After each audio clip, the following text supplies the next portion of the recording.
Hey everyone, I sincerely appreciate your support. If you enjoy my audiobooks, I would be truly grateful if you could subscribe to the channel. And if you'd like to support even further, you're welcome to become a Patreon member, where you can access audiobooks of novels as long as they are freely available on the internet. Your kindness and support mean so much. Thank you. Inside the instance. While Sushi was observing his teammates this time, the other five were also sizing each other up. The six individuals with distinct styles each occupied a position, maintaining a certain distance from one another. Before anyone could speak, a slow, raspy voice came from not far away. "I presume you gentlemen are the experts who accepted my commission to exorcise evil spirits for our village?" Hearing this, the six of them all turned to look and saw a slightly hunched, elderly man slowly walking towards them. When the old man reached the group, the elite-looking man in a suit appropriately responded, "Indeed, it is us." Whether they knew how to exorcise evil spirits or not, since the instance arranged for them to be experts, they had to be. Clearly, this old man before them was here to provide the initial information for the instance. Naturally, the others weren't foolish enough to undermine the suited man. "Excellent." The old man's excitement was palpable. "I heard you are particularly famous.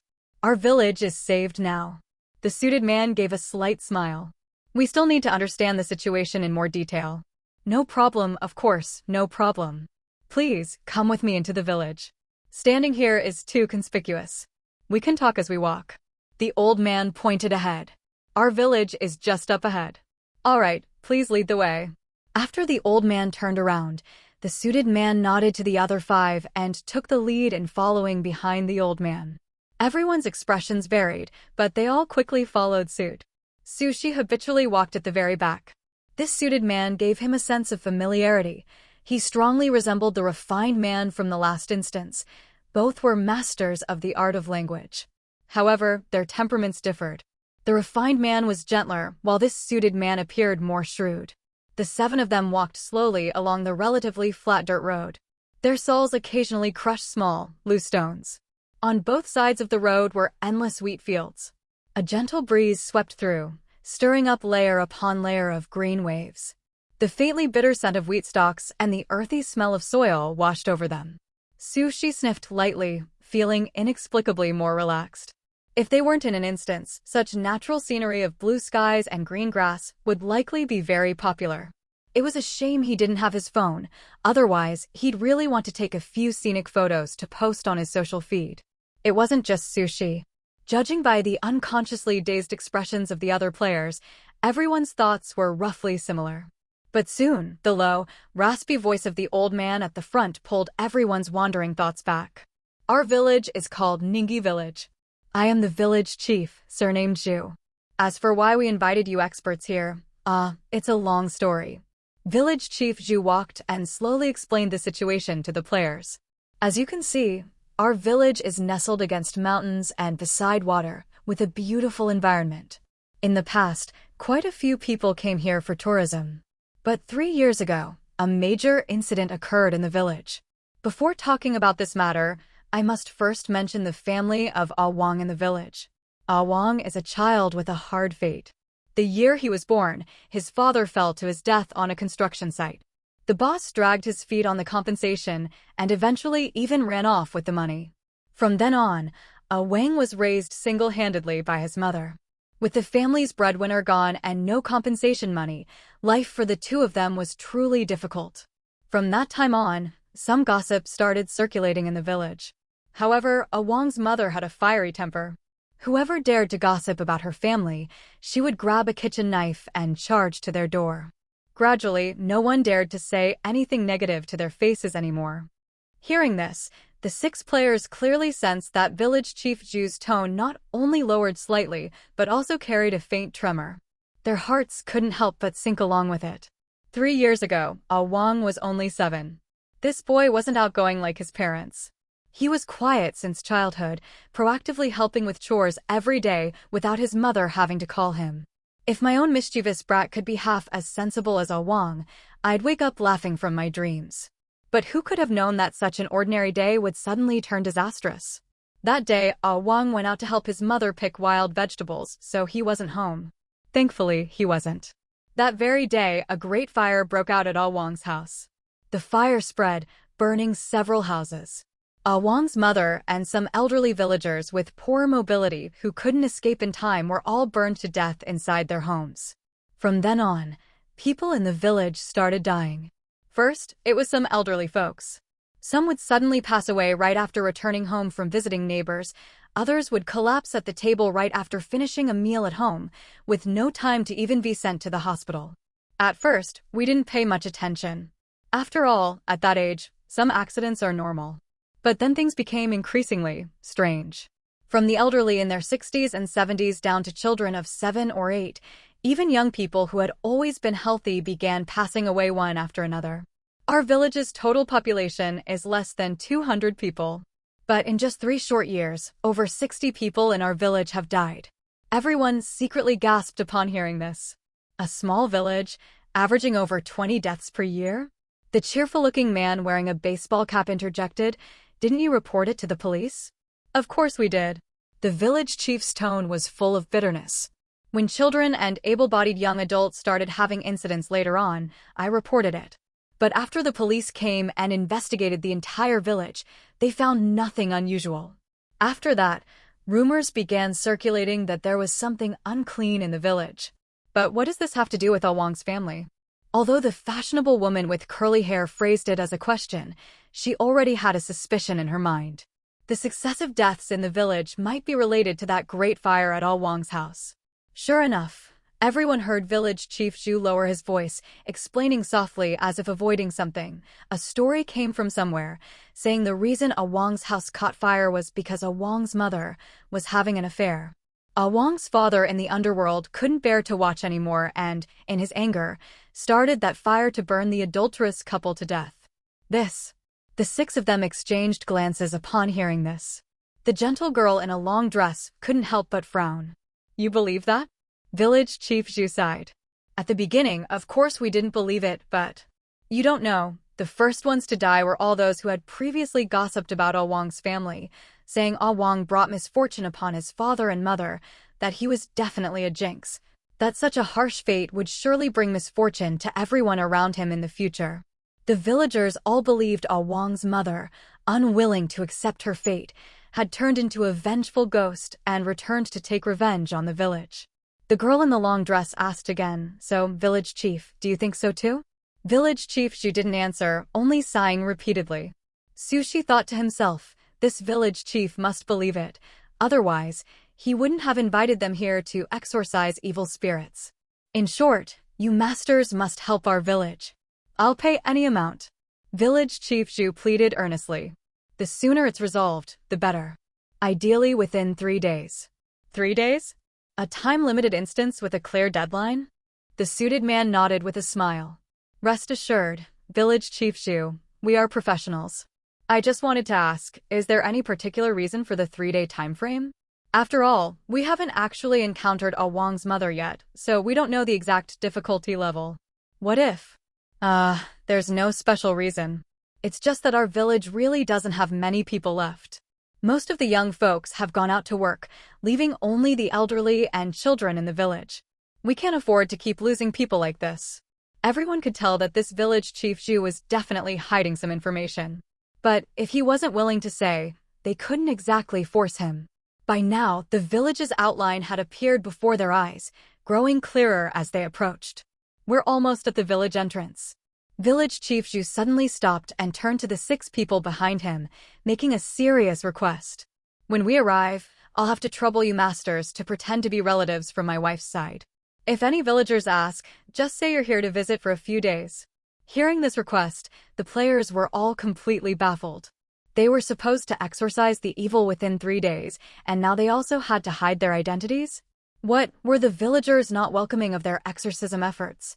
Seeing the obvious confusion on the exorcists' faces, Village Chief Zhu cleared his throat, carefully choosing his words to explain.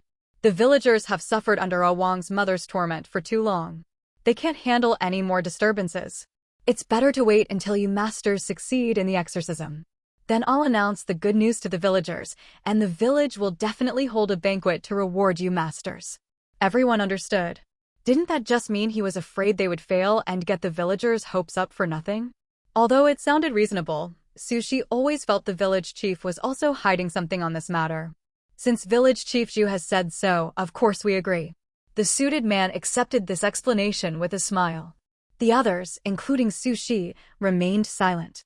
A moment later, the 7 of them arrived at the village entrance. A group of aunties sitting in the shade under a tree nearby, chatting while doing handicrafts, looked up and saw them, immediately starting to whisper among themselves. Soon, someone called out loudly, "Chief, why are so many people following you?"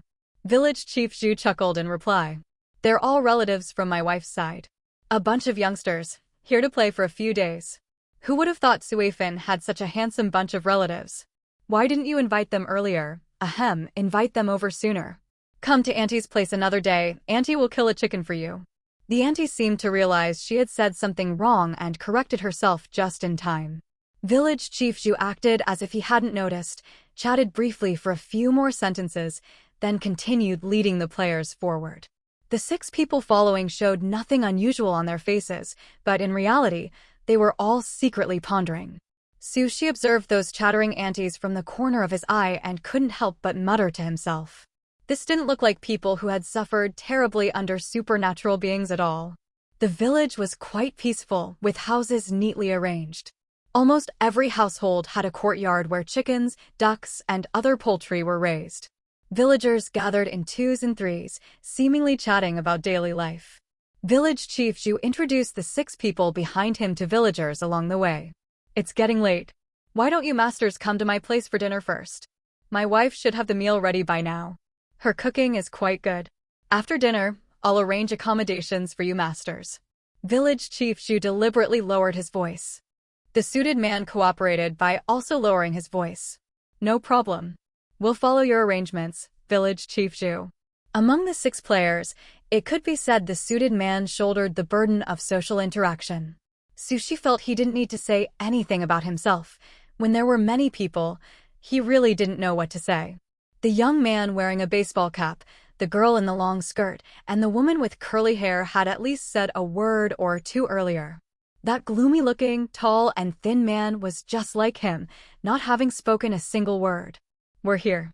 This is my house. If you masters have any questions later, you can come find me here. Even if I'm not in, my grandson will go call me." Village Chief Zhu's house looked no different from the other villagers' houses. Its only advantage was being very close to the village entrance, just a 10-minute walk away. A lively, sturdy little boy peeked his head out from behind the courtyard gate from time to time. When he saw Village Chief Zhu, his eyes instantly lit up. He immediately ran over and grabbed the village chief's sleeve. "Grandpa, where did you go? Why did you take so long? Grandma said we have to wait for you to come back before we can eat." "I'm starving." Village Chief Zhu put on a stern face. "Before I left, I saw your grandma secretly slip you 2 sweet potatoes. We have guests today. Go pour some water for our guests." The little boy looked up at the 6 strangers behind him and obediently replied, "Okay." Then he turned and ran toward the house.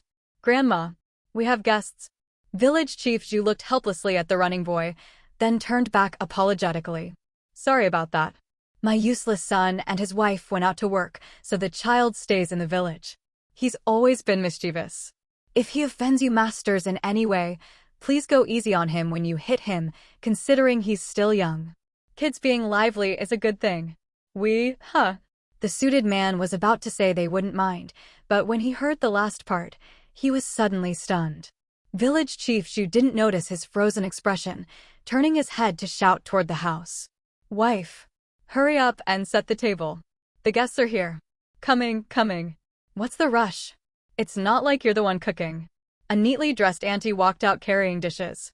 When she saw the 6 young people behind her husband, her face immediately broke into a smile. The food is all ready. Masters, please take a seat." The seamless switch in expression amazed Sushi.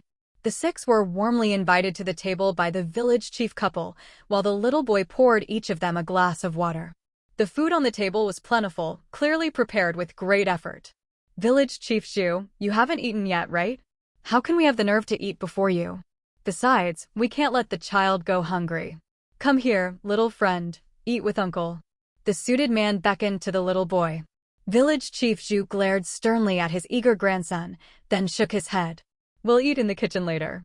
The first meal should properly welcome you masters. The suited man was just worried the food might be problematic, hence his attempt to have the village chief's family eat together. The village chief didn't agree, so none of the players dared to pick up their chopsticks. Yet, just as both sides were at a stalemate, the young man wearing the black hooded sweatshirt suddenly reached out with his chopsticks. Sushi waited for a while, but seeing that no one was moving their chopsticks yet, the village chief and his wife both began to show expressions of wanting to speak but hesitating. He didn't want to wait any longer. Poisoned or not, he would try it first.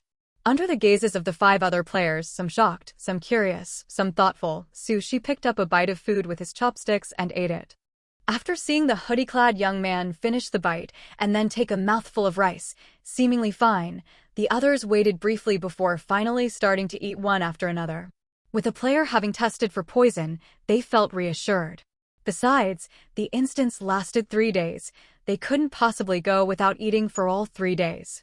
Once the food entered their mouths, the few of them couldn't help but pause for a moment. It was actually quite delicious, with the unique flavor of simple farmhouse cooking. Seeing the masters approve of her cooking skills, the village chief's wife's smile became a bit more genuine again. Village Chief Zhu told his wife to take their grandson to the kitchen to eat first, while he himself stayed behind. I've already had people repair the houses in the village that were burned down before. Why don't you masters stay in those houses? Aren't there any other empty houses in the village? The suited man asked. There are, but they're not very auspicious. Even though both involved deaths, one side was merely affected by the spreading fire, while the other had a malicious ghost causing trouble. How could the two be the same? The village chief suddenly realized belatedly that his considerations might actually be underestimating these masters. Masters, please forgive me. I don't mean to distrust you, I just... Seeing the village chief's tone become awkward, the suited man smiled and reassured him, we understand village chief Zhu's good intentions. For us, staying anywhere is fine. The village chief's expression relaxed. Haha, it was me underestimating you masters. With you masters taking action, that malicious ghost will surely be eliminated. Listening to village chief Zhu's obviously unskilled flattery, Su Shi, who was pricking up his ears and listening carefully to their conversation, even felt a sense of empathetic awkwardness. The accommodations I've arranged for you masters are all close together, exactly 3 households in a row. They've already been cleaned. You masters can stay two to a household. At this moment, the baseball cap man suddenly looked up. Can't we all stay together? I see your houses are quite spacious. Village Chief Zhu hesitated, thought for a moment, and still explained in a low voice, I don't really recommend all the masters staying in one household. After those villagers died inexplicably, except for those working away who haven't returned, their family members also died one after another. Not a single one survived. The baseball cap man shut his mouth. Then it's better to stay separately. Otherwise, if something happened, wouldn't it wipe out all the players at once? No problem, the suited man agreed readily. I wonder if Village Chief Zhu has anything else to tell us? After we finish eating, we'll go check out the village. Oh, Epsilon. Seeing the masters being so proactive, Village Chief Zhu believed in them a bit more and said happily, nothing else. For the next 3 days, you masters can come to my house for all 3 meals. If you need any help, you can also come find me. I can't say I have great capabilities, but at least the villagers still give me, their chief, some face. Good, the suited man nodded. If there's a place where we need your help, we won't stand on ceremony. After Village Chief Zhu also went to the kitchen, the suited man scanned the group and said with a smile, what does everyone think about this instance? The baseball cap youth was the first to reply, you don't need to think to know the truth definitely isn't that simple. This village chief must still be hiding some information. With someone starting, the remaining people also expressed their thoughts one after another. The long-dressed girl pondered for a moment. But I feel he genuinely and sincerely believes it's the ghost of Ah Wang's mother causing trouble. The curly-haired woman gently smoothed her hair. It's also possible he's acting, with acting skills good enough to fool us all. To avoid being overheard by the village chief's family in the kitchen, their conversation was very quiet. And don't you all think, the villagers in this village seem to be in pretty good spirits? The baseball cap youth stroked his chin. Where does it look like there's a malicious ghost causing harm? This was also something everyone found very strange. The village chief also told us not to reveal our identities. Could it be that the villagers don't know there are evil spirits in the village? But the baseball cap youth immediately shook his head, refuting his own guess. But that's not right either. Wasn't the rumor that Ah Wang's mother turned into a malicious ghost seeking revenge on the village spread by the villagers themselves? The long-dressed girl chimed in. That should be related to the information the village chief is hiding. The players discussed back and forth for a while, but didn't come up with anything useful. Currently, there are almost no clues. We can't judge what the instance's clear condition is. But since the village chief asked us to complete the exorcism within 3 days, it's very likely something will happen after 3 days, which is why the village chief feels a sense of urgency. The suited man first shared a few of his views. Seeing everyone quiet down, he then continued with his proposal. The way to clear an instance is basically inseparable from the instance's background, the so-called truth. What we need to do is find clues to uncover that truth. There's still some time before dark. We can first go into the village separately to gather information. Meet up again in half an hour at the entrance of Ah Wang's house. After all, since Ah Wang's mother is the key figure in the village chief's account, we definitely need to contact her son. Finally, try to return to our temporary lodgings before dark. Upon hearing this, no one had any objections. The proposal was very reasonable. Seeing that his own thoughts had already been said by them, Sushi didn't speak up. The players weren't really in the mood to savor the food anymore. They hurriedly ate a few bites to fill their stomachs, asked the village chief for Ah Wang's home address, and after discussing, the 6 of them each chose a direction to investigate. The Glittering Play program team. Song Yen looked at the scattered figures of the players in the live stream and spoke up at the right moment. It seems the players already have a preliminary plan. I wonder what the 2 expert gentlemen think about this instance and the players' current performance. Chao Hongba and Gooding glanced at each other. Gooding smiled and said, "Teacher Chao, you go first."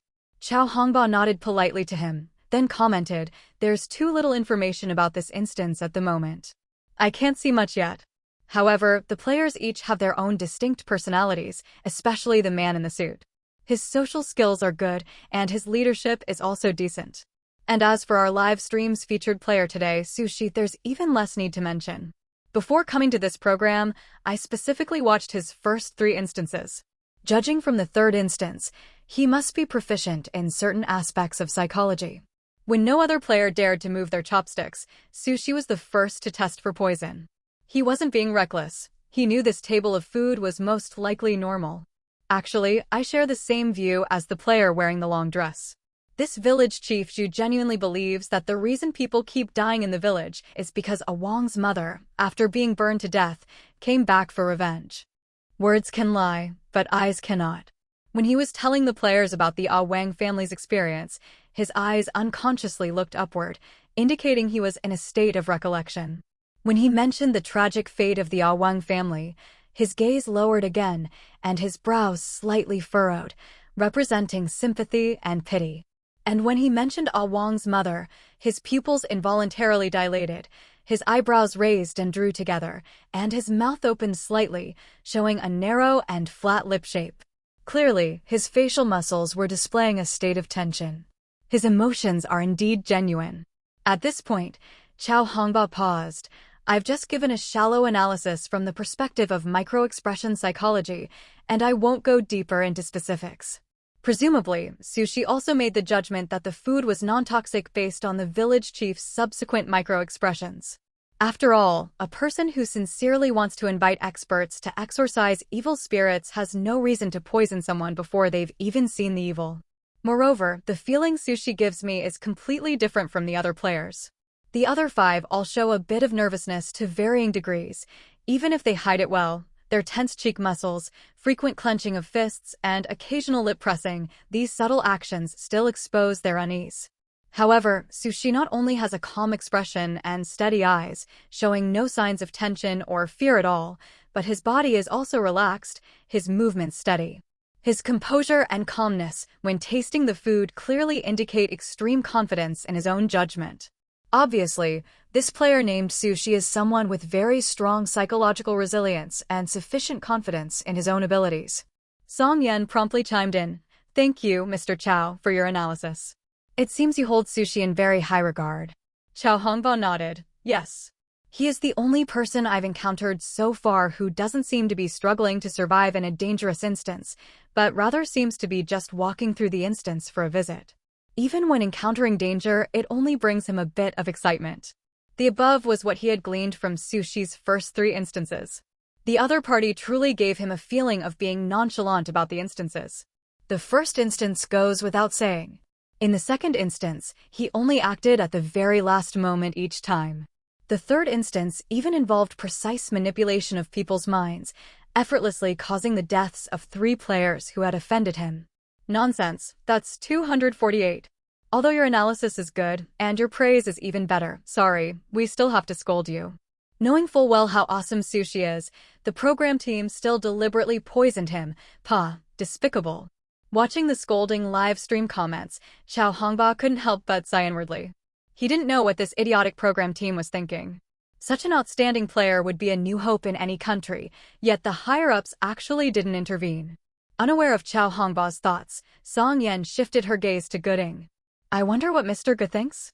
Gooding said with a smile. Since teacher Chow analyzed from a psychological perspective, I'll start from the instance background. For this type of instance that seems to have a cause, the root often lies in human nature: pride, envy, wrath, sloth, greed, gluttony, and lust. This type of instance always occupies one or more of these. Yes. I don't know which one this instance occupies, but judging from the rumors within the instance, this village clearly fits the stereotypical image of a remote rural area in the public's mind. The villagers haven't received much education and will only firmly believe in the facts they perceive.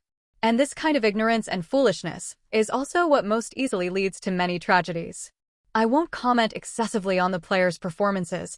Teacher Chow analyzed it very well. Additionally, Gooding remarked jokingly, I've also followed Sushi before. I only have one evaluation. His silence is as consistent as ever. Since you also call him Sushi, I'll scold you a bit lighter. At least Sushi has someone accompanying him now. I never expected someone with such a sunny name to be almost as tight-lipped as him. Damn, where can we effectively complain about this program team? Shut it down before Sushi dies. Song Yen didn't dare interact with the diverse barrage of live stream comments, fearing she'd end up like that colleague who got scolded until she broke down. Thank you for your analysis, Mr. Ge. It seems you also like player Sushi quite a bit. Then let's continue watching to see what performances the players will bring us next. Sushi randomly chose a direction and hadn't walked far when he suddenly heard someone call out to him from behind. Hey, buddy, wait for me. Sushi turned back, puzzled, and saw the young man in the baseball cap quickly catching up. After reaching Sushi's side, the baseball cap young man said with a grin, let's go together. 2 people can look out for each other. Having experienced 2 multiplayer instances, this was the first time Sushi had encountered someone so instantly familiar. He was still thinking about how to respond appropriately, but the other party seemed to have already assumed he wouldn't reply and continued on his own.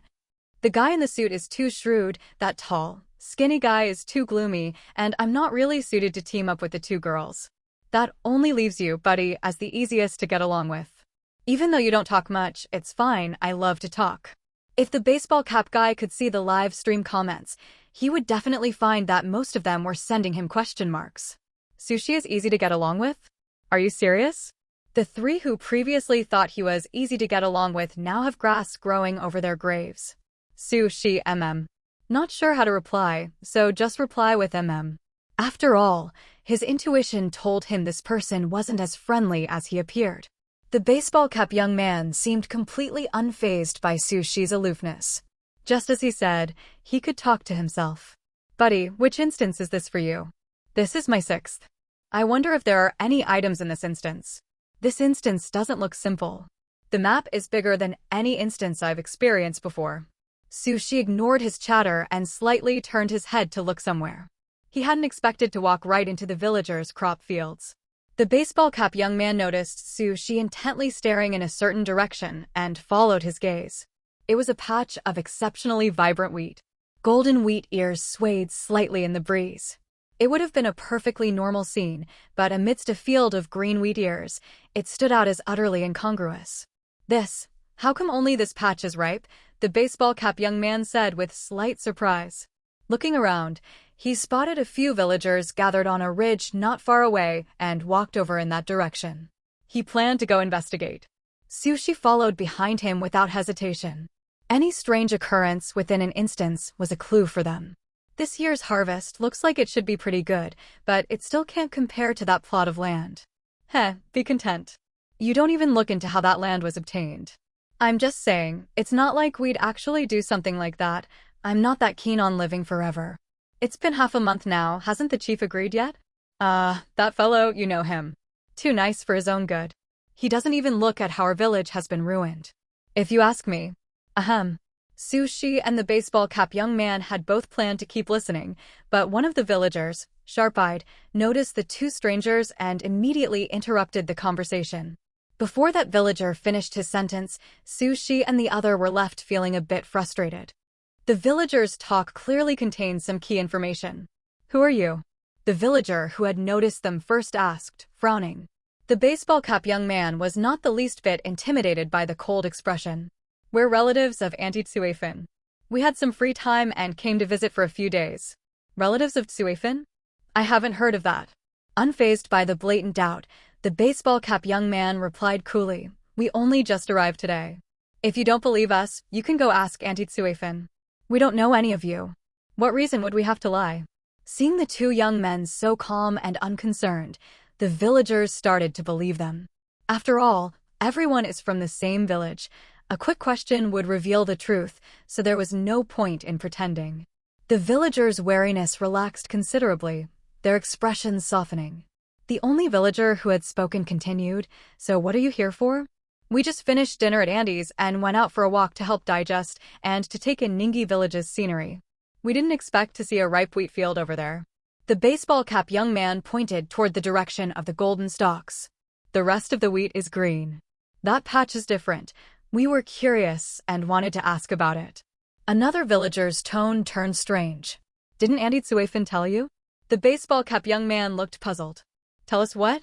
Auntie Tsuefin only warned that the village has dirty things and told us not to wander around, especially not to go near the empty houses.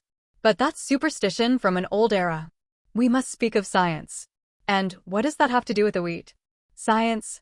The villagers exchanged glances. Sushi twitched the corner of his mouth listening from the side. Sure enough, these players who could pass multiple instances weren't simple. Half-truths and lies flowed from their mouths without hesitation. One villager muttered, there really is a connection. The first villager spoke again, anyway, listen to Auntie Tsuefin.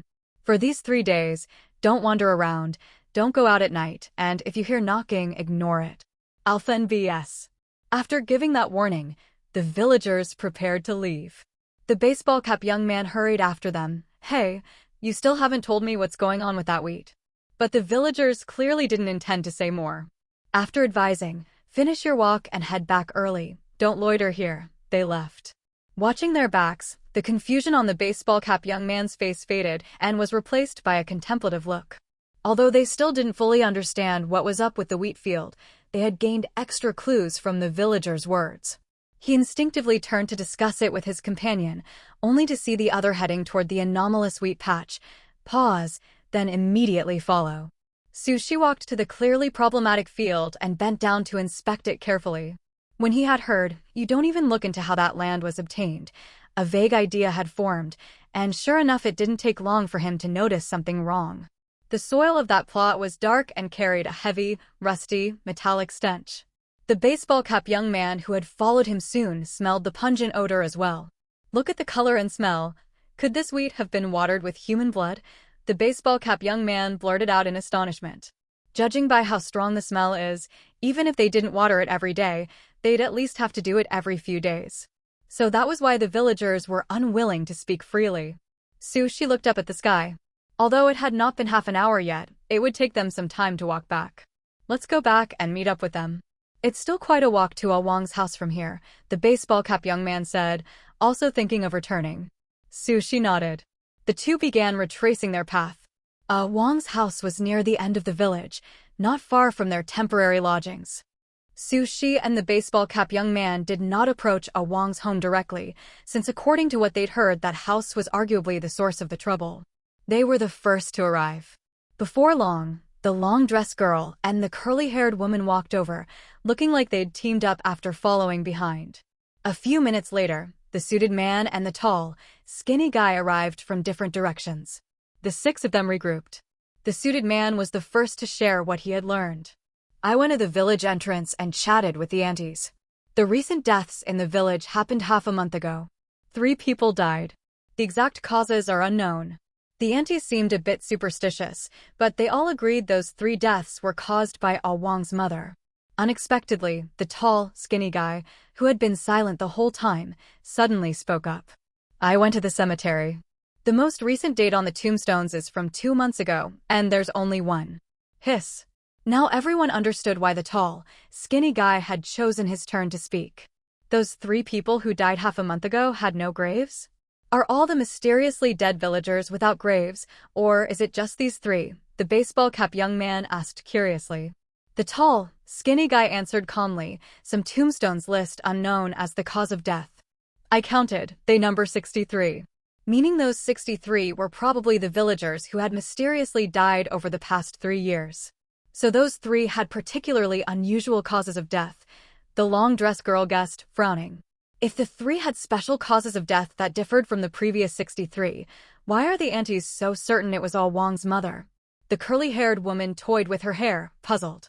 The suited man said, it looks like we need to focus on investigating these 3 deaths. The long-dressed girl shared what she had found on her side. Under the pretense of visiting, I went to some villagers' homes. The 2 of us bumped into each other and teamed up. She gestured at the curly-haired woman with a glance. These villagers' homes are stocked with a lot of alcohol and fruit. Judging by their behavior, it seems they plan to slaughter chickens, fish, pigs, and other livestock in the next couple of days. The village isn't celebrating any joyous occasion, nor is it a festival period. Yet, they're making such a big fuss. Plus, those things are generally used for sacrificial offerings or worship. I guess the villagers are planning to conduct a sacrificial ceremony or worship something in the coming days. Hearing this, everyone felt even more confused. Sacrifice to or worship whom? It can't be Wang's mother, can it? The baseball cap young man guessed casually. Preparing offerings for Wang's mother while secretly hiring people to exorcise evil spirits? Village Chief Zhu told us it's best to complete the exorcism within 3 days. Perhaps their sacrificial ceremony is scheduled to start 3 days from now. The suited man also seemed to agree with his guess. Seeing that the hoodie guy beside him showed no intention of speaking, the baseball cap young man proceeded to recount in detail their discovery in the wheat field and the conversation between those villagers. How could they possibly do that refers to irrigating the wheat field with blood. Having a death wish proves that the person who did this has already met with misfortune. The long-dressed girl voiced her analysis after thinking for a while, though her tone wasn't very certain. The curly-haired woman also wore a thoughtful expression. Another half a month. 3 people died half a month ago. Did Village Chief Zhu delay for half a month because he disagreed with the sacrificial ceremony? They also called the village chief a good old man. What aspect of this ceremony would be unacceptable to the village chief? Do you think one of those 3 people might be the owner of that wheat field? The baseball cap young man's eyes lit up, and the more he thought about it, the more plausible it seemed. The suited man nodded. Possibly. Don't go out at night, and don't answer if you hear knocking. Who could be knocking at night? Wang's mother. The curly-haired woman suddenly brought up these 2 warnings. The group had gathered a lot of information, but it was too fragmented, almost impossible to connect.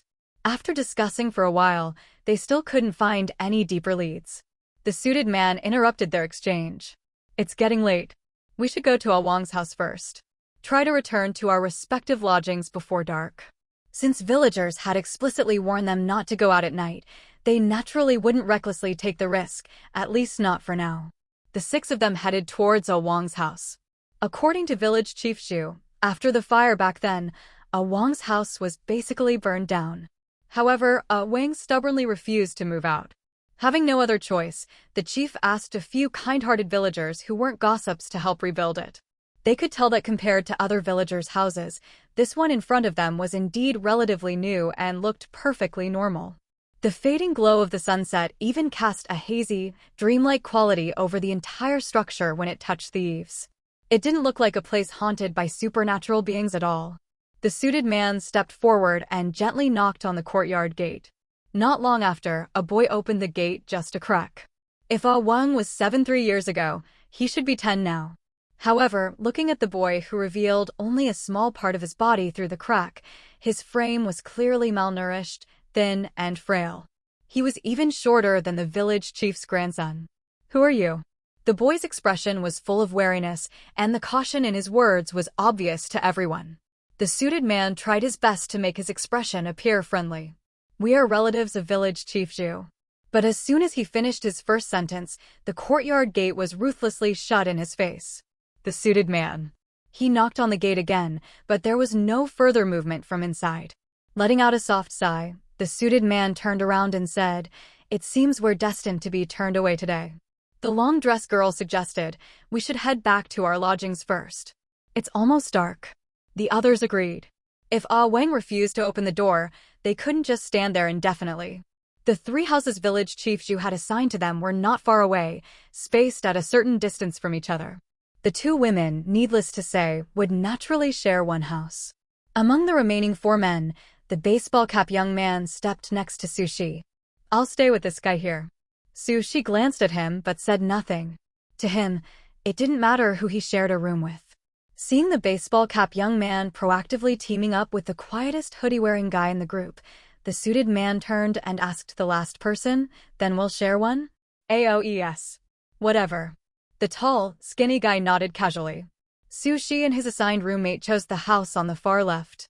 The basic supplies in the house seemed newly purchased, and there wasn't much dust on the floor and such. It indeed looked like it had been cleaned not long ago. There happened to be 2 bedrooms, one for each person. After closing his bedroom door, Su Shi first examined the interior of the room. Finding nothing unusual, he then sat down on the edge of the bed. He had listened very carefully during his teammates' discussions, though most of it was also guesswork. The information was messy and disjointed. For a moment, Su Shi didn't even know where to start organizing it. After some thought, he decided to start with the patch of unnaturally mature wheat field he had discovered. The entire patch of soil had a dark reddish hue, coupled with that pungent, bloody smell. His and the baseball cap young man's immediate conclusion was the wheat field grew so fast and looked exceptionally vigorous because it was irrigated with blood. This wouldn't be possible in the real world, but in an instance, anything was possible. As for whether the blood was human or from something else, like animals. Wait. Su Shi suddenly recalled a detail. He remembered that although the soil wasn't very moist, it wasn't dry either. At the very least, it didn't look like it hadn't been watered for a long time, indicating that someone was still tending to that wheat field. If it was human blood, judging by the attitude of the villagers on the ridge today, avoiding it like the plague, and their words about having a death wish, it suggested the owner of the wheat field was most likely dead. Would any villager really risk their life to regularly irrigate that field? If it was the blood of other creatures, then what was the purpose of irrigating that specific wheat field with blood? Surely not to eat it. And why was that particular plot chosen? If it was really as the baseball cap young man guessed, and the owner of the wheat field was one of the 3 villagers who died half a month ago, was that villager's cause of death using all their blood to irrigate the wheat? But what was so special about this method of death that they didn't even get a grave marker? How did the other 2 die? The time frame of half a month also appeared quite frequently. 3 people died half a month ago. Their manner of death was very unusual, completely different from the previous 63. So the villagers panicked and planned to start some sacrificial ceremony or the like, but the village chief delayed for half a month, disagreeing? It's unclear why he delayed, but judging from the term, good old man, there must have been something that exceeded the village chief's understanding or crossed his moral line. The village chief asking them to complete the exorcism within 3 days was because he didn't want this sacrificial ceremony to proceed? And was it purely a sacrificial ceremony or meant to worship something, like Ah Wang's mother? Su Shi rubbed his temples. Still lacking clues. In the player space, one couldn't feel the passage of time, and bodily functions were maintained at a peak, frozen state. Su Shi wanted to sleep but couldn't. However, inside the instance, players regained their original physical constitution. They would get tired, sleepy, and hungry. After integrating all the information he had obtained, Sushi felt a trace of drowsiness for the first time in a long while. This was actually his first time spending the night inside an instance. Sushi lay down on the bed without even taking off his shoes. Anyway, he was just clearing an instance. There was no need to be so particular. What? You say the netizens in the real world would see it through the live stream? Come on, he wasn't some famous person. Who would be so bored as to watch him every day? And at this moment, the lively stream comments were jumping up and down inside the live stream. Master Sushi is just going to sleep so peacefully? At least keep one eye open and stand guard. The master fell asleep so fast. That baseball cap guy next door is still pondering the instance's background. Not gonna lie, Sushi seems much more approachable after falling asleep. When he's awake, his expression is always cold and indifferent, looking like he keeps strangers at a distance and tells acquaintances to get lost. No, I can't stand seeing him not brush his teeth, wash his face, or take off his shoes. You there, are you obsessive-compulsive? What are you all so worried about? 3 instances have passed already. Don't you understand Master Sushi's strength by now? He must have determined there was no danger before sleeping. Bro, did you forget glittering play? Damn, I really did forget. This instance definitely can't be viewed with common sense anymore. Even if Master Sushi is awesome, I'm really afraid he can't resist the toxicity of glittering play. That's true. The players it broadcasted all died mysteriously. Even Detective Conan would have to stay for 2 episodes before leaving. Thinking of himself as a nobody, Sushi drowsily fell asleep. As for supernatural beings attacking players secretly in the dead of night while they slept soundly, no problem. Dying in one's sleep isn't painful anyway. If the reload was still there, the reload would save his sorry life. If the reload wasn't there, well, then his sorry life was gone, and that was that. Sushi was sleeping soundly. He didn't know how long he had slept when he was suddenly startled awake by knocking sounds from outside the house. The sound seemed quite distant, yet it clearly drilled into his ears. Too annoyed to sleep, Sushi simply gave up on sleeping. He got up, left the bed, walked to the window, and looked in the direction of the sound through the glass, using the moonlight. And oh, unfortunately, the perspective was limited. He couldn't see what was knocking. The knocking didn't continue incessantly. It would stop for a while, then start again, knock a few times, then stop, repeating this cycle. It's just that each time it started again, the sound seemed to get a little closer to the side. Was there something going door-to-door knocking? This thought suddenly flashed through Sushi's mind. He even imagined the scene of a terrifying, horrifying supernatural being dragging heavy footsteps, knocking on doors one by one. Several villagers on the field ridge in the afternoon had warned them not to go out at night and not to pay attention to knocking sounds. Presumably, they were referring to that thing. Indeed, no one opened their door, which was why that thing kept moving to the next house to knock. Sushi also had no intention of being the exception who opened the door. He planned to turn around and go back to sleep after that unknown thing finished knocking on their house and moved on to the next one. He still had to spend 3 days in the instance. Tomorrow during the day, he also needed to gather clues in the village. He couldn't afford not to get enough rest. Soon, the knocking sound grew closer and closer, and Sushi could see clearly through the window what was knocking. It was a villager? Sushi couldn't help but be stunned.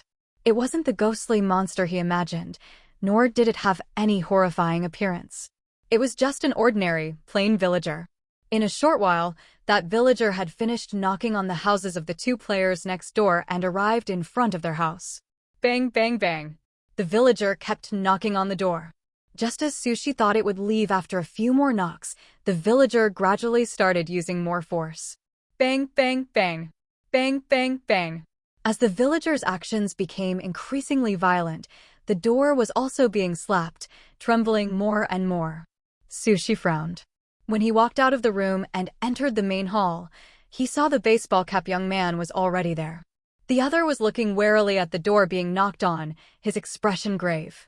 Why did it only knock a few times at other houses and leave, but it keeps knocking here at our place? Seeing the other player had also come out, the baseball cap young man couldn't wait to discuss countermeasures. Could it be that something about this house is special? At this moment, he felt somewhat regretful. If he had known earlier, he wouldn't have chosen this house. He also suspected whether one of them, or both he and the hoodie-wearing young man, had attracted the thing outside the door. But that didn't make sense. They had been staying together and hadn't done anything that seemed out of line. The only thing that could be considered problematic was the two of them going to observe the wheat field. Could it be that the fishy smell from the wheat field had lingered on their bodies, attracting the attention of the thing outside the door? Just as the baseball cap young man was about to tell his guess to the young man opposite him, he saw the other had already walked towards the main door. Wait, as he reached out in shock to stop him, he saw the young man wearing the hoodie decisively pull open the main door. It's over, my life is finished. Over there, Sushi naturally also felt it was strange. His first thought was that, similar to the last instance, there was something in this house, or on him and the baseball cap young man, that had attracted the villager outside the door. For now, he didn't know what that thing was. That villager obviously didn't intend to give them time to find out either. The other had progressed from initially knocking to pounding, and now it had developed into ramming the door. Even if they didn't open the door, in a little while, this door would be rammed down. Possessing such abnormal strength, one could imagine the villager, outside, wasn't a real villager either. Sushi opened the door directly to save a bit of time. Looking at the relentless persistence of the villager outside the door, he knew the other wouldn't leave easily. He planned to test what this villager's attack method was, to see if he could determine the reason for its continuous knocking and avoid it in the next reload. Pulling the door open, Sushi sidestepped, unsurprisingly letting the villager who was ramming the door fall to the ground. There was no cry of pain, nor any roar. As if feeling no pain, the villager slowly and leisurely got up from the ground. The baseball cap young man had long since hidden inside a room, tightly closing the door. Seeing this, Sushi finally realized that when he opened the door, he seemed to have neglected the other's feelings.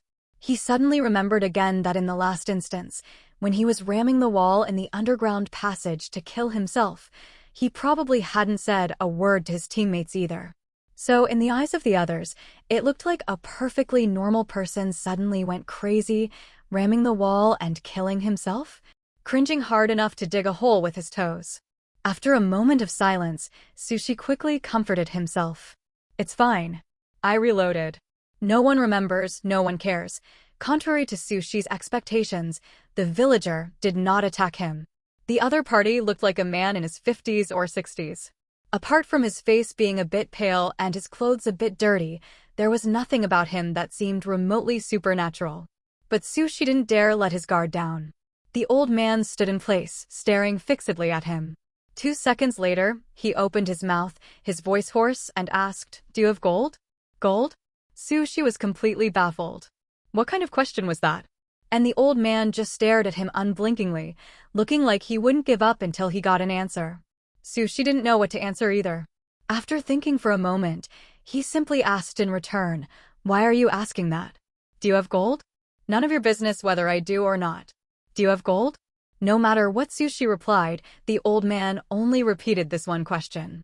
He didn't seem to show any signs of wanting to harm anyone either. It seemed the answer could only be chosen from yes or no. Sushi himself didn't have any gold, so he tentatively replied with a no. "You really have no gold?" The old man's expression immediately turned sinister, and he asked again in a creepy tone. It was as if Sushi's answer was still no, the old man would transform into a supernatural being. To be honest, Sushi was indeed made hesitant for a moment by the old man's reaction, but in the end, he firmly replied with a no. Sure enough, the old man remained as he was and didn't go berserk. After staring at Sushi unwillingly for a good while, he finally turned and walked towards the next household. Shortly after, the familiar knocking sound came from next door, still the same routine, knock a few times, if no one opens, move to the next house. Sushi had already glimpsed with his peripheral vision that the door to the room opposite had quietly cracked open a slit while he was talking to the old man. It was clearly the baseball cap young man inside the room keeping an eye on the situation over here. Our Nigeria Naira O Epsilon S. Seeing the old man had left, the baseball cap young man opened the door and came out. There was no trace of guilt for hiding at a critical moment and letting his teammate face the danger alone on his face. It was full of openness. "Sorry, buddy, I'm a bit afraid of dying, so I hid first." For the baseball cap young man, preserving his own life when danger struck in an instance was the most important thing. When necessary, he could even turn on so-called teammates. Besides, it was the hoodie-wearing young man who opened the door himself. She didn't say anything. Even though he had experienced very few instances, he knew this kind of attitude was actually the norm in instances. Seeing the other person wasn't speaking, the baseball cap young man didn't feel awkward and restated his guess that he hadn't had time to voice earlier. I suspect it might be because we still have that pungent, fishy smell lingering on us that the old man targeted us like that. Whether it's because of that or not, I think both of us need to take some measures. I suggest we go take a shower later. First thing tomorrow morning, we should go find the village chief to get some plant ash or something similar to remove the smell from our clothes. There should be plenty of that stuff in the village.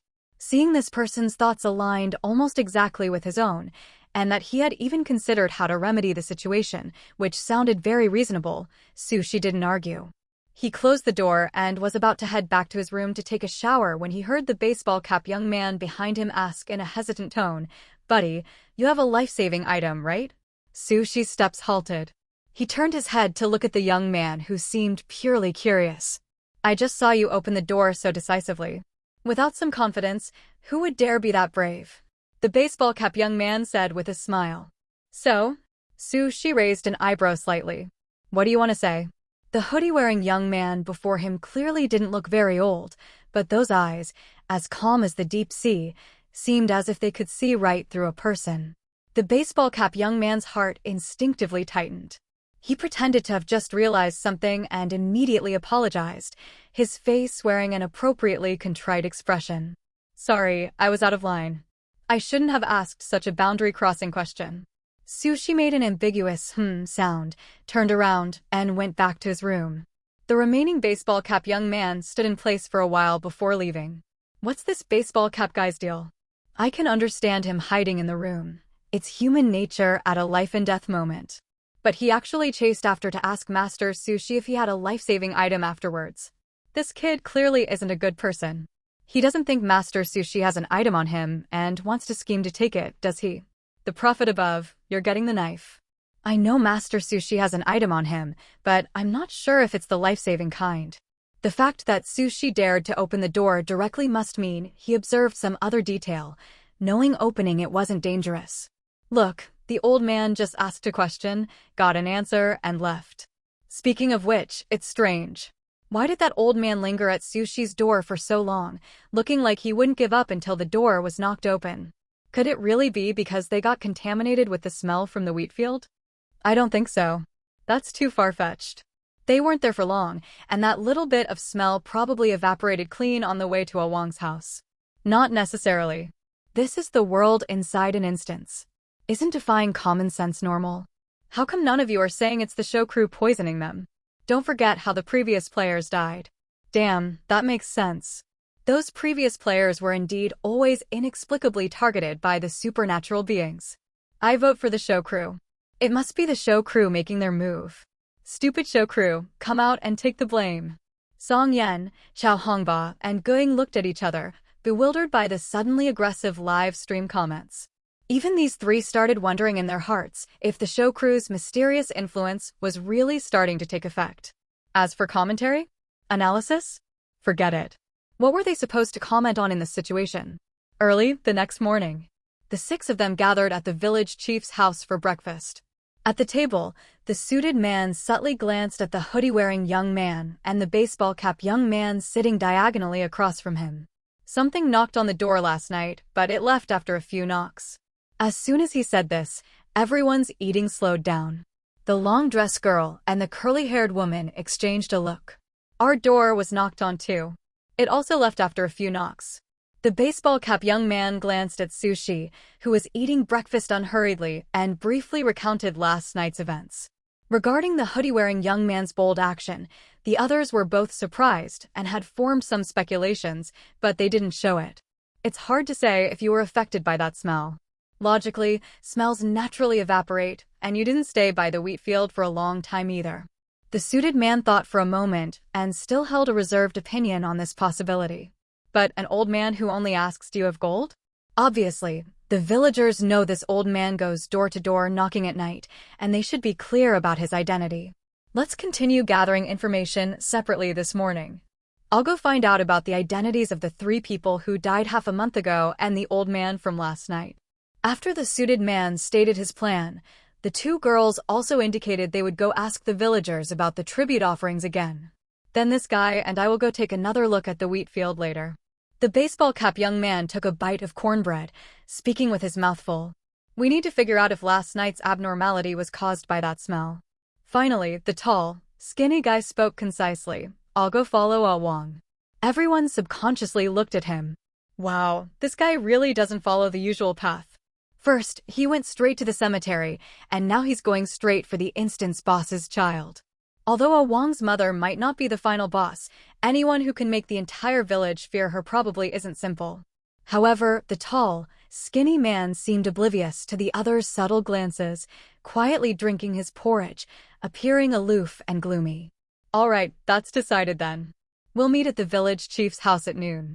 The suited man made the final decision. The players all had clear objectives. After finishing breakfast, they each headed toward their destinations. Sushi and the baseball cap young man borrowed some plant ash from village chief Zhu to sprinkle on themselves, then followed yesterday afternoon's path toward the farmland. This time, they didn't see the chatting villagers from yesterday on the field ridges, which disappointed them both. They had originally hoped to ask those villagers if the old man who knocked last night was related to that abnormal wheat field. Sushi looked at the exceptionally golden wheat field, but didn't get too close. He wasn't sure if it was his imagination, but the bloody smell seemed stronger, even though he was standing farther away today than yesterday. No, it wasn't an illusion. He could confirm that the soil today was more moist than yesterday, and the color was more vivid. The baseball cap young man quickly noticed this too. Did someone come to irrigate it again last night? Didn't they say you can't go out at night? Suddenly, he shook his head. No, wait. It could have been after we left. It wasn't dark yet then. Sushi was also thinking to himself. Who kept irrigating this wheat field with blood? And for what purpose? Noon, village chief Zhu's house. Masters, it's time to eat. Wu Suifan brought the dishes to the table, wiped her hands on her apron, and warmly called out to the 6 people gathered nearby. All right, thank you, Auntie. The suited man replied with a smile. The group walked to the table and sat down. Although the previous 2 meals had been fine, everyone remained cautious and didn't immediately start eating. Only after Wu Suifan went into the kitchen did they begin to talk. The suited man subtly glanced at the hoodie-wearing young man, who was once again the first to eat. Seeing no issues, he withdrew his gaze and spoke seriously. I found out that among the 3 people who died half a month ago, one of them committed suicide by swallowing gold. Hearing this, everyone was stunned. Swallowed gold to commit suicide? The other 3 subconsciously looked at the hoodie-wearing young man and the baseball cap young man nearby. Only these 2 had opened the door when they heard knocking last night, and the old man who knocked had asked, "Do you have any gold?" The baseball cap young man said in surprise, so that old man was one of the 3 villagers who died half a month ago? The suited man nodded, most likely. And notably, the day before he died, he dug up a piece of gold in the field. Everyone fell silent upon hearing this. The curly-haired woman guessed casually, "Don't tell me he dug up his gold in that abnormal wheat field?" The suited man said helplessly, "I don't know about that. Those aunties wouldn't go into detail."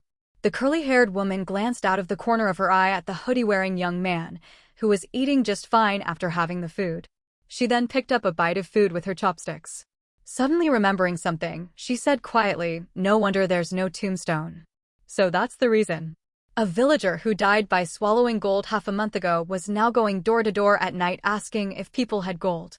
Who would dare erect a tombstone for that? Probably the other 2 who died also experienced similar corpse transformations. The curly-haired woman added, "Judging by the villagers' reactions, they seem used to it. As long as you don't open the door, he'll knock for a while and then move to the next house. Even if you open the door, as long as you answer that you don't have gold, he won't do anything." The long-dressed girl summarized, combining it with last night's events. At this point, she turned to Sushi and the baseball cap young man. "By the way, did you find out why you were targeted last night?" The baseball cap young man sighed. "No. We're still not sure if it's related to that smell. But we discovered something else." He told them about how the wheat field had been irrigated last night. Later, we waited there for a long time, but didn't see anyone suspicious. After hearing this, everyone fell into thought. Then this doesn't quite make sense. The suited man suddenly spoke up. If it was really because of that bloody smell that made the old man target you so much, then last night someone carrying a large bucket of blood to irrigate the wheat field should have attracted the old man even more, right? That makes sense. Then what's going on? Could it really be because of the house? The baseball cap young man frowned, his tone full of confusion. The suited man couldn't explain it either and could only say, "Let's see if he comes looking for you again tonight." Sushi kept his head down, eating by himself without speaking, because he suddenly realized that the old man seemed to be targeting him. Last night, after he opened the door, the old man's eyes seemed to only see him, not even glancing elsewhere. Although part of it was because the baseball cap young man had quickly hidden in the room when he opened the door, he still felt something was off. If it was a problem with the house, the baseball cap young man was staying in the same room with him. Even if he hid in the inner room, the old man shouldn't only knock on the main door and not the inner door. If it was a smell problem, even less needs to be said, the old man should have treated them equally. Could it be because he directly answered the question and sent the old man away? But based on his years of reading horror novels, his answer didn't satisfy the old man. Shouldn't the other party have then targeted the other person in the house? Why did he leave so easily? And the old man's look of utter reluctance as he left gave him the feeling that he had been marked by him. It seemed that as long as his answer didn't meet the old man's expectations, the other party would keep watching him. So, what exactly did the old man see in him? Seeing that particular topic seemed to have passed, the long-dressed girl began to recount the information she and the curly-haired woman had gathered from the villagers. The villagers are currently making offerings to a deity said to be a mountain god, a divine being. The sacrifice to be held in the village 3 days from now is to pray for the mountain god's protection, and the one presiding over the sacrifice is a particularly famous spirit medium in the village. This spirit medium holds a very special status in the village. It's said she was the one who first communicated with the mountain god. After she led the villagers in making offerings to the mountain god, the rate of people dying in the village greatly decreased. Those villagers looked very respectful when mentioning the spirit medium, and even more reverent when speaking of the mountain god. How did we get tangled up with some mountain god out of nowhere? That was everyone's first thought after listening. No wonder those villagers don't seem too worried about Wang's mother causing harm. Turns out they invited a mountain god to suppress her, the curly-haired woman said, her tone quite meaningful. The baseball cap young man raised an eyebrow. Then why did the village chief still hire us to exorcise evil spirits, and why didn't he tell us the village was making offerings to a mountain god? The suited man looked thoughtful. It should be that this particular sacrifice is different from before. The village chief doesn't agree with this sacrifice, but if he disagrees, it's equivalent to offending both the spirit medium and the mountain god. The mountain god might then withdraw its protection of the village. So the village chief hired us experts, hoping we could eliminate the root threat to the village, which is Wang's mother, before the sacrifice in 2 days, to prevent the sacrifice from taking place. The long-dressed girl continued softly. Having us pretend to be Auntie Tsuefan's relatives was probably also to avoid drawing the spirit medium's attention. For now, this was the most reasonable speculation. The curly-haired woman put down her chopsticks and glanced at everyone. So the question returns, what exactly is the problem with this sacrifice that makes the village chief so opposed to it, even to the point of dragging it out for half a month under pressure from so many dissatisfied villagers? The players hadn't gathered any clues on this aspect, so they definitely couldn't make an accurate inference. Speaking of which, we seem to have overlooked a key figure who has existed from the very beginning. The suited man rubbed his temple. We forgot to pay attention to the cause of Wang's mother's death. If this instance was created from the resentment of Wang's mother, then how did she die, and why does she have such resentment? These should all be very important clues. For example, how did that fire start? And why did Wang's mother choose to take revenge on the village? We need to understand the truth to figure out how to clear this instance. Right. Everyone suddenly realized their focus had unknowingly shifted to the strange aspects of the village, almost overlooking the true core of the instance. After reminding the others, the suited man turned to look at the tall, skinny guy beside him. Did you find anything on Wang? The rest turned their gazes toward the tall, skinny man. Sushi also looked curiously at this man with a gloomy demeanor. Wang fed the chickens in the yard in the morning, then went to his mother's grave to place a handful of wildflowers. After that, he went to the foot of the mountain to pick wild vegetables all morning. After returning, he started washing vegetables and cooking. Beyond that, nothing else. The tall, skinny man seemed unaccustomed to speaking so much at once, his expression somewhat unnatural. He paused before adding, "The only thing that could be considered unusual is that Wang's mother's grave was probably buried by him in a spot he found himself. It's quite simple. Even the tombstone is made of thin wood planks, with crooked handwriting on it. If nothing unexpected, Wang carved it himself." Recalling the thin, small boy they had seen earlier, everyone fell silent for a moment. After a while, the suited man finally spoke with a light sigh. "It seems we won't get any useful clues from Wang for now." He thought for a moment, then summarized the current information. "First, we need to figure out what exactly happened 3 years ago that caused that fire, and why Wang's mother chose to take revenge on the entire village after her death." Noob, yes. As for the claim that Wang's mother was unfaithful and Wang's father burned her to death in anger, that was simply too absurd. It seemed more like an attempt to cover something up. Second, why did the 3 people who died half a month ago die in ways different from previous villagers? One died by swallowing gold. What about the other 2? They likely share some commonality. Third, how did that strange wheat field come about? Who was its original owner? Why does it need blood to irrigate it? And who is currently irrigating that wheat field? The villagers say the wheat field is related to Wang's mother, but what exactly is the relationship? Finally, why does the village chief disagree with the sacrifice 2 days from now? What is special about the sacrifice? After listening to the suited man's clear summary, Sushi felt the originally complicated information suddenly became much more organized. The long-dressed girl thought for a moment and said, "Judging by the current situation, those villagers still hold back a lot from us strangers. It will probably be difficult to get more clues from their mouths." The villagers advocate for the sacrifice, while village chief Zhu strongly opposes it. As experts here to exorcise evil spirits, our stance is naturally aligned with village chief Zhu's. So now that we've hit a bottleneck and can't complete the exorcism in time 2 days from now, everyone understood the implication of the long-dressed girl's words. They could go request village chief Zhu's help to obtain more information. The suited man's eyes lit up. "We can indeed try that." His gaze lingered for a moment on the long-dressed girl, who looked gentle, soft, and quiet. Her thinking was quite sharp. The others also agreed to give it a try. Sushi, who had been a transparent person the whole time, secretly marveled.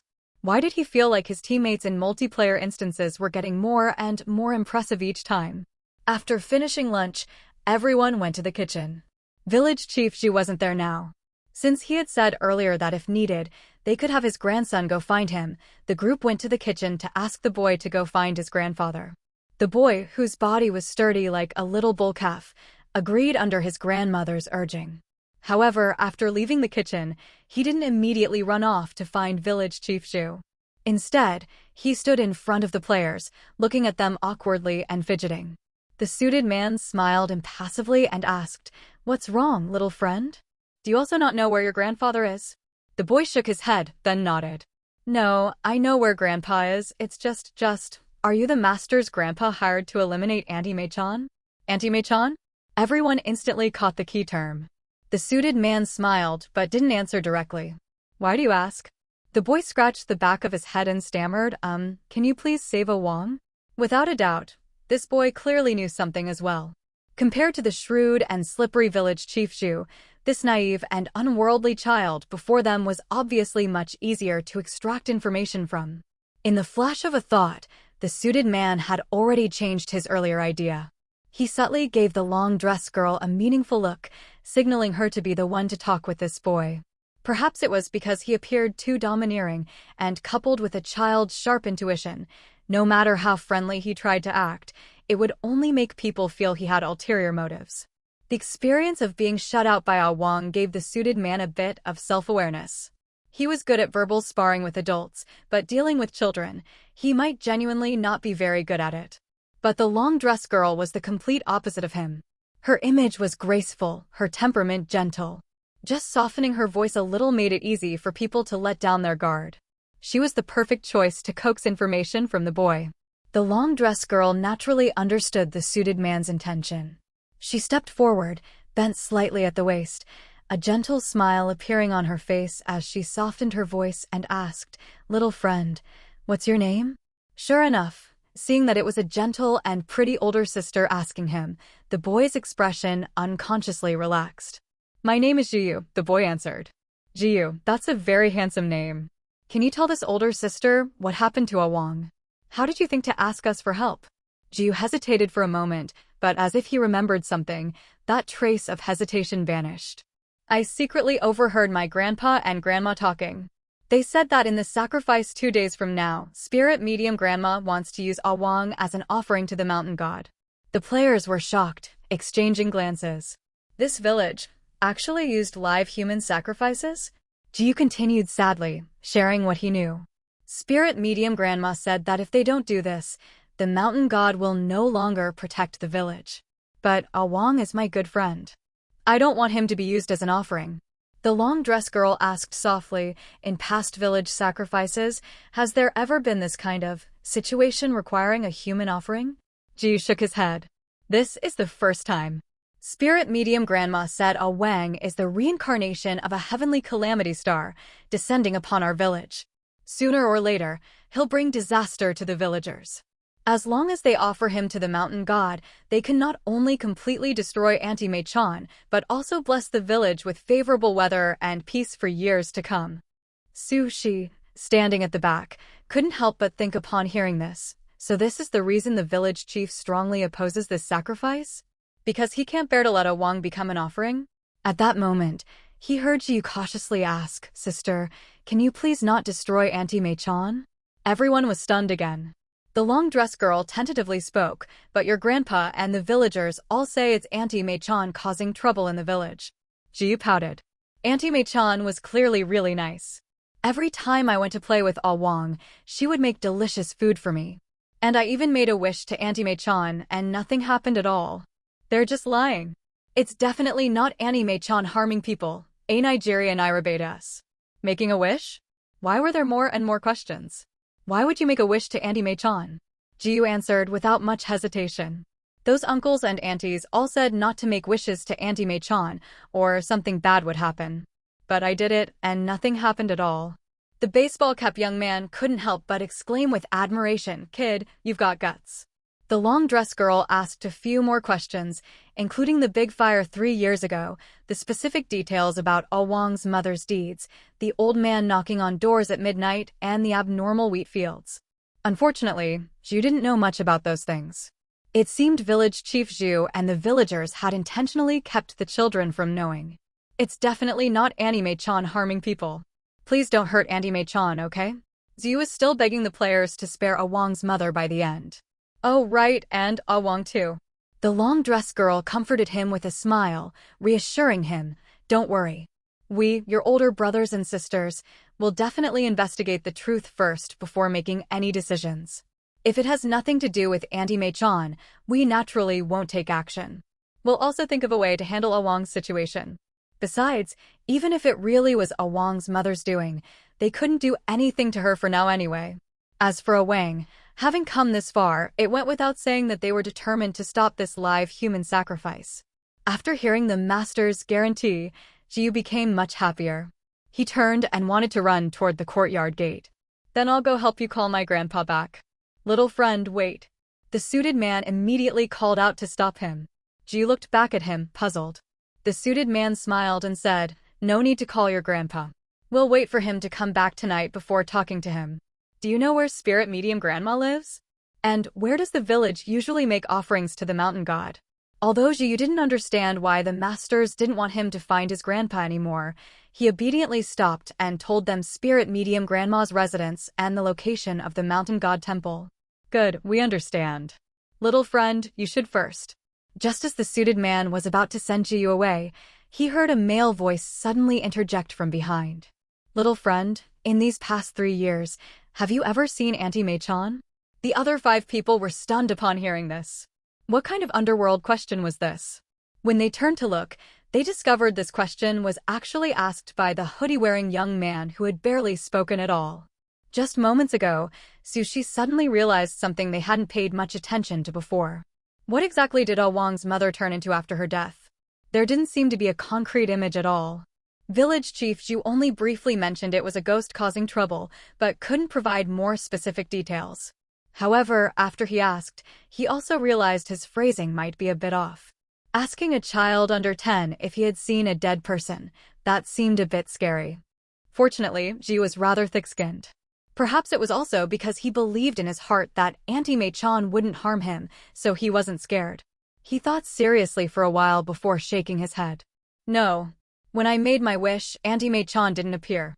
My wish didn't come true either. After thinking a bit more, he added, my grandpa hasn't seen Auntie Mei-chan either. Sushi nodded. I understand. Go play. Ji waved to the group and ran off to find his playmates. After the boy ran far away, the suited man looked at Sushi with a meaningful gaze. You suspect that Ah Wang's mother's ghost might not have existed from the very beginning? Huh? Sushi didn't react for a moment. The long-dressed girl also seemed to have gotten a new train of thought, her expression brightening with realization. I was feeling a bit strange just now. That so-called spirit medium wants to use Ah Wang as an offering to the mountain god.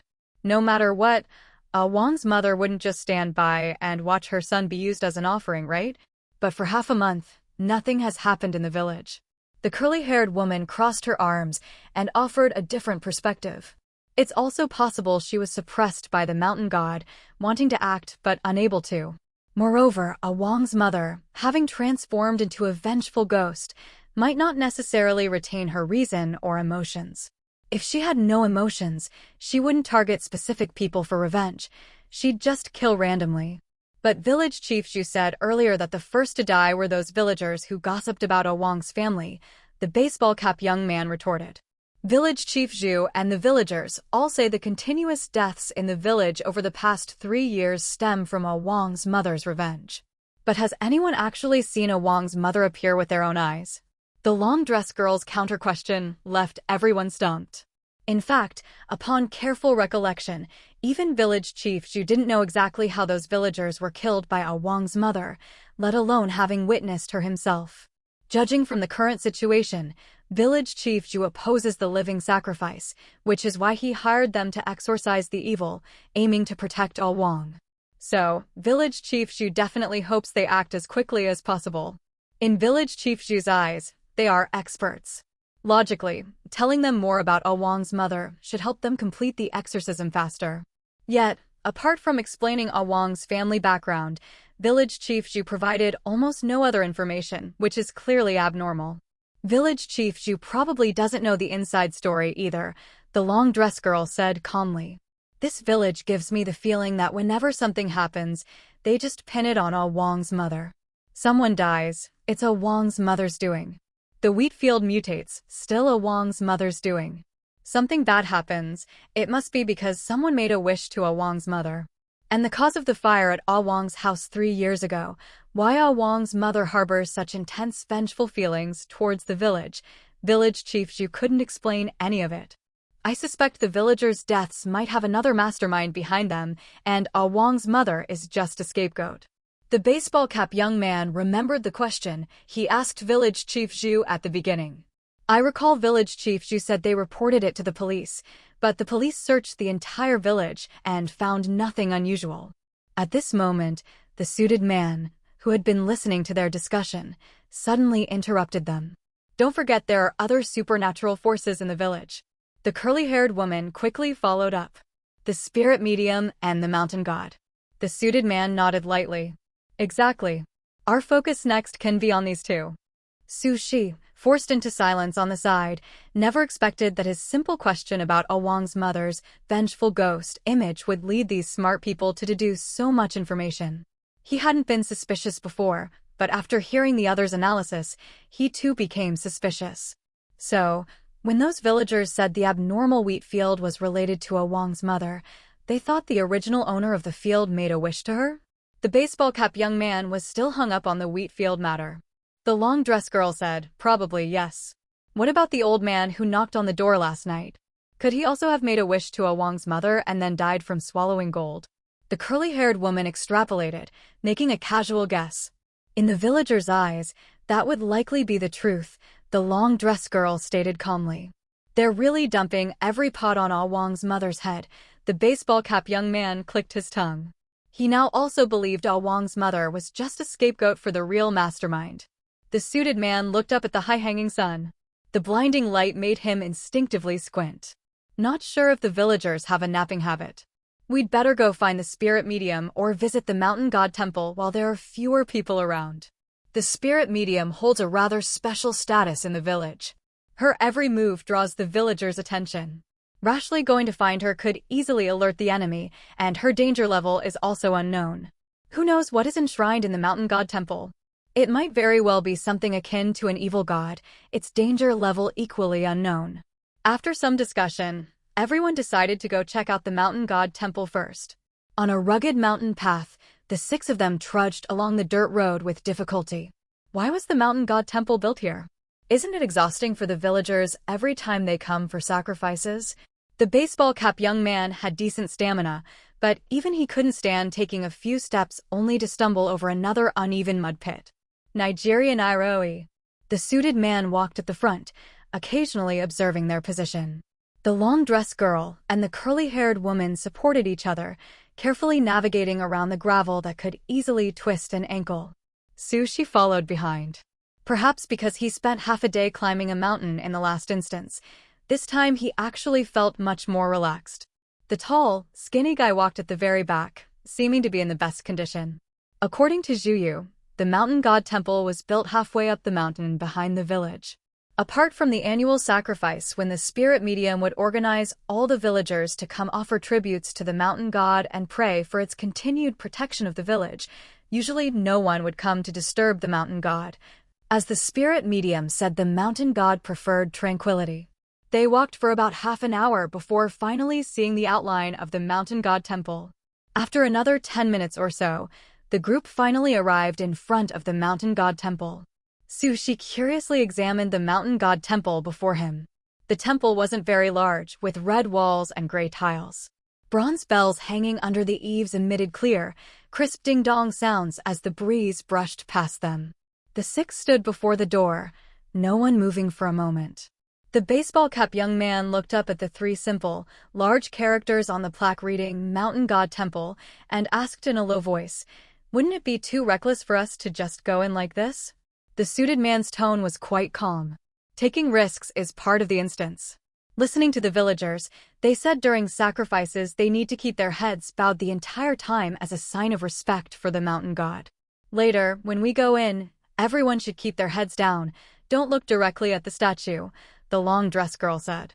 But what they didn't expect was that the originally tightly closed door suddenly began to slowly swing open inward at that moment.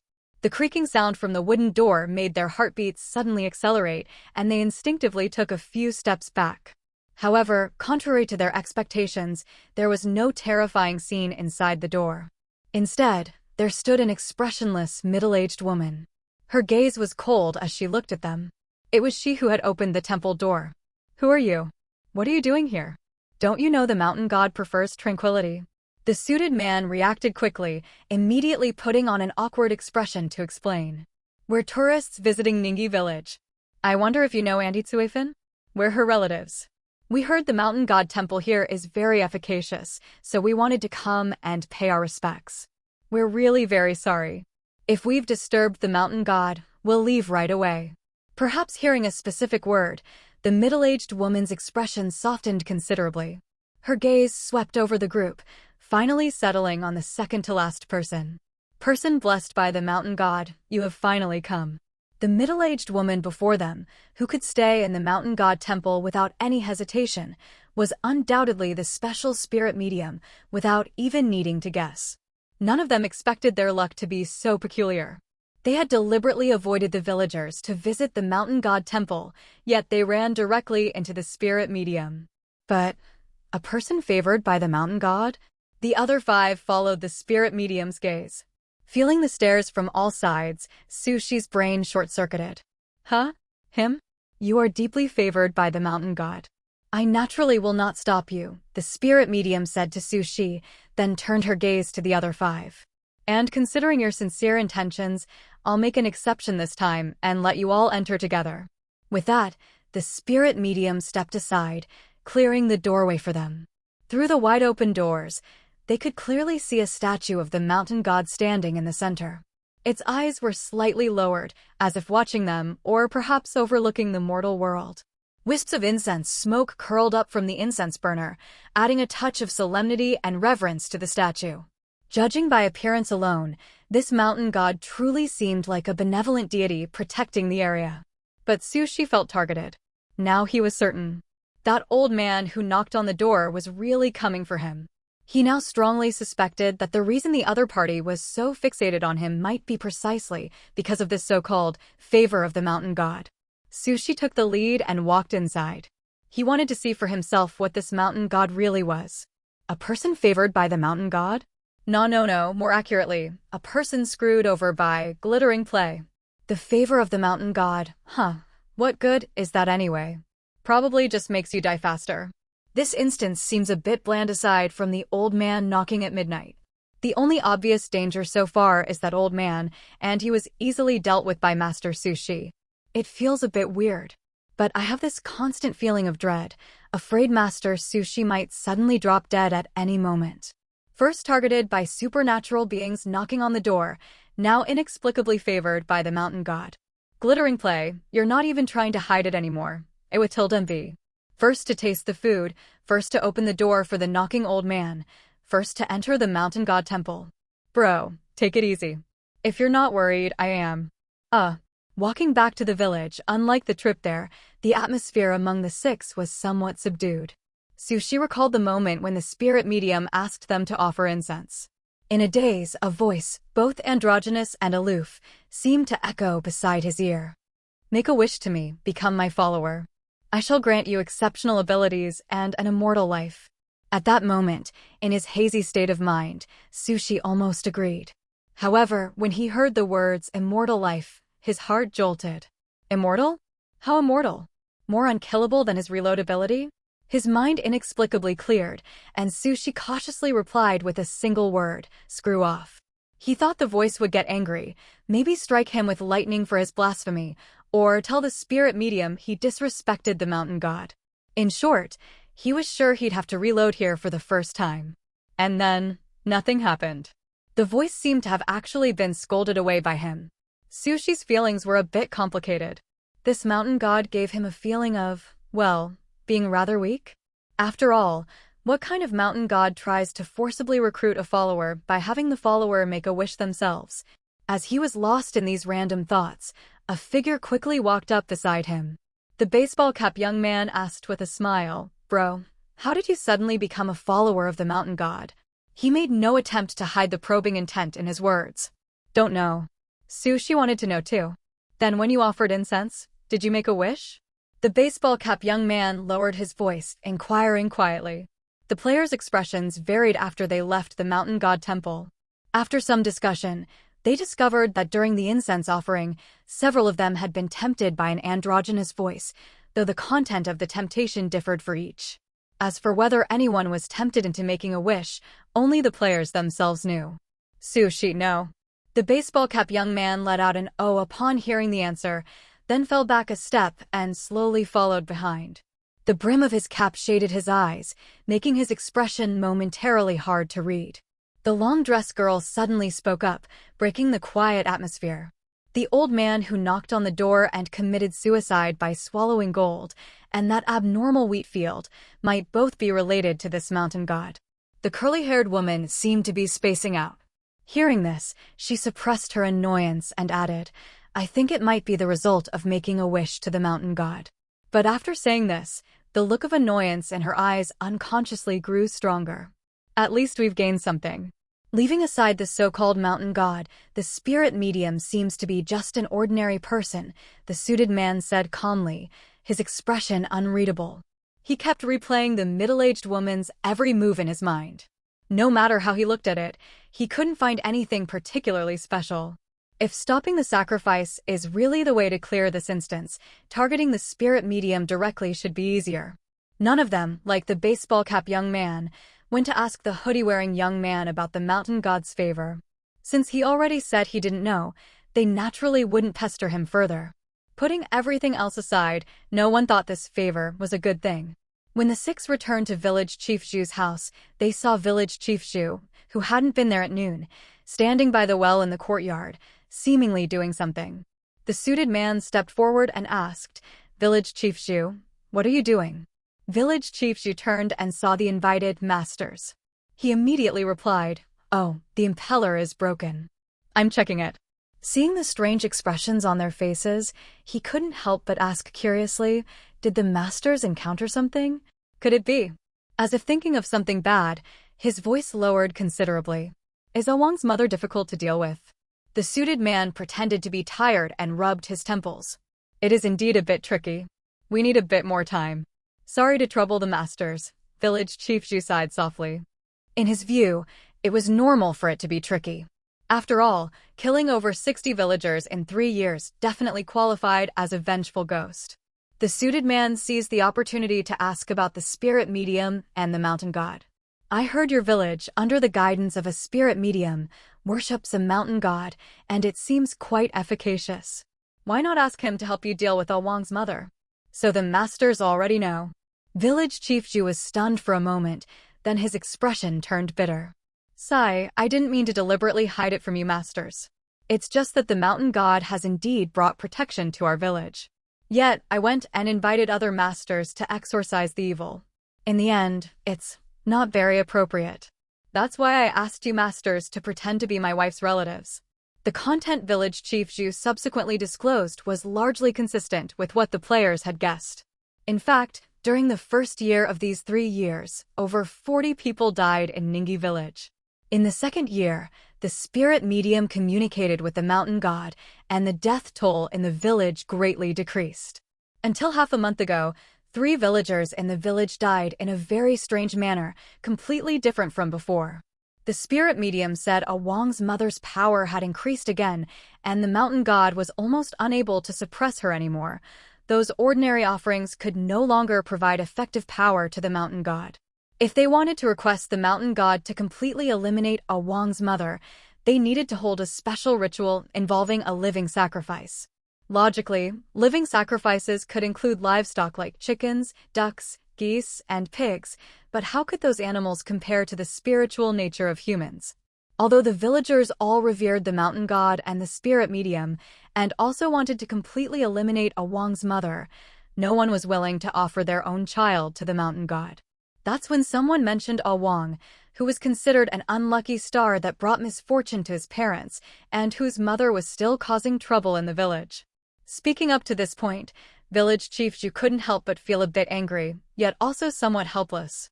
For the villagers, Wang is simply the best offering for this ritual, but, sigh, I practically watched that child grow up. A human sacrifice is a bit cruel, especially for a pitiful child like Wang. The suited man comforted him for a moment before asking, the 3 villagers you mentioned from half a month ago, how did they die? Village Chief Zhu figured he had already said things he shouldn't have, so there was no point in holding back on this. He no longer concealed it. According to the spirit medium, they made wishes to Wang's mother. One of them was surnamed Lu. His wife died early, he never remarried, and he had no children. The village called him Old Man Lu. Old Man Lu loved money and was easily blinded by it. He made a wish to Wang's mother, wanting to get rich. That very day, he dug up a piece of gold in his own field. Before he could be happy for long, he was found dead in his home the next day, having died by swallowing the gold. The other 2 were a married couple. Their children were all working outside the village. Following Old Man Lu, they were found dead in the wheat field they cultivated. All the blood in their bodies had been drained, yet that wheat field grew exceptionally ripe and full. Probably, that couple wished for something like a bountiful harvest for their wheat field. Village Chief Zhu shook his head. They didn't think about how there's no such good thing as getting whatever you wish for. Everything comes with a price. Now the players were certain that the old man knocking on doors at night was that Old Man Lu who died by swallowing gold. The abnormality of that wheat field also had an explanation. But it seems like someone has been constantly irrigating that wheat field. Village Chief Zhu nodded. The corpses of all three of them underwent mutation, and they only appear at night. Old man Lu likes to knock on villagers' doors. As long as you don't open the door, nothing happens. Even if you accidentally open it, just tell him you have no gold. That couple is easily attracted by the scent of blood. To prevent them from wandering around the village, we specifically assigned villagers to irrigate the wheat field with livestock blood every evening to attract them there. With the village chief's explanation, the players finally resolved some of their confusion. I wonder if you esteemed experts could eliminate them along the way? Facing village chief Zhu's hopeful gaze, the suited man calmly fabricated, "Don't worry, once the source disappears, they will naturally vanish as well." That's good then. Village chief Zhu was relieved. Having obtained the information they wanted, the group did not disturb him further. Walking to a secluded spot, the curly-haired woman was the first to speak. "I'm afraid those three people made their wishes to the mountain god." The others who had also been tempted felt the same way. The suited man said gravely, "The anomalies in the village now have explanations. Although we still don't know how the previous 60-plus villagers died, I'm more inclined to believe it's also related to that mountain god and the spirit medium, A with ring above N. It might very well be a self-directed performance to provide offerings to the mountain god. Once there's a first time, there will be a second. This time, they eliminate A Wang's mother, but what about the next time, and the time after that? Without A Wang's mother, there will be A Zhuang's mother, A Kai's mother, and so on. The key to preventing this ritual from happening lies with that spirit medium. However, they must be careful of the spirit medium's ability to cause inexplicable deaths. The spirit medium herself might not possess any special power. That ability most likely comes from the so-called mountain god. Evening. Village Chief Zhu's house. The players looked at the sumptuous dishes, discreetly glancing with the corners of their eyes at the hoodie-wearing young man who was always the first to start eating every time. Sushi ate a few bites, thinking the flavor of this meal seemed a bit strange. Not long after eating, he suddenly felt dizzy and nauseous. Feeling tightness in his chest, he couldn't help but start coughing. Damn it, the food is poisoned. Sushi's abnormality caught the attention of the others. Especially when they saw the hoodie-wearing young man cough up blood, their expressions changed drastically. They immediately understood something was wrong with the food. The curly-haired woman and the baseball-cap young man, who had also eaten a little, hurriedly stuck their fingers down their throats to induce emergency vomiting. Sushi only felt intense pain in his eyes and chest, and breathing became extremely difficult, as if he was about to suffocate the next second. Hearing the commotion, Village Chief Zhu's family came out from the kitchen. Seeing this scene, they were shocked, their faces filled with horror. This is the curse of Ah Wang's mother. Just as Sushi was thinking maybe he should just die first this time, he heard Village Chief Zhu mention the word curse. It wasn't because of the food? Could it be that he had fallen victim to the mountain god and the spirit medium's trick? Sushi suddenly remembered he had a piece of patterned wedding candy that could clear all his negative status effects. However, when he took the wedding candy out of his pocket and unwrapped it, he found he couldn't get the candy into his mouth. His hand kept trembling, causing it to miss, or his body would shudder from time to time. It was as if some force was specifically preventing him from eating the candy. Sushi? Is some dirty thing jinxing him? At that moment, the tall, skinny guy quickly walked over to Sushi, squatted down beside him, took the wedding candy from Sushi's hand, and stuffed it into his mouth. Sushi was stunned for a moment, then gave him a grateful look, moved. "Brother, you're a good person." The candy turned into a warm current flowing into his abdomen as soon as it entered his mouth, but Sushi waited for a while and found it had no effect at all. Damn, it's not some curse at all. The food really is poisoned. Pocket, other one, cough. Sushi's voice was hoarse and broken as he tried to tell the tall, skinny guy to take out the other piece of wedding candy from his pocket. The tall, skinny guy acted swiftly, taking out the other piece of pure white wedding candy and, without another word, fed it to Sushi. As soon as Sushi finished eating the pure white wedding candy, all the pain in his body instantly disappeared, and his condition returned to its peak in an instant. Sure enough, it was because of the food. The patterned wedding candy didn't work, but the pure white wedding candy took effect, proving this was definitely not some curse as Village Chief Zhu said, but physical damage. The curly-haired woman and the baseball-cap young man were already curled up on the ground, barely alive, just like Sushi had been moments ago. The suited man and the long-dressed girl had restrained Village Chief Zhu's family and were interrogating them. Seeing Sushi was fine, the tall, skinny guy went to check on the other two. Slowly standing up, Sushi casually wiped the bloodstains from the corner of his mouth. Wasting 2 pieces of wedding candy like that feels like a bit of a loss. Sushi slowly shifted his gaze toward the table of food. As Sushi's vision gradually cleared, he found himself just picking up his chopsticks. Tap. Chopsticks were gently placed on the table, producing a faint, crisp sound. This unusual noise immediately drew everyone's attention. Feeling his pockets to confirm the 2 wedding candies were safely back inside, Sushi then looked at his teammates with a sense of relief. The others saw the hoodie-wearing young man silently stare at the food for a moment, then suddenly lift his gaze and announce, word by word, "The food is poisoned." These 4 simple words were like a drop of oil falling into boiling water, causing the 5 others' expressions to change drastically. The curly-haired woman and the baseball-cap young man, who had already picked up their chopsticks, immediately threw them onto the table. No one questioned whether Sushi's words were true or false. After all, he was always the first to test the food for poison during every meal. The suited man cast a deep, searching look at this mysterious and consistently silent hoodie-wearing young man before him, then called out loudly toward the kitchen, "Village Chief Zhu." Soon, Village Chief Zhu emerged. "Is there something the masters need?" Village Chief Zhu seemed to sense the change in atmosphere. His originally ordinary expression couldn't help but become uneasy. "Is the food not to the master's liking?" Seeing the masters remain silent, just coldly watching him, Village Chief Zhu panicked outright. He didn't know how he had suddenly offended these masters and could only ask cautiously, "Should I have my wife prepare a new set of dishes for the masters?" The suited man narrowed his eyes slightly. He couldn't detect the slightest flaw in Village Chief Zhu's demeanor. Either the man was genuinely unaware, or his acting skills were exceptionally refined. "That won't be necessary. We have no fortune to enjoy this poison food." "What?"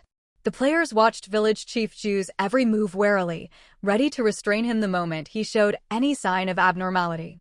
However, to everyone's surprise, Village Chief Zhu suddenly ran toward the kitchen in a panic, shouting as he went, "Wife! Xiao Yu!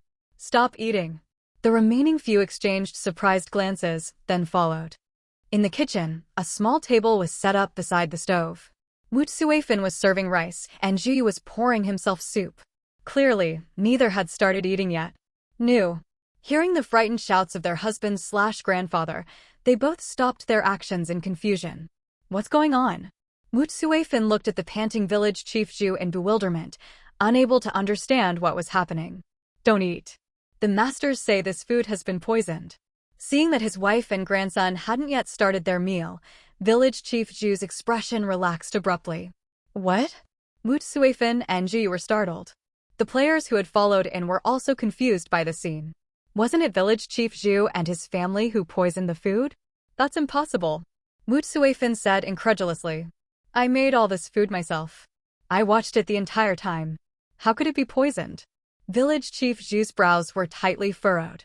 He turned to the 6 masters he had invited and asked hesitantly, "Are the masters certain the food is poisoned?" Everyone's gaze shifted back to the hoodie-wearing young man standing to the side. Sushi nodded calmly. No one could be more certain than someone who had already died once from it. Village Chief Zhu wiped his face roughly as if making a decision. He said to the players, "Please wait here for a moment, masters," and then went out. Soon, they saw Village Chief Zhu return, holding a chicken. Village Chief Zhu fed the chicken some of the cooked rice. Not long after, the previously lively chicken suddenly collapsed to the ground, convulsed violently a few times, and then fell silent. Except for Sushi, everyone's faces turned rather unpleasant. Forget the dishes. At the very least, the rice was genuinely poisoned. Wu Suifan's legs went weak. Who wants to harm us?" she asked in a trembling voice. Zhu was scared stiff, clinging tightly to Wu Suifan, not daring to speak. This family's reactions really didn't seem like an act. The players temporarily dismissed their suspicions of them. If both the rice and the dishes are poisoned, the most likely culprit is the water source. The long-dressed girl had, at some point, walked over to the stove. After carefully observing it, she delivered her conclusion. Water. Village Chief Zhu and Wu Tsuefen were taken aback. This afternoon, the impeller in the water pump for the well in our courtyard broke. I went to fetch water from another family's well. Village Chief Zhu's tone was taut like a drawn bowstring, laced with thick, lingering fear. The baseball cap young man pressed further. Which household? At the glittering play program set. Song Yen looked at the large screen, her expression a mix of worry and relief. There was actually poison in the food. That's truly unexpected. Thankfully, Sushi detected it in advance. I just don't know how he figured it out. It seemed like he was even about to start eating. From the moment Old Man Lu knocked on the door in the middle of the night, they had stopped providing commentary. First, there was Old Man Lu's targeted knocking, then the spirit medium's so-called mountain god's favor. Not to mention the live stream comments, even she felt something was off. To avoid being criticized by netizens, she and the two experts wisely chose to act as background figures. But they were still on the program and couldn't remain silent forever. This was a good opportunity for commentary. Chao Hongba pondered for a moment before slowly saying, Sushi has always been a highly observant person. The players encountered Village Chief Zhu inspecting the pump impeller by the well right after returning from the Mountain God Temple. He probably noticed something then. Gooding followed with a smile. I think so too. A damaged impeller needs replacement or welding repair. Village Chief Zhu doesn't seem like someone skilled in that, otherwise he wouldn't have just been inspecting it by the well without taking action. Hiring someone takes time, and so does replacement or repair. No outsiders came to Village Chief Zhu's house this afternoon, which proves the well was temporarily unusable for drawing water. Song Yan asked them curiously, then how did Sushi determine that the food made with the changed water source was poisoned? Chao Hongba shook his head helplessly. Regarding that aspect, I can't provide an accurate analysis. Perhaps his sense of smell is exceptional, allowing him to keenly detect the abnormality in the food. Gooding said thoughtfully, it's also possible. He was actually testing something. Chao Hongba was taken aback. How so? Gooding, we can't look at Master Sushi the same way we look at ordinary players. For example, right now, the other players are focused on the water quality issue, but Master Sushi might be thinking on a deeper level.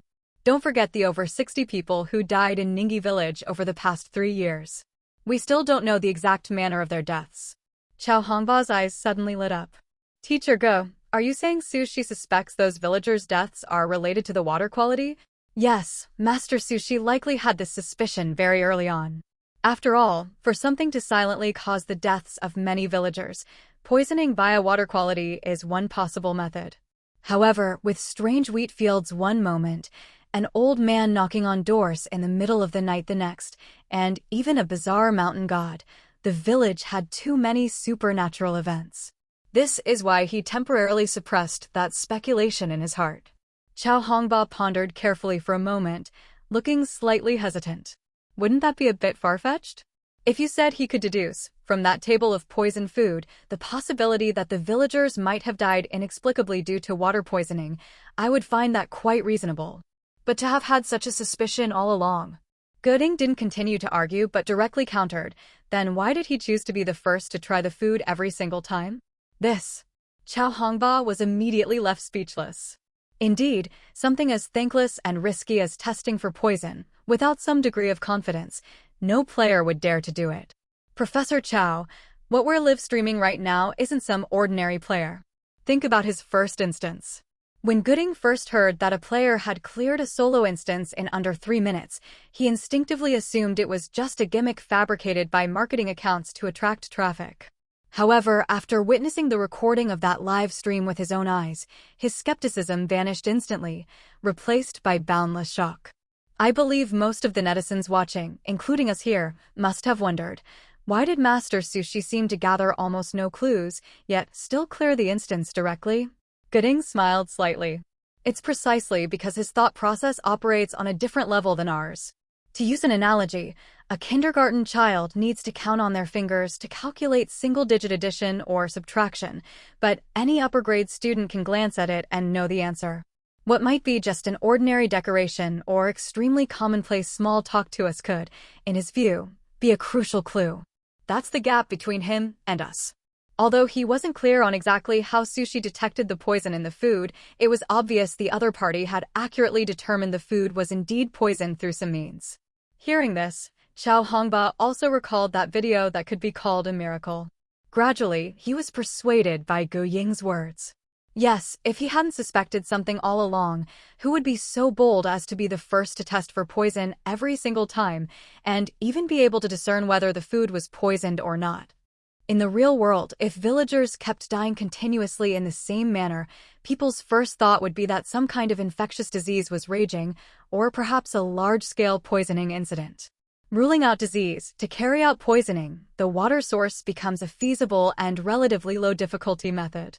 But inside the instance, they took it for granted that it was the work of supernatural beings, never even considering possibilities like disease or poisoning. The reason for this preconceived notion was that the real world lacks the mystical forces present in the instance, so they naturally look for answers in more scientific directions. Sushi was different from them. They were now deducing the cause from the result, while he had considered this aspect from the very beginning. When you have eliminated the impossible, whatever remains, however improbable, must be the truth. This was Chao Hongba's current state of mind. Song Yen glanced at the silent Chao Hongba, thinking he didn't agree with Go Ying's words, and said, "It seems our two expert gentlemen have different views." "That's fine, we can continue watching, with Circumflex New Beta." "Are you guys saying Master Sushi already suspected the water source might be poisoned after hearing the initial instance background from Village Chief Zhu?" "Bro, while I admit my IQ isn't great, isn't comparing me to a kindergarten kid a bit too much? The person above, you have to consider who you're comparing yourself to. Compared to Master Sushi, if you still have kindergarten-level intelligence, you should be secretly celebrating." Joking aside, but have you all forgotten which program we're watching? Daily question. When will this program shut down? This instance is so sneaky, leading the players toward the supernatural direction while secretly poisoning them itself. With the mountain god and live sacrifice thing coming up, I felt the instance situation was almost clear. How did a poisoning incident pop up again? It does feel a bit out of place. Like I'm watching a horror movie that suddenly turns into a suspense film halfway through. Heavens above, this faithful maiden is willing to trade 10 years of this program's lifespan for Master Sushi to safely pass this instance. So ruthless, 10 years is too little. Make it 100. And bless Master Chung Su while you're at it. Following Village Chief Zhu's directions, the 6 of them arrived in front of one of the village's vacant houses. This is the place. According to Village Chief Zhu, this household originally housed a man in his 60s living alone. One day, returning from visiting neighbors, he had just reached his doorstep when he broke out in sweat on his hands and feet, collapsed on the ground, and passed away not long after. The group drew a bucket of water from the well. To the naked eye, the water was clear and transparent, seemingly fine, but no one dared to touch it or try drinking it lightly. Soon, Village Chief Zhu entered the courtyard from outside, carrying another chicken. After comforting his wife and grandson, he had hurried over. If the water was poisoned, it would be a major event for the village. If the water wasn't poisoned, then the fact that his family's food had been mysteriously poisoned was no small matter either. In short, he desperately hoped these experts could help him figure out the whole story. Under Village Chief Zhu's experiment, the chicken that drank the water didn't last long before it started convulsing and died, just like the chicken that ate the cooked rice earlier. "It seems it really is because of this well water," the suited man said gravely. How could this be?" Village Chief Zhu looked utterly bewildered. The players were thinking much deeper than Village Chief Zhu. The long-dressed girl reminded them, the question is whether only this well's water is problematic or... Village Chief Zhu's expression changed drastically, and he slapped his thigh. "Oh no! If the villagers have all been drinking the well water." "Village Chief Zhu, please calm down." The suited man quickly stopped the village chief, who was about to go gather the villagers. "It's already evening. The villagers have probably eaten most of their dinner by now. If something was wrong, there would have been an uproar already. It wouldn't be this quiet. Listen, you can still hear the old folks chatting nearby." Hearing this, Village Chief Zhu also calmed down. That was true. The villagers liked to chat outside their doors for a while after dinner, only closing their doors to guard against Old Man Lu before dark. If he listened carefully now, he could faintly hear some conversation. If every household's well was problematic, there would have been chaos long ago. Seeing that village chief Zhu had taken his words to heart, the suited man breathed a sigh of relief. He had almost let the other party alert the enemy. Village Chief Zhu, it was precisely because your family's well became unusable that you came here to fetch water. Otherwise, you wouldn't have discovered this well was poisoned. So what we need to determine now is even more crucial. Is it only this household's well water that's poisoned, or is the well water of every villager who died in the past 3 years poisoned? Village Chief Zhu wasn't a fool either and quickly understood the implication from the suited man. The experts mean that the villagers who died over the past 3 years weren't because of Wang's mother's curse, but... Village Chief Zhu's voice trembled slightly, but because of this poisoned well water? Very likely, the suited man nodded, then immediately shifted his tone. However, this is just our speculation. We still need you, Village Chief, to continue verifying it. Village Chief Zhu was silent for a moment. When he spoke again, his voice was noticeably hoarser. All right, please wait a moment, experts. I'll go fetch a few more chickens. The long-dressed girl added a reminder. Please try to avoid being seen by others as much as possible. Village Chief Zhu acknowledged. If someone really was poisoning the wells, he certainly couldn't make a big fuss about it. Otherwise, if the perpetrator realized they were using chickens to test the water quality, who knew what else the culprit might do? After Village Chief Zhu left, the baseball-cap young man couldn't help but speak up. Then do we still need to stop the sacrifice? If the over 60 people who died in Ningyi village over the past 3 years all died from poisoning, then Wang's mother's revenge was naturally nonsense. The supernatural beings knocking on doors and the abnormal wheat fields could also be confirmed as the price paid after villagers made wishes to the mountain god. As for the live sacrifice 2 days later, it seemed to have no connection whatsoever with the well water being poisoned. The curly-haired woman played with her hair. Her mood hadn't been good since returning from the mountain god temple, and now she remained silent. The suited man could see what the baseball-cap young man was thinking, but he held a different view. The mountain god sacrifice and the poisoned well water aren't necessarily unrelated.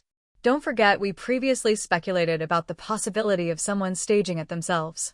For the spirit medium to make the villagers believe in the mountain god, she might have poisoned some villagers' wells, creating the false appearance of Wang's mother's posthumous revenge to frighten the remaining villagers. She might even poison a few villagers periodically to consolidate their reverence for the mountain god. This possibility was very high. So, I think we still need to target the spirit medium herself. She is the true key figure in this instance.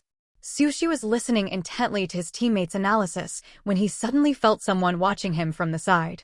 Turning his head, he saw it was the tall, skinny guy from the previous instance, the one who fed him candy when he was about to die, whom he considered a good person. Just as Sushi was wondering why the man was looking at him, he saw the man walk towards him. The mountain god's favor probably makes you particularly noticeable to those supernatural beings, the tall, skinny man said softly. Sushi was momentarily stunned.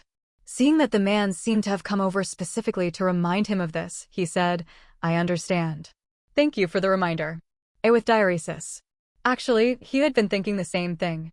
But as for why he was inexplicably favored by the mountain god, Sushi himself didn't know, and he guessed the tall, skinny man probably didn't know either.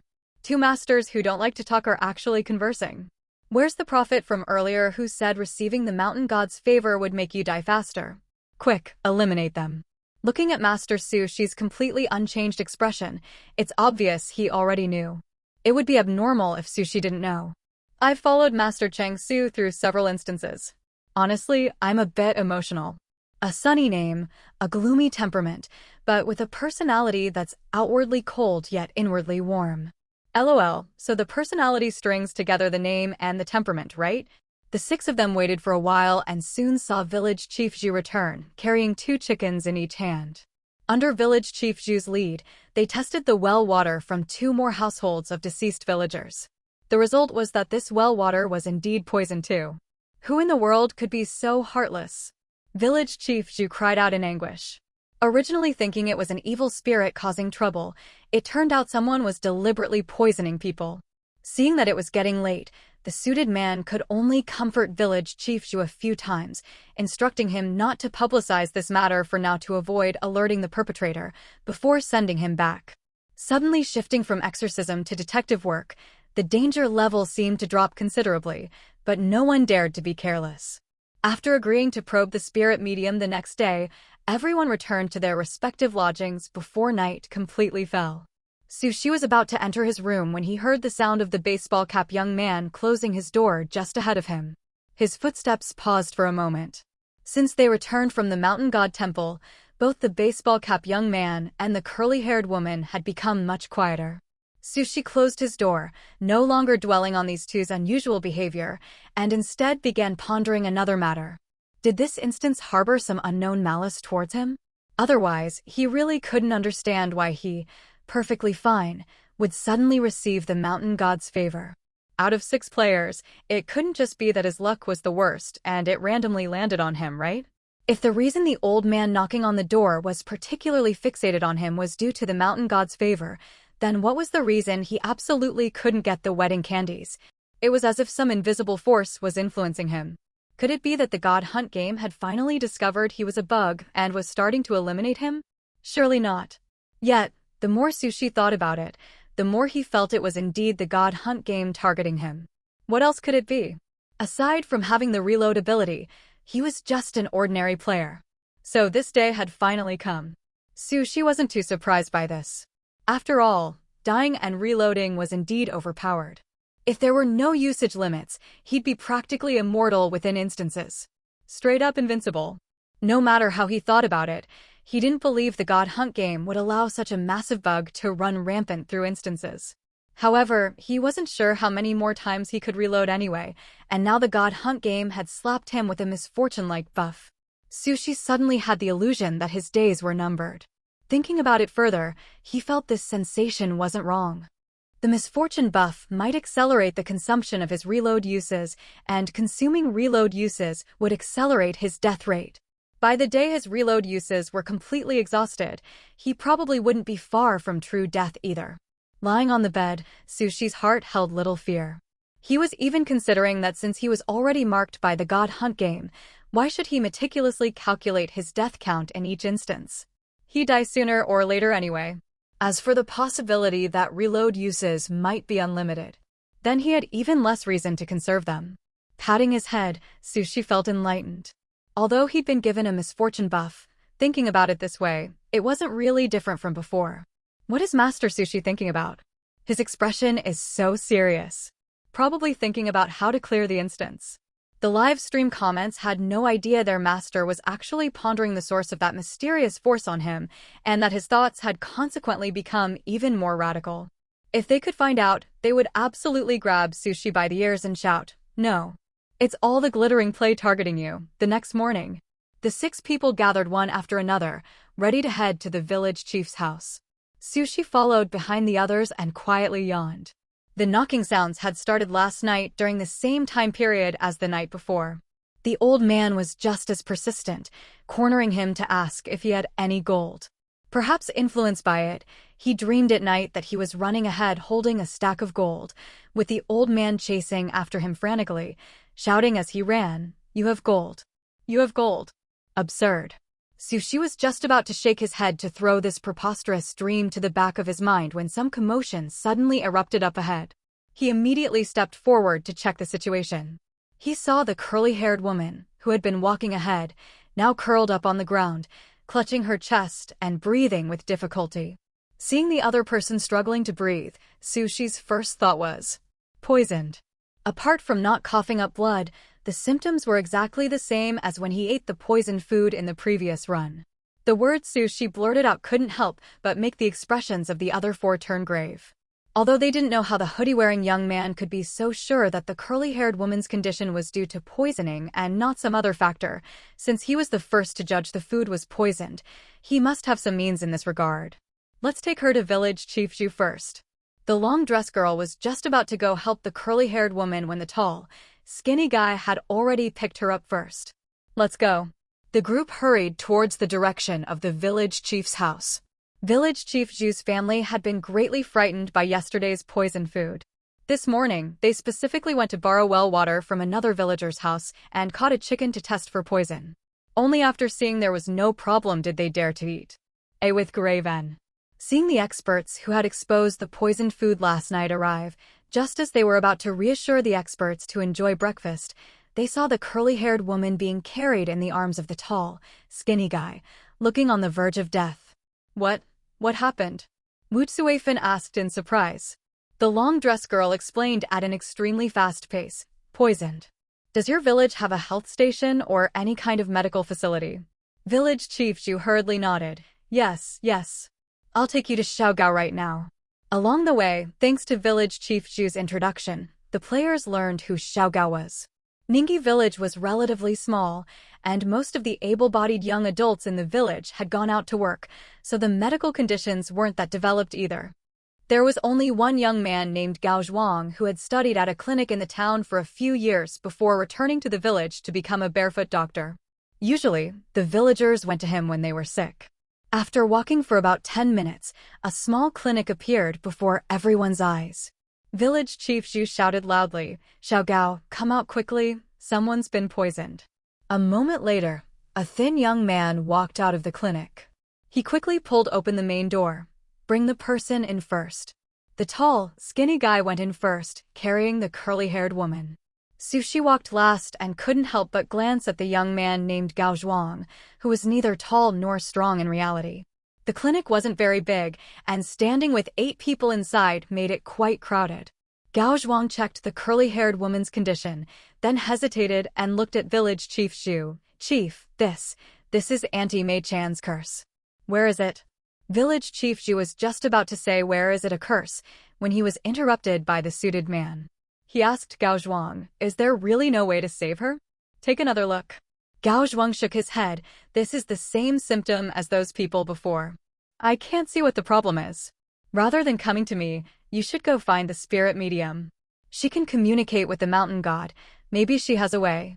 Village Chief Zhu wanted to explain to him that the curse was actually just poisoning, but after being interrupted by the expert beside him, he slowly figured out that the experts obviously didn't want him to tell the truth. Why was that? You're a doctor. How can you believe in nonsense like curses? The long-dressed girl said coldly. We'll go directly to the town. There will always be a doctor who can identify the symptoms. Sushi looked at the curly-haired woman who had already started coughing, thinking she probably wouldn't hold on much longer, but she had lasted much longer than he did in his previous run. The other players also knew the curly-haired woman was actually doomed. Right now, they were mostly testing this young doctor named Gao Zhuang. Gao Zhuang, having been scolded, flushed red, looking both ashamed and troubled, but I really can't save her. The next second, the curly-haired woman suddenly grabbed Gao Zhuang's arm with such force that it wrinkled his white coat. She moved her lips as if trying to say, "Save me," but before any sound came out, the light in her eyes went out. After holding on for over 10 minutes, the curly-haired woman still lost her breath. A player had died inexplicably, and so abruptly at that. A heavy atmosphere spread among the group. Village Chief Zhu seemed very uneasy. These experts were all invited by him, yet one of them had died in the village. If it had really been a death from a curse or something, it would be one thing, but to die from poisoning. He was probably in for trouble. Gao Zhuang sighed. I'm sorry I couldn't save her. With my level of medical skill, I really can't see what the problem is. I'm sorry. He looked at Village Chief Zhu. Chief, this person's symptoms are exactly the same as those cursed villagers. I suggest you still go find the spirit medium. Hearing this, Village Chief Zhu couldn't help but sigh inwardly. He already knew this wasn't any curse. What use would finding the spirit medium be? A curse? Do things like curses really exist? The suited man murmured softly. Then let's go find this so-called spirit medium and see, the long-dressed girl said in a cold tone. The two of them, playing off each other, turned and left. The tall, skinny guy hoisted the curly-haired woman's corpse, and he and the baseball-cap young man walked out of the clinic one after the other. Before leaving, Sushi glanced out of the corner of his eye at the fully stocked medicine cabinet. After the group left the clinic, the suited man, seeing Village Chief Zhu rubbing his hands together uneasily, said directly, We'll still have to trouble you, Village Chief, to help bury our companion. Don't worry. Death is commonplace in our line of work. Our team also has a rule. If someone dies during a mission, they are to be buried locally. After hearing this, Village Chief Zhu relaxed a little and nodded repeatedly. I'll go ask someone to help right away. After Village Chief Zhu left, the tall, skinny guy gently placed the curly-haired woman's corpse on the ground. The remaining players weren't experiencing a teammate's death for the first time. Apart from feeling a bit somber at first, their expressions had now returned to normal. This Gao Zhuang has a problem, the suited man stated with certainty. The long-dressed girl's expression was calm. His words kept guiding us to go find the spirit medium. The baseball cap young man straightened his hat brim and said calmly, I just want to know how that woman died. Although his face revealed little emotion, everyone could still faintly sense a restless agitation deep beneath his calm exterior. The long-dressed girl lowered her head as if recalling, then after a moment slowly spoke. After we returned to our lodgings last night, we each went to our own rooms. If there was anything unusual, she took a shower. Took a shower? The suited man asked. Did she ingest anything? The long-dressed girl shook her head regretfully. I don't know about that. She couldn't have been with the curly-haired woman every moment. The suited man did not show any obvious disappointment. Whether touching poisoned water during a shower could cause poisoning, none of them knew. But compared to the idea that contaminated water from a shower was the cause, he leaned toward the possibility that the curly-haired woman had unknowingly ingested something containing toxin. Why are you all so sure she was poisoned? The baseball cap young man suddenly cut in. Everyone else froze. Why assume the curly-haired woman was poisoned? Their gazes turned to the hoodie-wearing young man who had been quietly listening to the conversation the whole time without saying a word. She hesitated for a moment. Because he had died from poisoning once, he was familiar with the curly-haired woman's symptoms. But he obviously could not reveal that. So he countered, then how do you think she died? In the first two instances, they had encountered many inexplicable incidents, and she had grown fairly experienced with them. An explanation? He didn't need to explain. Smart teammates would deduce a reasonable theory on their own. To the other players, the hoodie-wearing young man looked indifferent, as if he did not care whether his conclusion was refuted, merely asking back with curiosity to see what the challenger would say. AOES. Although the young man rarely, or almost never, spoke with them, they did not underestimate him for it. Those who survived instances might have many flaws, but they would never be fools. Besides, he carried a contradictory air. His presence was subtle, yet that composed bearing was striking. Either he had confidence in his own strength, or he had some security, like a precious life-saving item. Either way, it proved he was no simple player. The baseball cap young man quickly responded. Bro, you misunderstood. I'm not questioning you, it's my fault for not expressing myself clearly. After a pause he continued, what I mean is, why are you all convinced she poisoned herself? The long-dressed girl frowned slightly. What are you trying to say? The baseball cap young man smiled helplessly. Have you forgotten the mountain god temple? Although he did not state it outright, everyone instantly understood his implication. They had all been manipulated in the mountain god temple. So you suspect she died because she made a related wish to the mountain god? The suited man asked to confirm. The baseball cap young man nodded. Old man Lu, who knocked on doors at night, made a wish, and the next day he was dead, right? The timing fits perfectly. It made a certain kind of sense. After these 2 days of interaction, they did not think the curly-haired woman was the type to be careless and ingest things casually inside an instance. From the 3 villagers who had died half a month ago, it was clear making wishes to the mountain god required a price. If the mountain god collected that price and the curly-haired woman died from poisoning as a result, it actually sounded plausible.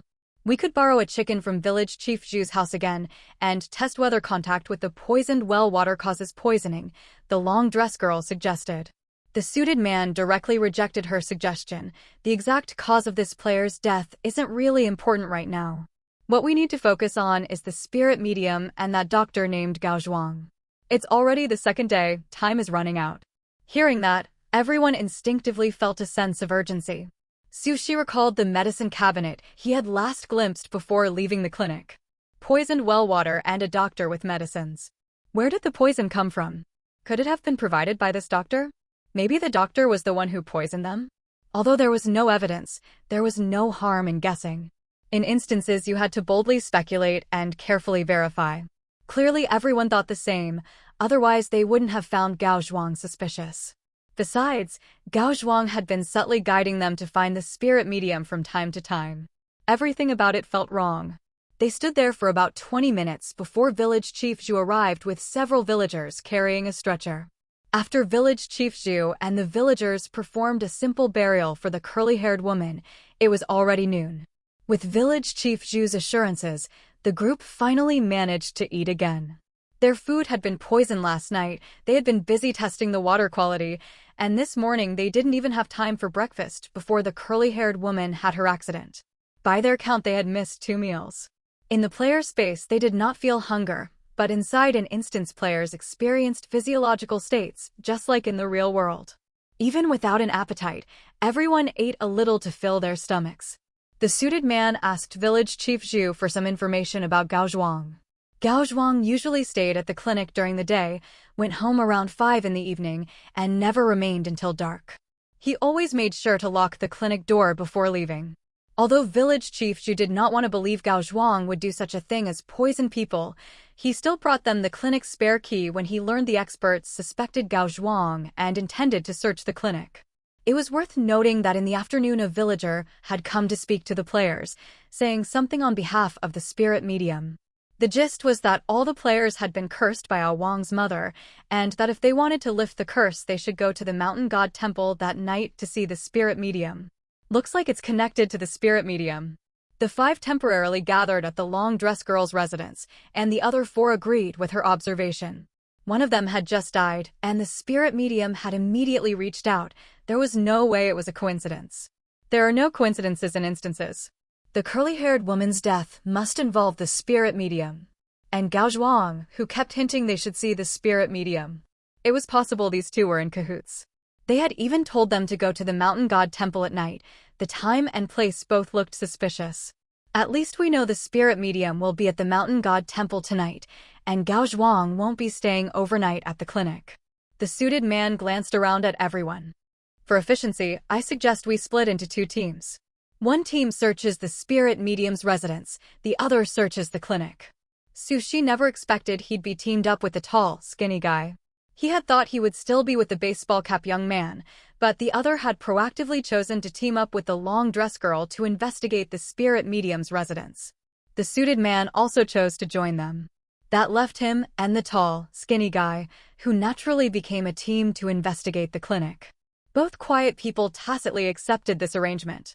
For Sushi, it made no difference which place he investigated. It was merely a matter of dying more, dying less, or not dying at all.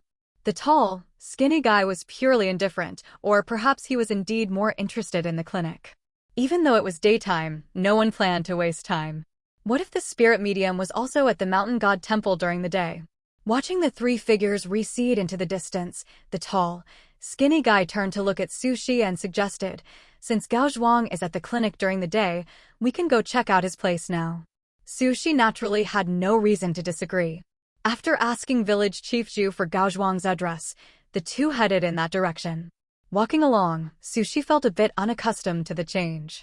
Used to the baseball cap young man who would chatter every now and then, suddenly switching to the quiet, reserved tall, skinny guy made the atmosphere feel awkward to him.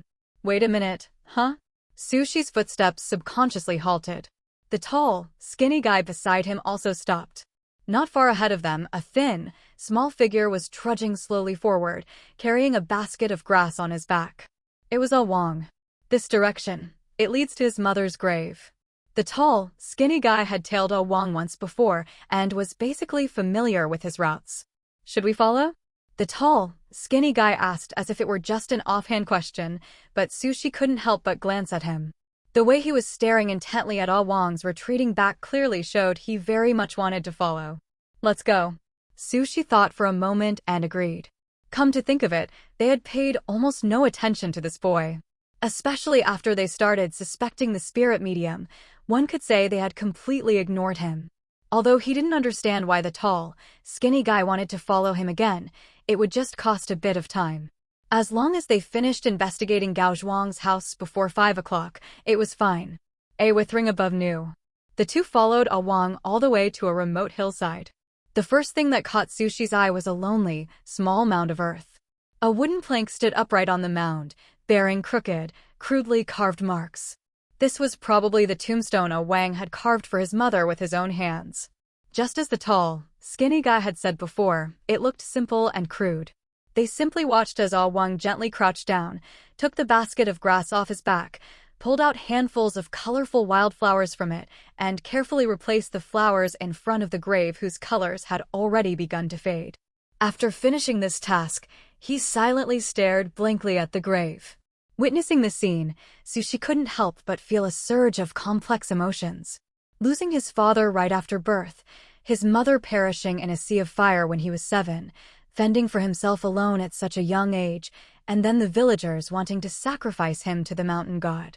Even after his mother's death, she was used as a shield by those with ulterior motives, not even allowed to have a proper burial site.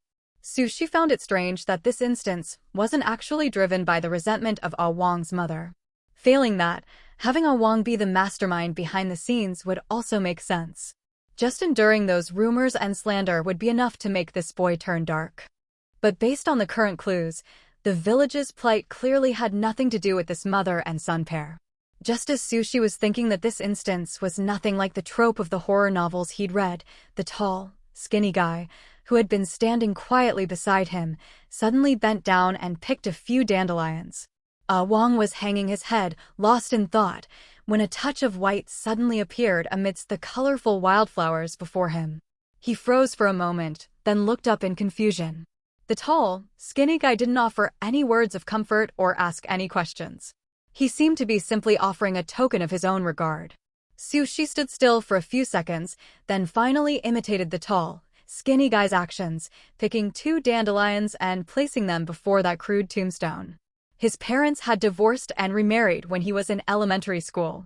Since then, he had felt like an unwanted burden, kicked back and forth between the 2 households. It wasn't until he chose to attend a boarding school in middle school that this life of living under someone else's roof ended. Accustomed to being a familiar stranger floating outside of 2 families, he viewed parent-child relationships with particular detachment. However, even though he had never experienced familial affection himself, that didn't stop him from feeling a unique sense of goodwill towards Wang's mother, who had raised her child alone all by herself. The actions of the 2 clearly left Wang at a loss. After a long while, he whispered softly, "Thank you. What's going on? How did it suddenly get so heartwarming? Don't mention it, Wang really is quite pitiful. But they're in an instance right now. One wrong move and they're dead. It's better not to have any unnecessary sympathy, right? I can actually understand their actions. You guys haven't seen the player backgrounds released on the official website, have you?" "Huh? The official website has player background info. The person above, are you still asleep after a year-long nap? I went to the official website a long time ago to search for their family backgrounds. They're called tragic. Master Chung Su's parents divorced when he was little because his dad cheated. And he didn't just cheat with one person. He even brazenly brought someone home when Chung Su's mom went back to her parents' place to visit. WTF, that brazen. Yeah. Later, his mom found out and wanted a divorce. His dad disagreed, so they fought a divorce lawsuit. But Master Chung Su was awarded to his dad. His dad was quite wealthy, but he wasn't human. Not only did he dump his son on his ex-wife and never ask about him, he was also incredibly stingy towards his ex-wife and son, constantly delaying tuition payments and unwilling to give living expenses. Master Chung Su's mom didn't remarry either. She raised her son by working odd jobs. No wonder Master Chung Su sympathizes with Wang. It's because he's been through similar hardships. Anyway, Master Chung Su and his mom lived a pretty tough life. But his mom loved him very much, and she's still alive now. Compared to Wang, he's still luckier. But Master Chung Su was chosen for the instance, a life-or-death situation. His mom must be heartbroken. Definitely. Can't be helped. God Hunt selects players randomly. If we could choose, I'd be the first to figure out a way to send his dad in. Wait. Since when were the player backgrounds on the official website that detailed? Alright. Actually, someone specifically went and investigated thoroughly, then exposed it. They just wanted to nail Master Chung Su's dad to the pillar of shame. That someone wouldn't be you, would it? What about Master Sushi then? An orphan raised in a welfare institution. At least Master Chung Su has a mom who loves him. Master Sushi doesn't even have a mom anymore. Damnable Flash Play, even bullying orphans. The Outside World's Flash Play program team once again faced a torrential storm of live stream comments. Inside the instance. After Sushi and the other man offered a bunch of dandelions as a simple gesture of their feelings, they prepared to leave. Just as they turned and were about to walk away, they heard the boy behind them urgently call out to stop them. "Wait, I know who you are. You're the expert's village chief grandpa invited." Hearing this, Sushi couldn't help but stop in his tracks. The tall, skinny guy frankly acknowledged with an MHM. Wang's fingers kept twisting the hem of his clothes, his gaze falling on the grave beside them, conflicted as he said, "I'm sorry. I shut you out before." His mother had taught him since he was little to be polite, but he didn't want to be polite to bad people. He had thought these experts were all bad people. "My mom didn't become a vengeful ghost, and she hasn't harmed anyone. Please, please don't hurt her." She was momentarily stunned upon hearing this. He was a bit confused. If Wang's mother hadn't become a vengeful ghost, why would Wang still be afraid they would hurt his mother? They didn't even have an evil exorcism target. The tall, skinny guy paused, his tone unconsciously softening a bit. "We know." As if feeling that single sentence didn't fully express their stance, he added another. "Don't worry, we won't hurt your mom." Wang visibly relaxed his body after hearing this. Perhaps because of these two older brothers' gentle actions just now, he inexplicably trusted their promise. Sushi didn't know if this boy knew he was the sacrificial offering for the postnatal ritual, but he didn't plan to ask. Their goal, after all, was partly to stop this human sacrifice. Looking at the boy before him who still seemed somewhat guilty about shutting them out earlier, a thought flashed in Sushi's eyes. He suddenly remembered something he hadn't yet figured out. He carefully considered his wording and cautiously asked, 3 years ago, the fire at your house, do you know how it started?" Sushi noticed that after he asked, the tall, skinny man beside him turned his head to look at him. The emotion in his eyes left Sushi somewhat baffled. Was there something wrong with his question? He felt this point was crucial. Wang didn't notice the eye contact between the two older brothers. He sniffled, but didn't hide anything, nor was he as resistant as during their first meeting. With Circumflex New Thailand bot.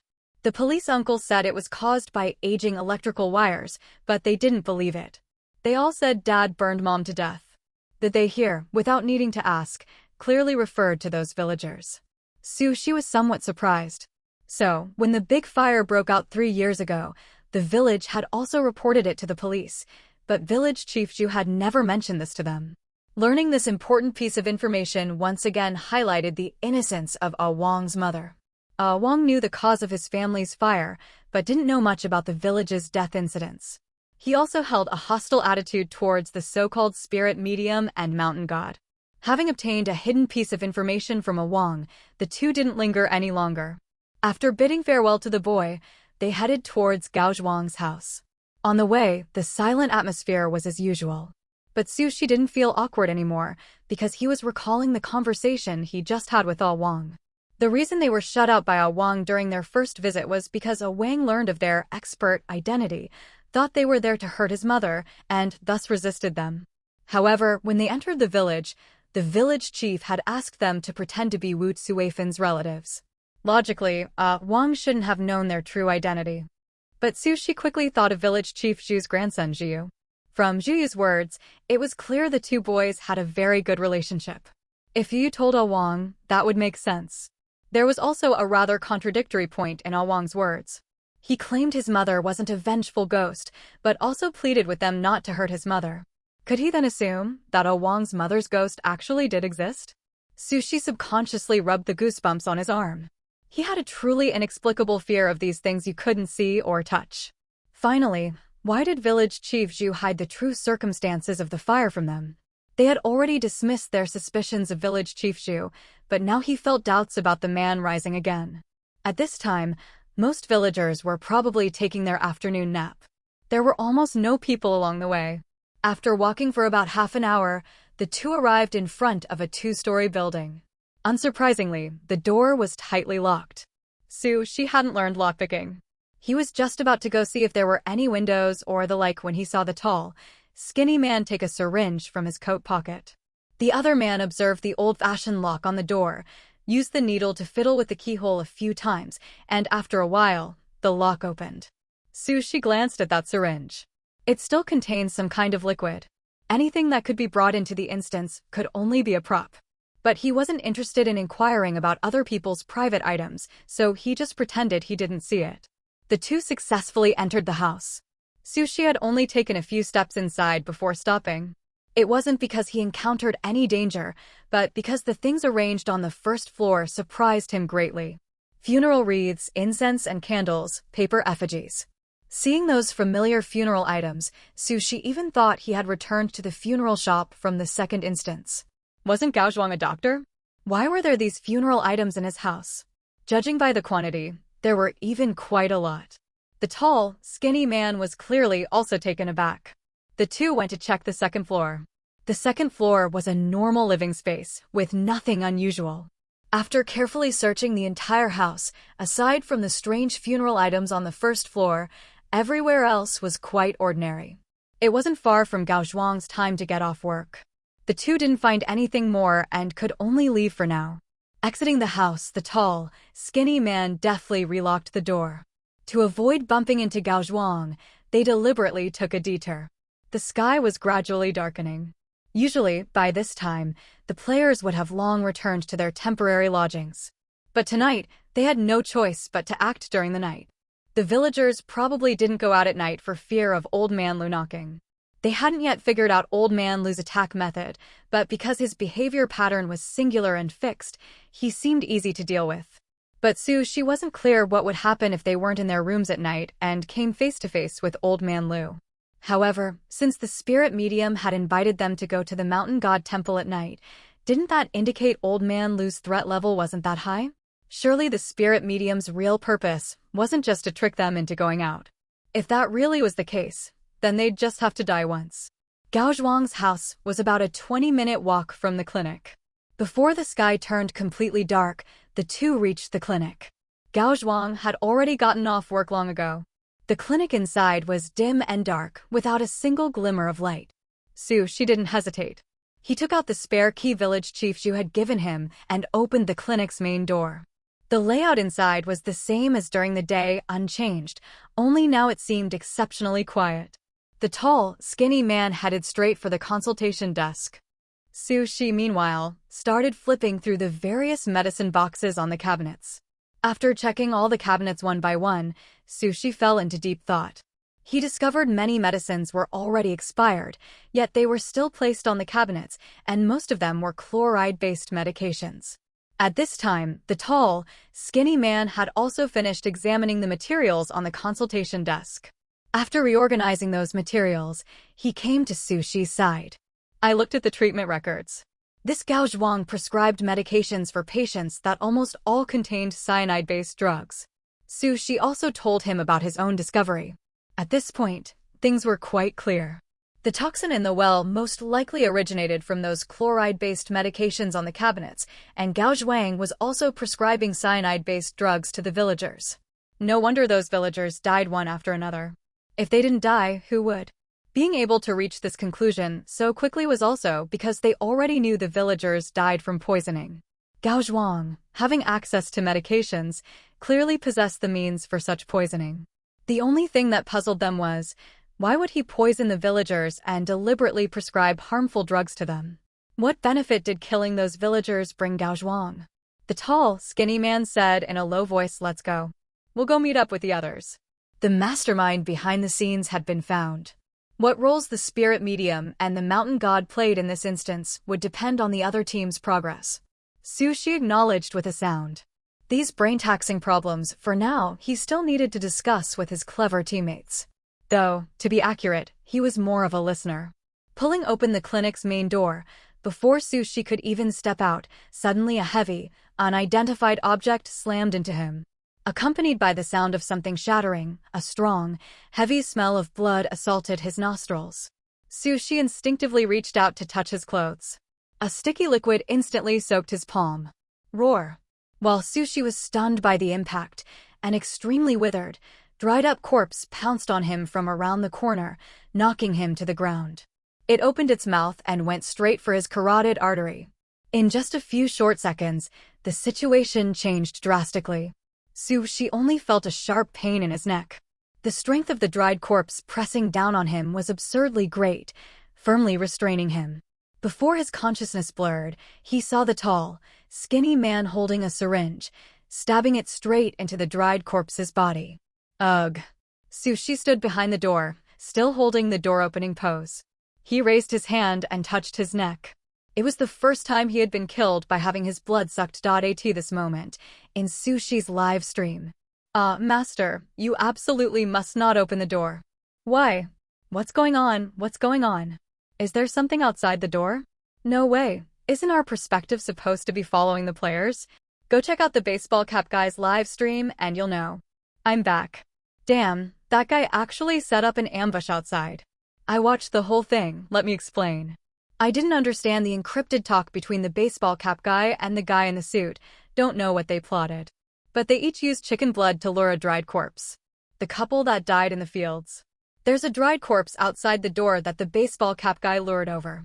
He still has a pack of chicken blood in his hand, just waiting for Master Sushi and the others to open the door so he can throw it. Damn, that's so treacherous.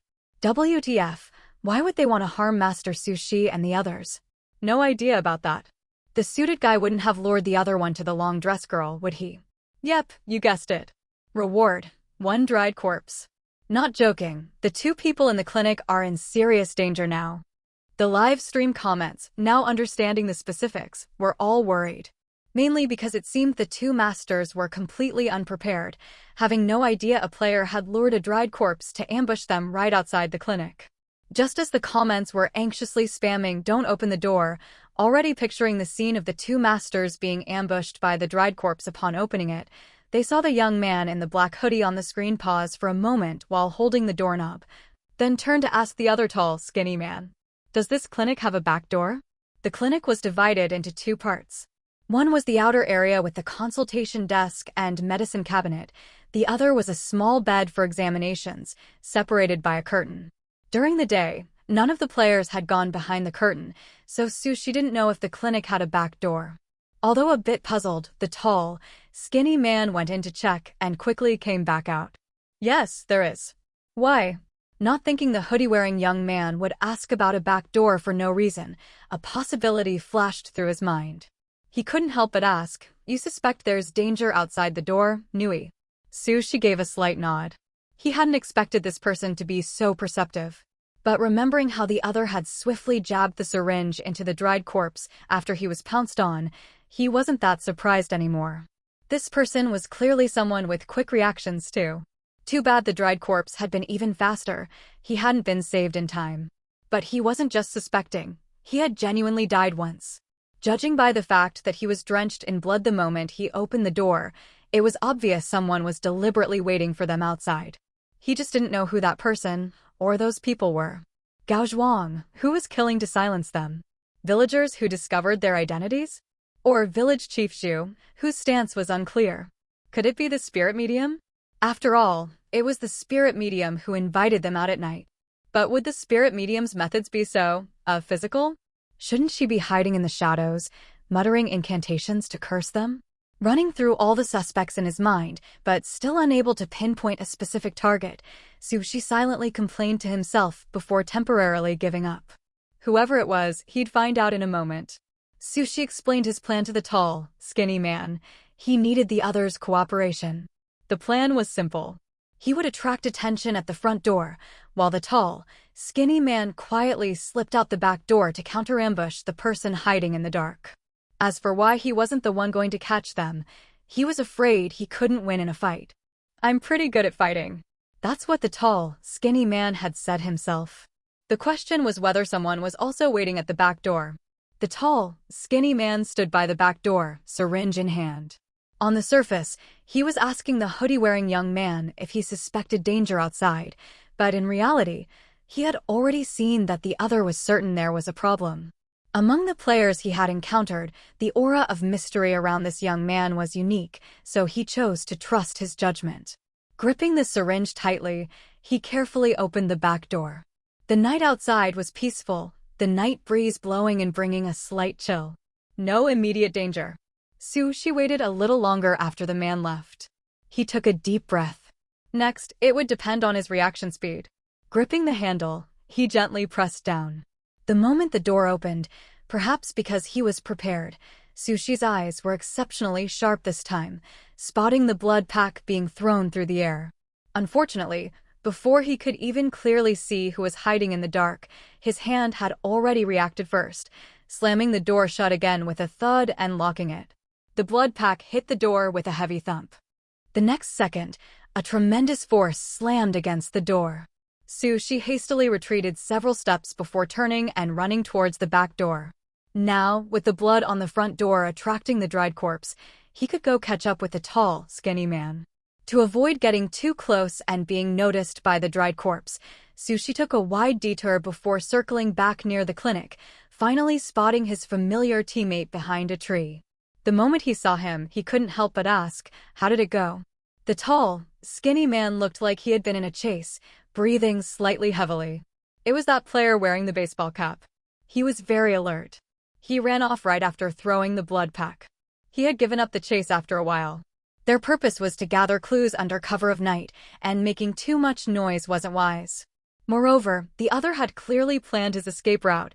Continuing the chase wasn't a smart move. Sushi hadn't expected it to be that baseball cap young man. He had run through all the suspects and hadn't even considered him. So, what was that guy's purpose in deliberately luring a dried corpse to attack them?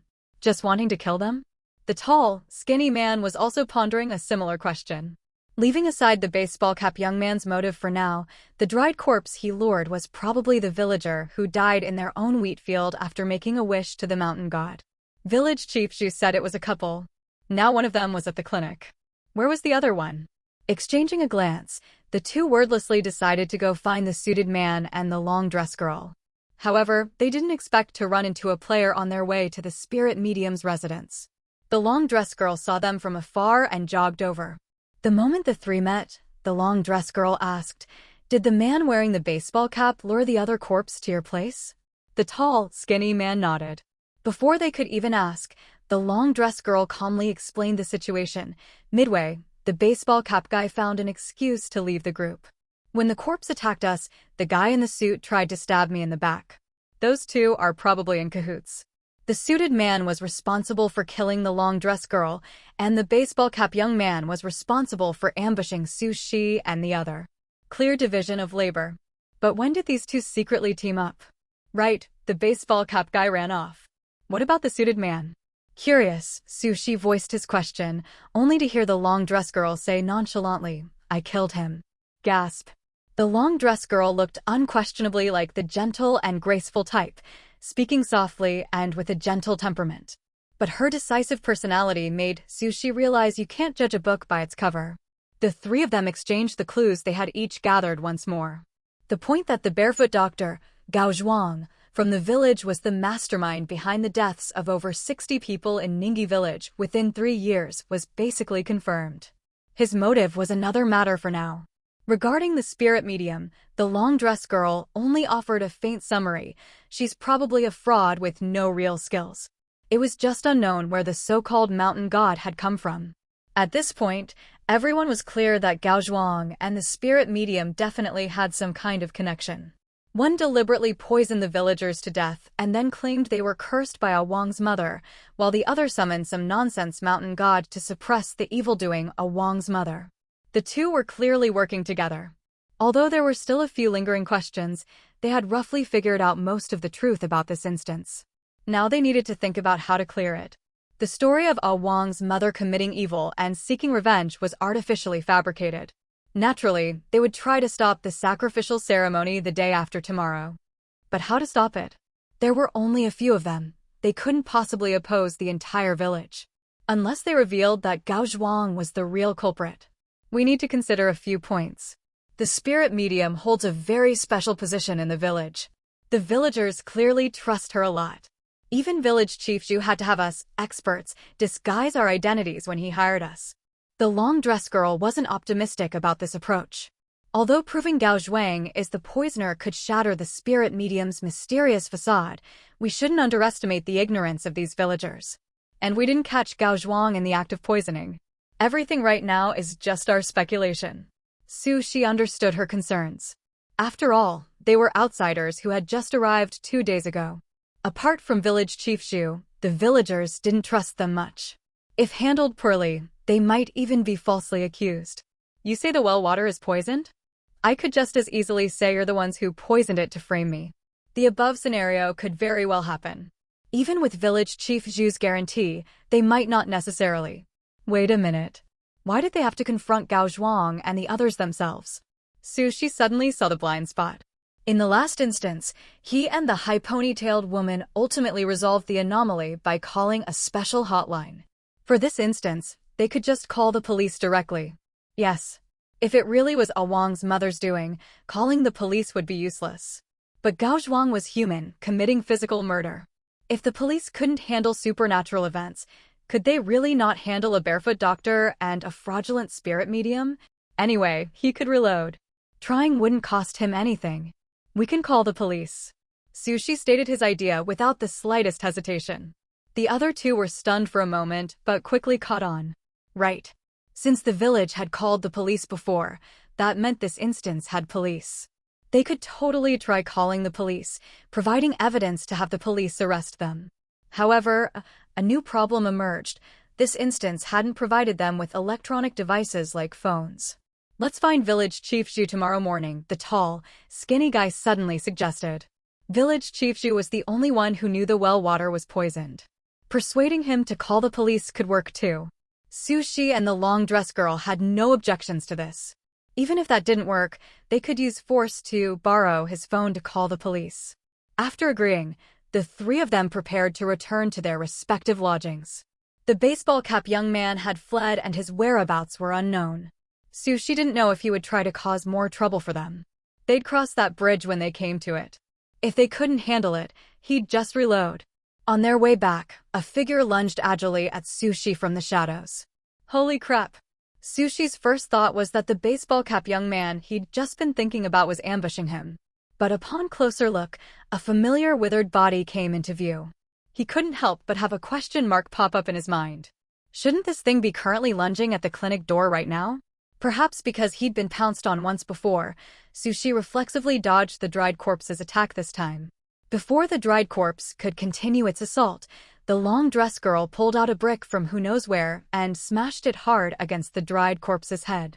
Seizing the moment the dried corpse staggered from the blow, the tall, skinny guy seized the opportunity, stepped forward, and forcefully jabbed the syringe in his hand into its arm. In less than 3 seconds, the corpse crumpled to the ground. Before the three could even catch their breath, a burst of flames suddenly appeared not far away, glaringly conspicuous against the pitch-black night. Faint, anxious voices could be heard. Stop sleeping. There's a fire. Everyone, come help put out the fire. This sudden turn of events caught the three of them off guard. Sushi's heart raced, and he stared dumbfounded at the growing blaze. How could a fire suddenly break out in the village in the middle of the night? Could it be the baseball cap young man who started the fire? The fire was huge, even spreading in their direction. It seemed out of control, and the various chaotic noises became clearer. The three were just about to go check it out. Sushi had only run a few steps when a tremendous force suddenly slammed him to the ground from behind. The familiar, intense pain erupted at his neck. Struggling, Sushi couldn't help but feel frustrated. Forget why these two dried corpses abandoned the well to chase them, he just wanted to know why they both went for him first. In the last second before losing consciousness, a thought suddenly flashed through Sushi's mind. He almost forgot, he still had that debuff on him. That damn mountain god's favor. Damn it. Bitten to death again. Sushi rubbed his neck, somewhat helpless.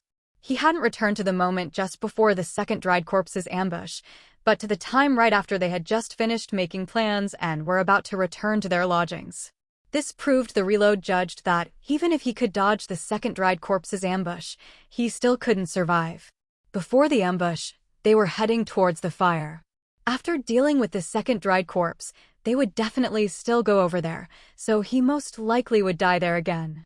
Probably burned to death, he guessed randomly. Anyway, first go find out the cause of the fire, see if it was arson. There should still be time now. The other two were originally about to leave when they saw the hoodie-wearing young man pause, then suddenly turn and run in a certain direction. Stunned, they heard his cold, sharp voice ring out. "Follow me first." The remaining two looked at each other. The tall, skinny guy was somewhat used to it by now and followed without much hesitation. In his eyes, the hoodie-wearing young man always made certain judgments without any warning. In fact, his judgments had never been wrong. The long-dressed girl hesitated for a moment, then followed behind. Her thoughts were similar to the tall, skinny guy's. Sushi didn't know where the fire had started, so he could only search in the direction where the flames first appeared. Under the heavy darkness of night, a thin figure carried a bucket of oil and poured it around several farmhouses in batches. After going back and forth, he finally managed to pour oil around the selected households. The man's body wasn't particularly strong, and he had been sedentary for many years. At this moment, he was exhausted, leaning against the wall while panting heavily, yet a hint of excitement flickered in his expression. This wave should be enough to pressure Village Chief Zhu into agreeing to the living sacrifice. He might even make a huge profit. He chuckled twice. Just as the man was about to light the fire with his lighter, a sudden pain shot through the back of his head, and his entire body went limp, collapsing to the ground. Behind him, long-dressed girl calmly put away her brick prop. The tall, skinny guy kicked the man lying face down on the ground, flipping him over. Instantly, the man's face was revealed to the three of them. "Gao Zhuang." Long-dressed girl frowned slightly. "How is it him?" Originally, she and the tall, skinny guy weren't clear about the hoodie-wearing young man's purpose in bringing them here, but when they saw the figures sneaking around pouring oil, they immediately understood. This village was almost on the verge of a massive fire. But long-dressed girl discreetly glanced at the young man beside her, whose emotions were unreadable, and quietly suppressed the curiosity in her eyes. She considered herself quite observant and skilled at analysis, yet she couldn't figure out at all how the other party had known. Had she overlooked some detail somewhere? The hoodie-wearing young man didn't seem inclined to offer them any explanations. Instead, he coolly said, "Let's go find Village Chief Zhu now." Originally, they had planned to wait until tomorrow morning, but who could have expected such a sudden turn of events tonight? Sushi felt that reporting to the police was better done sooner rather than later, especially since they had caught Gao Zhuang red-handed. Even if they couldn't immediately prove he had poisoned and killed people at the very least, the charge of attempted arson was undeniable. Since long-dressed girl had the brick, she was considered the most combat-capable among the three, so she stayed behind to keep an eye on Gao Zhuang. If he woke up midway, she would just give him another hit. The tall, skinny guy went to Village Chief Zhu's house to fetch him. Sushi thought for a moment and decided to stay behind as well. He hadn't forgotten that there were still two powerful dried corpses waiting to ambush him later. Staying by long-dressed girl's side felt much safer. With one brick strike from her, no matter how strong the dried corpses were, they would still see stars. So when the tall, skinny guy brought Village Chief Zhu over, he saw two corpses, withered like branches, struggling and crawling persistently toward the hoodie-wearing young man's direction, as if coveting some delicious treat. Alpha. Meanwhile, long-dressed girl, who was being ignored, had a strange expression on her face, but still relentlessly gave those two things a whack with her brick from time to time. Village Chief Zhu hadn't expected those two dried corpses to be here as well. He was trembling with fear, but seeing long-dressed girl's fearless demeanor and how she suppressed them without giving them a chance to fight back, he relaxed a bit. Strangely enough, they had tried various methods in the past to completely destroy these inhuman, ghostly things, but whether it was burning them with fire, drowning them in water, or using other means, nothing worked. They had even nearly lost several robust villagers in the process. They were literally impossible to kill, so they could only let them wander around the village. Fortunately, they only came out at night. As long as the villagers closed their doors early and didn't create any bloody smells, they were generally safe. Upon learning from Village Chief Zhu about the undying nature of these two corpses, long-dressed girl gave up on the idea of trying to kill them. However, they couldn't just leave these two dried corpses unattended either. The moment they let their guard down, the corpses would pounce on the hoodie-wearing young man. Just as long-dressed girl was racking her brains over what to do, the tall, skinny guy used his syringe to jab them. The two withered corpses that had been baring their teeth at Sushi immediately tilted their heads and fell silent. "They're not dead, just fallen into a deep sleep," the tall, skinny guy explained briefly. "But how long they'll sleep is unknown." Sushi stood to the side, quietly marveling at how practical these two props were.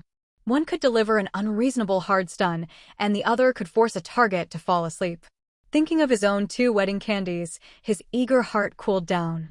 Recalling how he couldn't get the prop into his mouth when he was poisoned, and then thinking about the high ponytailed woman's passively triggered necklace in the last instance, Sushi sighed softly. If only the wedding candies could automatically sense when he was poisoned or cursed, and, even better, automatically jump into his mouth. Putting aside his wild fantasies, he looked at the 2 corpses lying quietly on the ground, and his mind uncontrollably recalled the so-called mountain god's seductive words in the mountain god temple. The other party had promised that as long as he became its believer, it would grant him exceptional abilities and immortal life. The dried corpse's immense strength, exceptional abilities.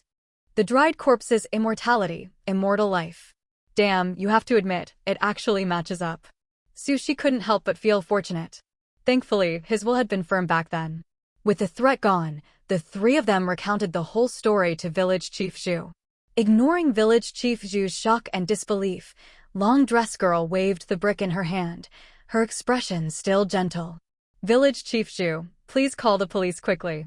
Perhaps he was too shocked, first poisoning, then arson, and the mastermind behind it all was actually the village's trusted barefoot doctor. Village Chief Zhu didn't have time to think. In a daze, he subconsciously followed the instructions of these experts, his hands trembling as he started calling the police. Perhaps it was because the 3-year-old unsolved case had finally found a breakthrough, or perhaps the idea of burning down the village was too horrifying. In any case, even though it was night, the police arrived surprisingly quickly. The arrival of the police broke the village's silence. The awakened villagers didn't dare open their doors, only secretly peeking through their windows at the scene outside. Watching the police arrest Gao Zhuang with their own eyes, Village Chief Zhu finally snapped back to reality. He slapped his thigh hard, his face filled with grief, muttering, "What a sin." He was half convinced, half doubtful about the conclusion that Gao Zhuang had poisoned the well water, but he had seen the evidence of the attempted arson with his own eyes. Village Chief Zhu truly couldn't understand. Gao Zhuang had grown up in the village, went out to learn a skill for a few years, then returned to live in the village again. Clearly, he had no grudges against the village, so why would he do such a heinous thing? "Village Chief Zhu." A clear, cool male voice suddenly called out to him. Village Chief Zhu looked over in confusion and saw a young man wearing a black hoodie on top and wide-leg pants below. His posture was upright yet seemed nonchalant, looking at him with a meaningful gaze. The other party's tone was ambiguous. Something as elusive and intangible as a mountain god is better off smashed. Village Chief Zhu was stunned for a long moment, then suddenly shuddered and nodded hurriedly. All right, I'll organize the villagers right away." Sushi looked strangely at the old man who had suddenly become fearful and trembling. He had just casually suggested it, so why did the other party seem so scared? Sushi's suggestion to smash the mountain god temple was indeed a spur-of-the-moment idea. He didn't know if the way to clear this instance was to completely eliminate the hidden dangers in this village. Gao Zhuang, as the mastermind, had now been captured. It was only a matter of time before he faced justice. The spirit medium, on the surface, hadn't done anything life-threatening, and the living sacrifice hadn't started yet. Although after tonight, Village Chief Zhu and the villagers would know the spirit medium was a fraud, there was still the covetous mountain god to consider. Whether smashing the mountain god temple would be useful or not, it was still the same old saying, no harm in trying. Noticing the meaningful looks from his 2 teammates, Sushi felt a bit creeped out and couldn't help but ask, "What's wrong?" Long Dress Girl smiled gently. "Smashing it is indeed a good idea." The tall, skinny guy also chimed in, "It's pretty good." Sushi. As the first witnesses to discover the situation, the 3 players naturally couldn't escape questioning and giving statements. The entire village was forced to remain lively until the middle of the night. By the time the 3 of them finished giving their statements, Village Chief Zhu had already led people to smash the mountain god temple, and the mountain god statue was shattered into pieces. Strangely enough, at the same time, the old man who knocked on doors and the 2 dried corpses, who were under police control, also turned to dust and vanished. Regardless of how much shock this unbelievable mystical phenomenon brought to the police, the players felt a flash of white light beneath their feet at that very moment. The instance had actually been cleared in this unexpectedly scientific way, just as Sushi thought this time would be like before, with a flash of white light immediately returning them to the player's space. The three of them were not transported for a long time. A wave of confusion couldn't help but surge in his heart. Was there an anomaly with the teleportation this time? Just as this feeling of surprise and doubt rose, the village before their eyes seemed to fade like a discolored oil painting. The originally vibrant colors quietly faded away, leaving only a desolate scene woven from black and white. Even though the sharp, high-pitched crowing of a rooster was still ringing in his ears, and within that crowing, he could vaguely hear the villagers' noisy discussions. The content was nothing more than about the shocking case of the Barefoot Doctor's poisoning and arson that had rocked the entire village. Yet, the three of them were like protagonists in a play where only voices were heard but no people were seen. Standing here, they were the only main characters left in this black and white world. A newspaper drifted over from somewhere unknown, swaying and fluttering until it landed right in front of the three of them. Sushi was the closest and subconsciously reached out to take it. Holding the edge of the paper, a rough texture transmitted to his fingertips. On the yellowed page, the ink printing was somewhat blurred, but the once sensational headlines were still recognizable. The long-dressed girl and the tall, skinny guy also came to Sushi's side, and together they browsed the contents of this newspaper. One familiar news report instantly caught their attention. Ghost Village legend? 63 people died mysteriously within 3 years. A great fire uncovered the truth. In X Prefecture, there is a beautiful environment, once regarded as a tourist destination, XX Village, pseudonym. However, starting from year XX, villagers in this village have mysteriously died one after another. After this incident occurred, it attracted the attention of the local relevant departments. Specialized personnel were sent to investigate, but no abnormalities were found. Since then, rumors spread in the village that it was the ghost of Lee, pseudonym, causing trouble. As for the origin of this rumor, it involved a great fire. Due to aging electrical wires, a great fire broke out at AX's, pseudonym, home. The suddenness of the incident combined with the rapid spread of the flames caused the fire to spread to several nearby houses. AX's mother, Lee, along with some elderly with limited mobility, failed to escape successfully and perished in the fire. AX was not home that day and escaped unscathed. AX lost his father at birth and was raised alone by his mother. The village's Barefoot Doctor, Gao, pseudonym, then spread rumors that Lee had an affair with an outsider.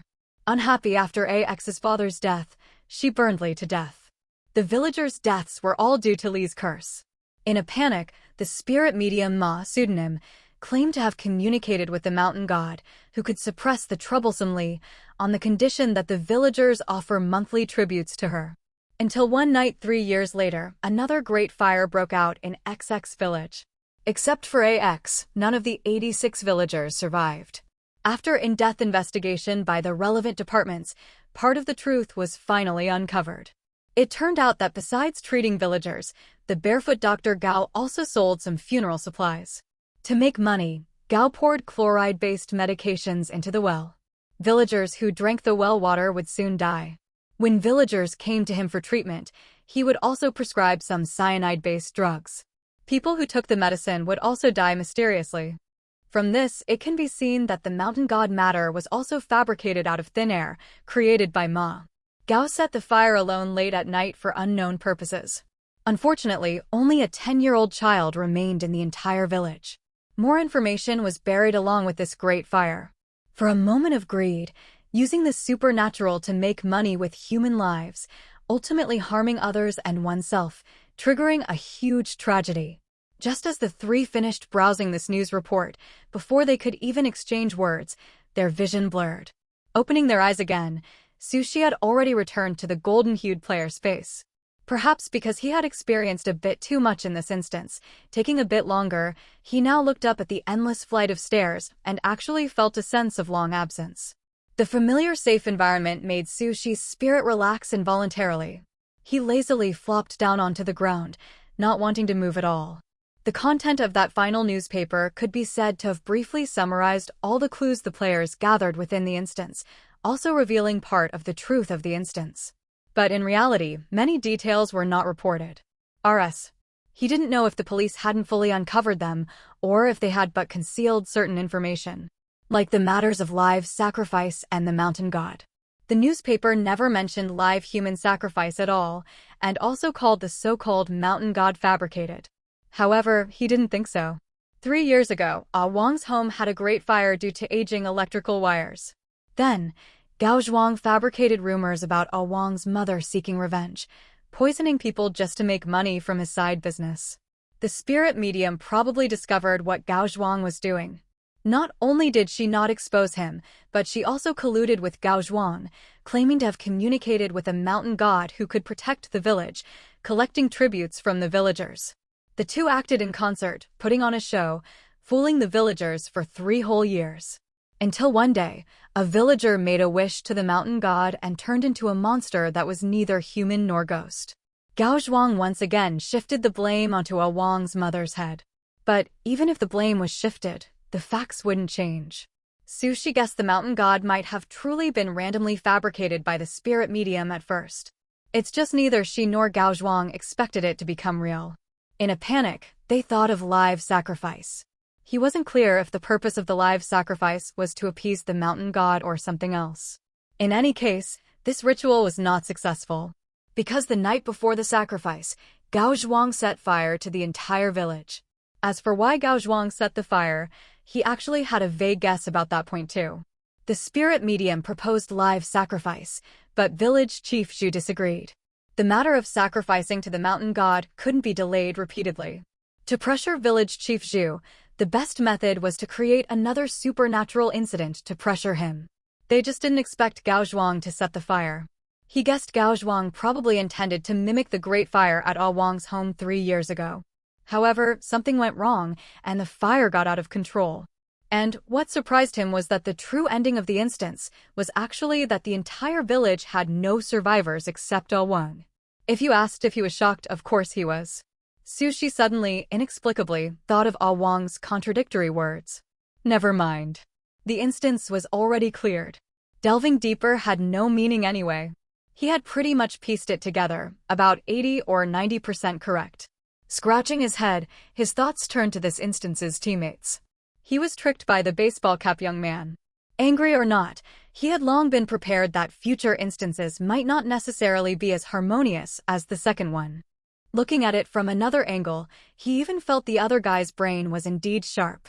Hearing from village chief Zhu's mouth that villagers used livestock blood every night to attract the 2 dried corpses near the wheat fields, he just listened and that was it.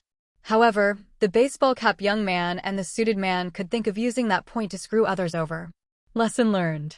He also didn't know if the baseball cap young man also cleared the instance after they did. Kind of annoying. At the glittering play program office. Song Yen stared unblinkingly at the big screen, which had already gone dark. Beneath her seemingly blank expression, her thoughts were churning violently. What had she just witnessed? A clearance? A player actually managed to clear an instance while under the scrutiny of this program dubbed the Grim Reaper of the industry? Could a player really clear it? Song Yen also wanted to calm down, to best showcase the poise and capability of a professional host, but it was cleared. Since the program began broadcasting, after hundreds of players had been eliminated, today marked the first time a player had actually cleared an instance. In her dazed state, the only thought that surfaced in Song Yan's mind was, she wouldn't get scolded anymore. That was great. The 2 experts beside her, after their initial stunned silence, were no less overjoyed than Song Yan. God only knew how much mental preparation they had done after accepting the invitation from this program. They had even braced themselves for being roasted on the trending charts. Who could have imagined such a dramatic turn of events? Out of the darkness came light. Their reputations were saved. After a brief lull, the live stream comments instantly flooded the screen again like a tidal wave. Only this time, the situation was vastly different from the previous barrage of malicious comments. My big, beautiful eyes are telling me cleared. I pinched my little brother. Your big eyes aren't mistaken, it really was cleared. Red fire, chaos, dazed and confused. I knew it, Master Sushi, you're the most awesome. Twisting, roaring, voice cracking. The first player to break the flash play curse, I ask you, who else can do this? Quick, quick, quick, where are the haters? Come out, ha ha ha ha ha. Where are my editors? Where are my marketing accounts? Your traffic is here, start editing. This is what you call a miracle. Heaven births not my Master Su. Flash play remains in eternal night. The chaotic frenzy of the comments snapped Song Yen back to reality. She cleared her throat lightly, unable to fully conceal the barely contained excitement in her tone. Let us congratulate this player named Sushi for successfully clearing this instance. I wonder what evaluation our two expert gentlemen have for this player and this instance? Gooding wore a smile, his expression relaxed as he said, I just want to say, truly worthy of being 248. Chao Hongba also offered his commentary. The method of clearing this instance was both unexpected and yet made sense upon reflection. Song Yen displayed her curiosity. Actually, I have a few questions. I wonder if the two expert gentlemen could enlighten me. Since there was no conflict of interest, why did two players later team up to deliberately sabotage their teammate? At the clinic, Sushi seemed certain there would be danger outside the door. Finally, how did he know Gao Zhuang would commit arson? And why did he decisively call the police instead of handling it privately with village chief Zhu, Nui? Gooding offered an explanation almost without hesitation. Actually, there were traces to follow all along. I don't know if you observed closely the expressions of the players after they came out of the mountain god temple. You can check the replay. As soon as his words fell, the backstage staff, understanding perfectly, opened the replay and dragged the progress bar to the moment the players had just exited the mountain god temple. Gooding smiled, turning to look at the person beside him. When it comes to expressions, Professor Chao is the professional. How about you provide the commentary here? Chao Hongba knew he was giving him camera time and nodded slightly in thanks before picking up the analysis. There were 6 people in total. The player in the suit, although his face appeared calm, had tense facial muscles, his lips were unconsciously pressed together, and his brow was slightly furrowed, indicating his inner state was clearly not as tranquil as his surface. The player with curly hair and the player wearing the baseball cap were the two whose emotions were most outwardly visible.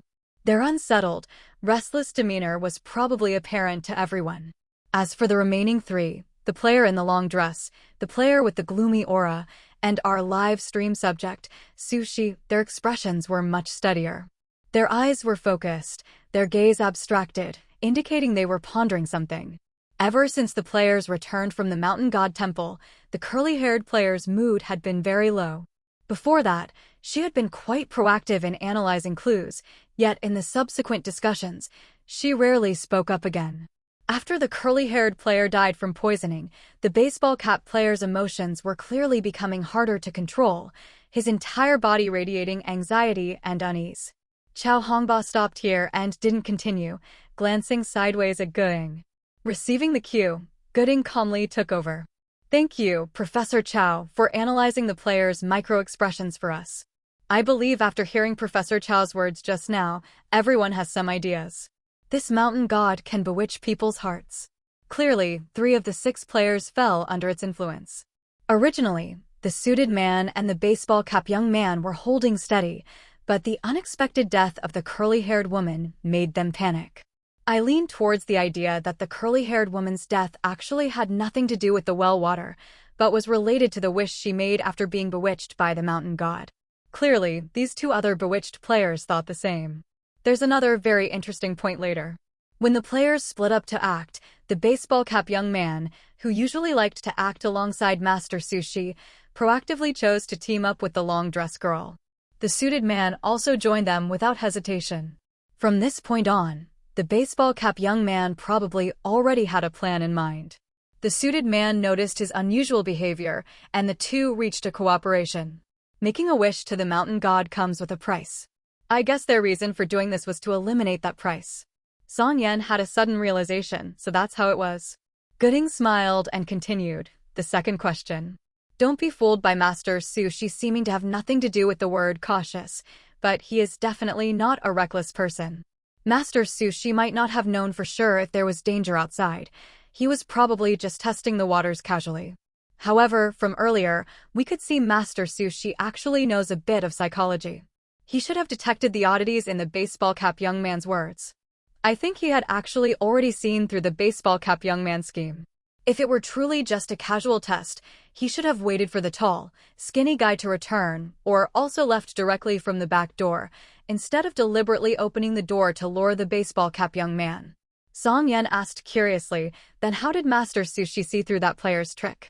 Unconsciously, her form of address had also changed from Sushi to Master Sushi. Gooding shook his head. Unfortunately, I don't know that either. Song Yen was genuinely surprised this time. You don't know either? Gooding gave a helpless smile. Yes. Just like Master Sushi's first instance, this instance also has many aspects I can't see through. For example, the third question. How did Master Sushi know Gao Zhuang would commit arson that night? I really wish someone could tell me. His actions were too abrupt, so abrupt I even thought he had foreseen the future. Of course, I'm joking. He must have discovered something we completely failed to notice. I've said it before. Master Sushi's way of thinking about problems is different from ours. As for the last question, Gao Zhuang was caught red-handed at the arson scene. His collusion with the spirit medium couldn't be hidden anymore. Naturally, the sacrificial ceremony the next day couldn't possibly succeed. The instance actually revealed the clearance method here, which was to expose Gao Zhuang and the spirit medium's actions. One could have privately sought out village chief Zhu. However, don't overlook the players' identities. Even though they were invited experts, they were still outsiders. Sometimes, don't underestimate the power of faith. The villagers had deeply believed in this so-called mountain god for 3 years. If Gao Zhuang and the spirit medium were eloquent and turned the tables, the players might very well have capsized in a ditch. Master Sushi's ability to think of calling the police immediately is truly impressive. His mind works incredibly fast. So, what if the villagers didn't trust them? Once the police arrived, they'd behave. Chao Hongba also laughed. I didn't expect Sushi's legal awareness to be so strong.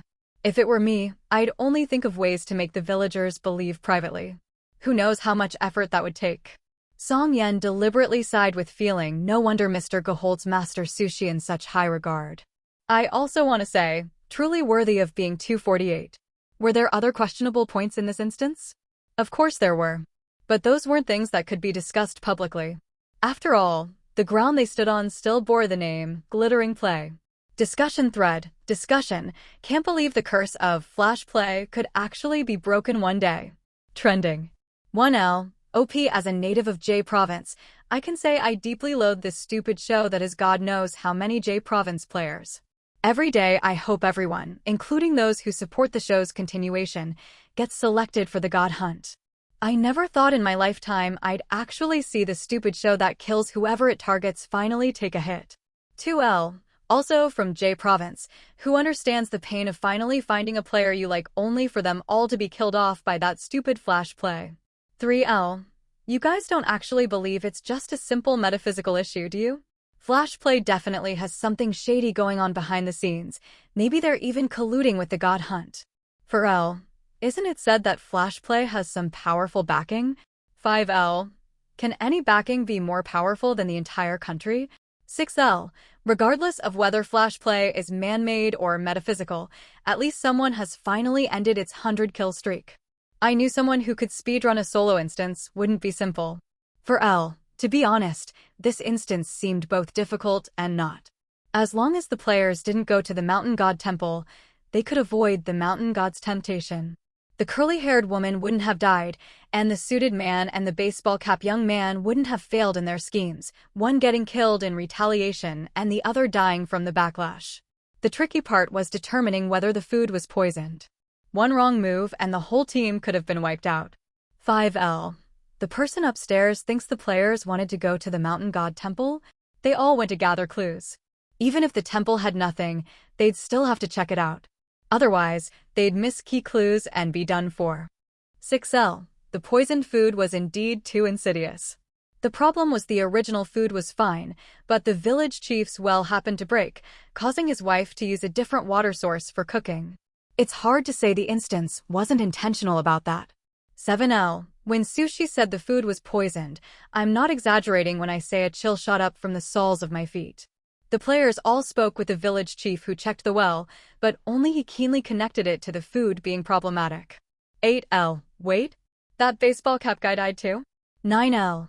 Yeah, he died after the village chief led people to smash the mountain god temple. 10L. So he really made a wish to the mountain god. 11L. Think again about who suggested smashing the mountain god temple. 12L. WTF. 13L. I said it before. In the previous hotel instance, everyone who offended Sushi got subtly screwed over by him. In this instance, with the baseball cap guy's blatant betrayal, how could Sushi possibly let him off? Turns out it just wasn't the right time yet. 14L. Regarding this master has an analysis. Would you all care to hear it? 15L. Oh, the master is here. Master, please sit. Master, tell me what color underwear I should wear today to get rich. 16L. Master, please speak. We are all ears. 17L. Ahem, red. Okay, back on topic. Is it possible that the baseball cap guy's schemes were all within Sushi's expectations? 18L. Master, did you come here just to state the obvious? 19L. Young people, don't be impatient. Listen to me explain in detail. Everyone knows Sushi understands psychology. After the players came out of the mountain god temple, would Sushi not know which players were tempted by the mountain god? From the 3 NPCs who made wishes, we can see there's a price. But later, did any of the players who made wishes actively step forward or openly try to resolve this price? 20L. Holy crap, Master, you're not a half-baked fraud. 21L. Of course not. Continuing, did the players who made wishes not care about the so-called price or not believe there would be one? Impossible. Players who've survived several instances aren't that careless. It can only mean they actually knew how to eliminate the price. From our viewer perspective, the reason they kept silent was probably related to the players who hadn't made wishes, most likely, killing a player who hadn't made a wish as a substitute. Sushi might not have had our god's eye view, but he must have guessed it too. A with diuresis. 22L. Also, there's a time limit after making a wish. When the time is up, the mountain god collects the price. The door-knocking old man died the day after successfully making his wish. That couple probably got envious seeing the old man dig up gold and also made wishes. The timeline the village chief gave was vague.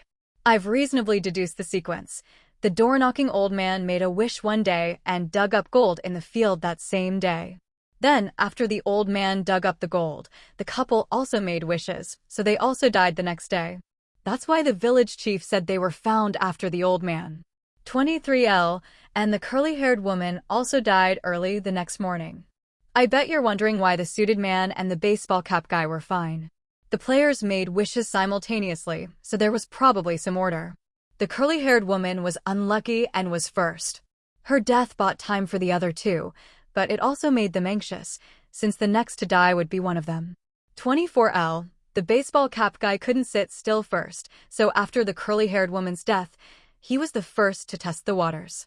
His probing found him an ally, the suited man, who had also made a wish. The two connected at that point. Did anyone notice that while waiting for the village chief to arrange the curly-haired woman's burial, the suited man said time is running out? He was actually reminding the baseball cap guy. 25L. That afternoon, the suited man suggested splitting up. I don't need to explain the purpose, right? It was to separate the remaining 3 players. The baseball cap guy naturally understood the hint. The long dress girl seemed the weakest, so both the baseball cap guy and the suited man targeted her. However, there was only one long dress girl, so the baseball cap guy had to switch targets midway. Who would have thought the seemingly weakest long dress girl would be the most ruthless, killing the suited man in retaliation? As for Sushi, it goes without saying. From the clinic segment, it's clear he had already figured everything out, but was just coldly observing until the end, when he lightly used Village Chief Zhu to get the baseball cap guy killed. 26L. Holy shit, we've met a real master. 27L. I was wondering how the guy in the suit and the baseball cap guy teamed up. Turns out they secretly exchanged signals when the curly-haired woman died. I really didn't see it at all. 28L. Damn, are you guys even human? A honeycomb briquette has fewer holes than you have schemes. 29L. Why did human evolution forget me? Why? 30L. It seems Sushi was just watching for entertainment, right? After all, he didn't warn the other 2 players who hadn't made wishes either. 31L. The person upstairs just realized? Hasn't Sushi always been like this? When has he changed? I think many times he deliberately stays silent just to see what tricks these teammates can come up with. 32L. Sushi. Another day of observing human diversity. 33L. Then, Master, analyze how Sushi knew the barefoot doctor would commit arson? From the final newspaper content, I guess if the players hadn't discovered it that night, they would have been done for.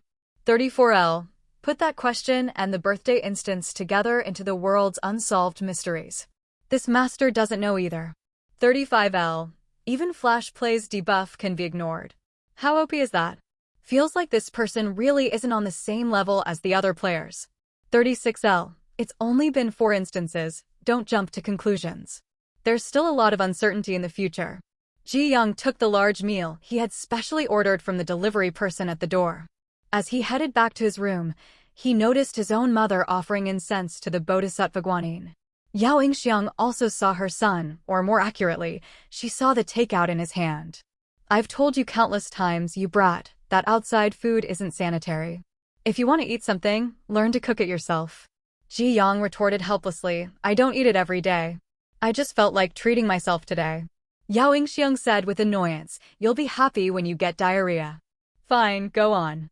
I'm offering a stick of incense to Lady Guanyin. Ji-young shrugged and turned back to his room. Ever since the god hunt descended, his mother's incense offerings had gone from once a year to once a month, and now to every single day. It was all for a bit of psychological comfort, hoping to protect the family from being selected by the god hunt game. He didn't know if it worked, but so far none of their family had been chosen. At his mother's request, Ji-young would occasionally offer incense too, though he didn't really believe in or worship gods and Buddhas. Yao Yingxiang also knew her son wasn't enthusiastic about burning incense or revering deities, so she didn't force him. Ji-young sat in front of his computer, eating his takeout while scrolling through his phone. He was only paying attention to information about Sushi. When he saw that Sushi had successfully cleared the instance, he was so excited he almost jumped up and ran a few laps. Flash Play's reputation was still quite loud, and Sushi, who had broken the Flash Play curse, was popular once again. The internet was flooded with related content, practically overwhelming. You could scroll through any video platform and see various explanations and analyses of this instance. All sorts of forum posts were sprouting up like bamboo shoots after rain. Hashtag shocking. The one who broke that production team's curse was actually him. Hashtag. Number 248. The gold content of this title has risen again. Hashtag. Hashtag who has only cleared 4 instances, but has reached 800 million fans. Hashtag. Ji-young was dazzled and his heart swelled with excitement. His potential seed was still there, and it was growing rapidly, thriving vigorously. He paused for a moment, then suddenly put down his disposable chopsticks. He stealthily opened his bedroom door and peeked towards a certain small room. His mother was no longer there. Only 3 lit incense sticks were smoldering, smoke curling upwards. Ji-young looked left and right, then quickly walked into the small room. He picked 3 incense sticks from the table, lit them, and piously bowed towards the statue. After he straightened up, he gazed at the statue of Bodhisattva Guanyin enveloped in the curling incense smoke before him and thought to himself, regardless of whether it's useful or not, consider it praying for blessings for that guy. If before, his belief that Sushi might go further than Zhang Song and even create more miracles was mostly to comfort netizens, now he felt he might actually live to see that day. Perhaps one day in the future, this young man would truly become the hope of the entire Hua nation. Inside the player's face, Sushi's expression was rather peculiar. Originally, he had been pondering whether the inexplicable favor he received from the mountain god in the last instance was because the god hunt had detected his uniqueness and thus began giving him special attention. However, just a moment ago, a stream of information slowly flowed into his mind like a trickle of water. It was the space transmitting a message to him. After reading the content in his mind, Sushi couldn't help but feel a bit dazed. The information from the space wasn't much. The gist was that the 4th Mixed Nation Team competition was about to begin, and players could voluntarily choose whether to participate. If they chose to participate, they first needed to take part in a selection process. The selection method was to clear a solo instance. The instance difficulty was relatively high. Successfully clearing it would qualify the player to participate in the team competition. However, clearing the solo instance did not guarantee participation. The God Hunt would randomly select one player from among all those who passed the selection. The vast majority of players shrank back upon seeing that the solo instance's difficulty was higher than usual. They only had one life. They felt barely scraping by in regular instances was hard enough. Moreover, even if they passed, they might not be chosen. They weren't willing to gamble on that luck. Only a minority of players, sufficiently confident in their own abilities, would give it a try. For players to feel the itch to participate, the team competition's rewards naturally had to be bountiful. Successfully clearing the team competition would exempt the player from the mandatory instance quota for a 3-month period. This was equivalent to the player being able to lie flat for 3 months, as long as they didn't voluntarily enter an instance until the next team competition began. After clearing, there were also 1 to 3 item rewards. The better the player's performance within the instance, the more items they would receive, with a guaranteed minimum of 1 and a maximum of 3. Simultaneously, all pollution in the player's home city and the outside world would be cleared. Sushi lowered his head in thought. The 4th Mixed Nation team competition? It sounded very difficult just from the name. And why did he feel the rewards for this team competition were overly generous? If a player failed to clear, aside from their personal proportional pollution, there was actually no other punishment. Was the God Hunt that generous? You had to remember, climbing all 999 stone steps of the ladder only granted a single wish, with nothing else given. It was so stingy it left one speechless. The contrast couldn't be more stark. The team competition rewards should have at least half of them stripped away, and failing should result in double or triple the pollution. That would be more like the God Hunt style. Unable to think of any conclusion, Sushi also felt too lazy to ponder deeply. His current level was too low, thinking too much wasn't useful anyway. However, he did intend to sign up for this team competition to take a look. After all, he had nothing to lose but death. Might as well try. The number of players selected by the God Hunt in Hua Nation alone numbered in the tens of millions. Even if only a small fraction signed up, the quantity would still be extremely vast. Originally, he had been pondering whether the inexplicable favor he received from the mountain god in the last instance was because the God Hunt had detected his special nature and thus began giving him special attention. Sushi's main goal wasn't really aiming for the team competition itself. He actually wanted to participate in another solo instance more.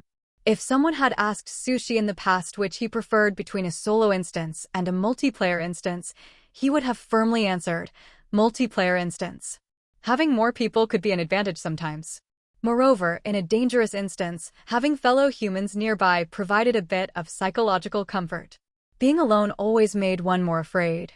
But after participating in 3 multiplayer instances, Sushi no longer sought that tiny bit of comfort. He just felt dealing with other players was a bit mentally exhausting. He really couldn't integrate into his teammates' discussion circles. Sigh. After mentally agreeing to participate in the selection, Sushi quietly waited for the selection to begin. It's worth mentioning that both the selection process and successfully clearing the team competition allowed for climbing the ladder, and, because the difficulty was higher, the number of steps gained was greater. This was also one of the reasons he was willing to participate. Sushi didn't expect the selection to be held so quickly. At this moment, he was standing at a street corner, facing what looked like an ordinary and unremarkable street. The quiet night was thick as ink. There was no clear glow from a bright moon nor twinkling starlight in the sky. Only the street lamps on both sides emitted a soft, faint light. What kind of instance was this? Even though Sushi had prepared himself for the solo instance to be highly difficult, facing a deserted street now still left him utterly baffled. However, participating in a solo instance again, he was already far from as panicked and flustered as the first time. Just as he planned to start by observing the street, several lines of blood-red characters suddenly emerged on the ground about a meter ahead of him. Some interesting things happened here. Please continue forward. If everything appears normal, turn left at the end. If you discover an anomaly along the way, please turn right at the end. Please judge carefully. There is no turning back here. The few short lines of text displayed for only a moment before disappearing again. Sushi understood. These were the initial rules this instance gave him. Look for anomalies on the street. If there are none, go left. If there are anomalies, go right. Once you choose, you cannot turn back. It didn't sound particularly difficult.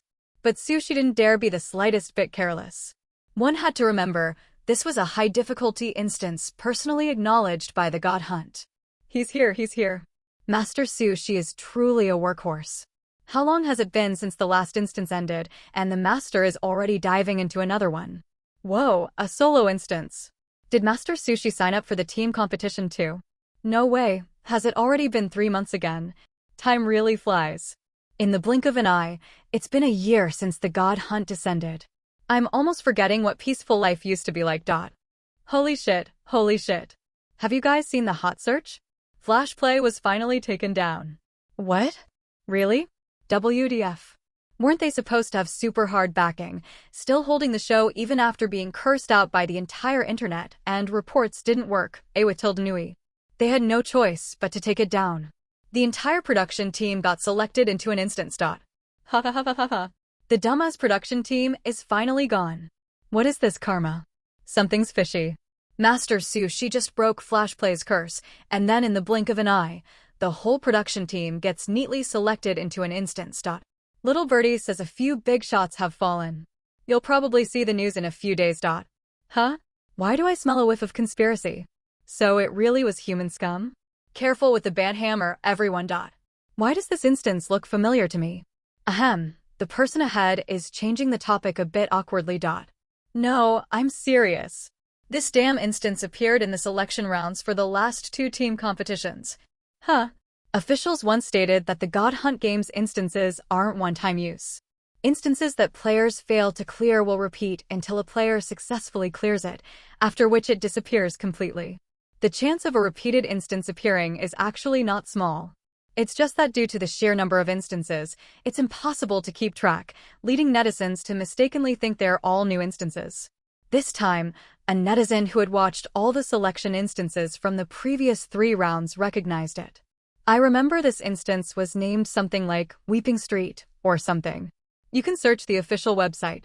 Not sure if it only appeared these 2 times. I searched. It's there. Only appeared during selection matches. So, 2 players both failed to clear this instance. Anyone daring to participate in the selection must be a player confident in their own abilities. Yet, both failed to clear this instance? What kind of instance is this? Is it that hard? Don't scare me. It's not just about being hard or not. Ugh, I don't know how to describe it. It's just weirdly eerie. Find anomalies? That doesn't sound too hard. Buddy, just make sure you don't end up hiding under your blanket later. Sushi looked back behind him. It was a wall. It seemed the instance only gave him the option to move forward. Perhaps because he had died too many times, he, who used to be quite afraid of supernatural things, could now stand alone on a deserted street in the middle of the night, expressionless, braving the cold wind. Not far away stood a rusty street sign. She walked over to look. It read West Yongning Street with a floor 0 marked beside it. Not understanding what it meant, she simply continued walking down the street. On both sides of the street, shops and residential houses stood intermingled, but all were tightly closed. The instance hint mentioned there would be anomalies inside the street, so he observed with extra care, checking the signs as he walked. Miss Valley Tea House sounded like a tea shop. Sunny Day Department Store, Hwarong Supermarket, Shaw County Snacks. First Class Spicy Hot Pot, Sweet Island Forest Castle Cake Shop, Wayman Pharmacy. 5 Blessings Fruit Store, Plant-Based Hair Care, Old Street Barbecue. There were also shops selling ready-made clothes and ones for lockpicking and key duplication, etc. The rest were residential houses. She walked the entire length of the street and found they were all very common shops from the real world, nothing strange. No anomalies means turn left at the end. Reaching the forked road at the end, both left and right were old, narrow alleyways. Without much hesitation, he chose to go left. The alley wasn't endless. He hadn't walked long before seeing the exit. But when Sushi emerged from the exit, he instinctively froze on the spot. An identical street appeared before his eyes. Sushi immediately turned around and saw the place that was just an alley had turned into a familiar wall. So, this was what the instance meant by no turning back? Was this a looping type instance? She pondered thoughtfully. That made sense. If it were just a simple single layer, wouldn't it be too easy to clear?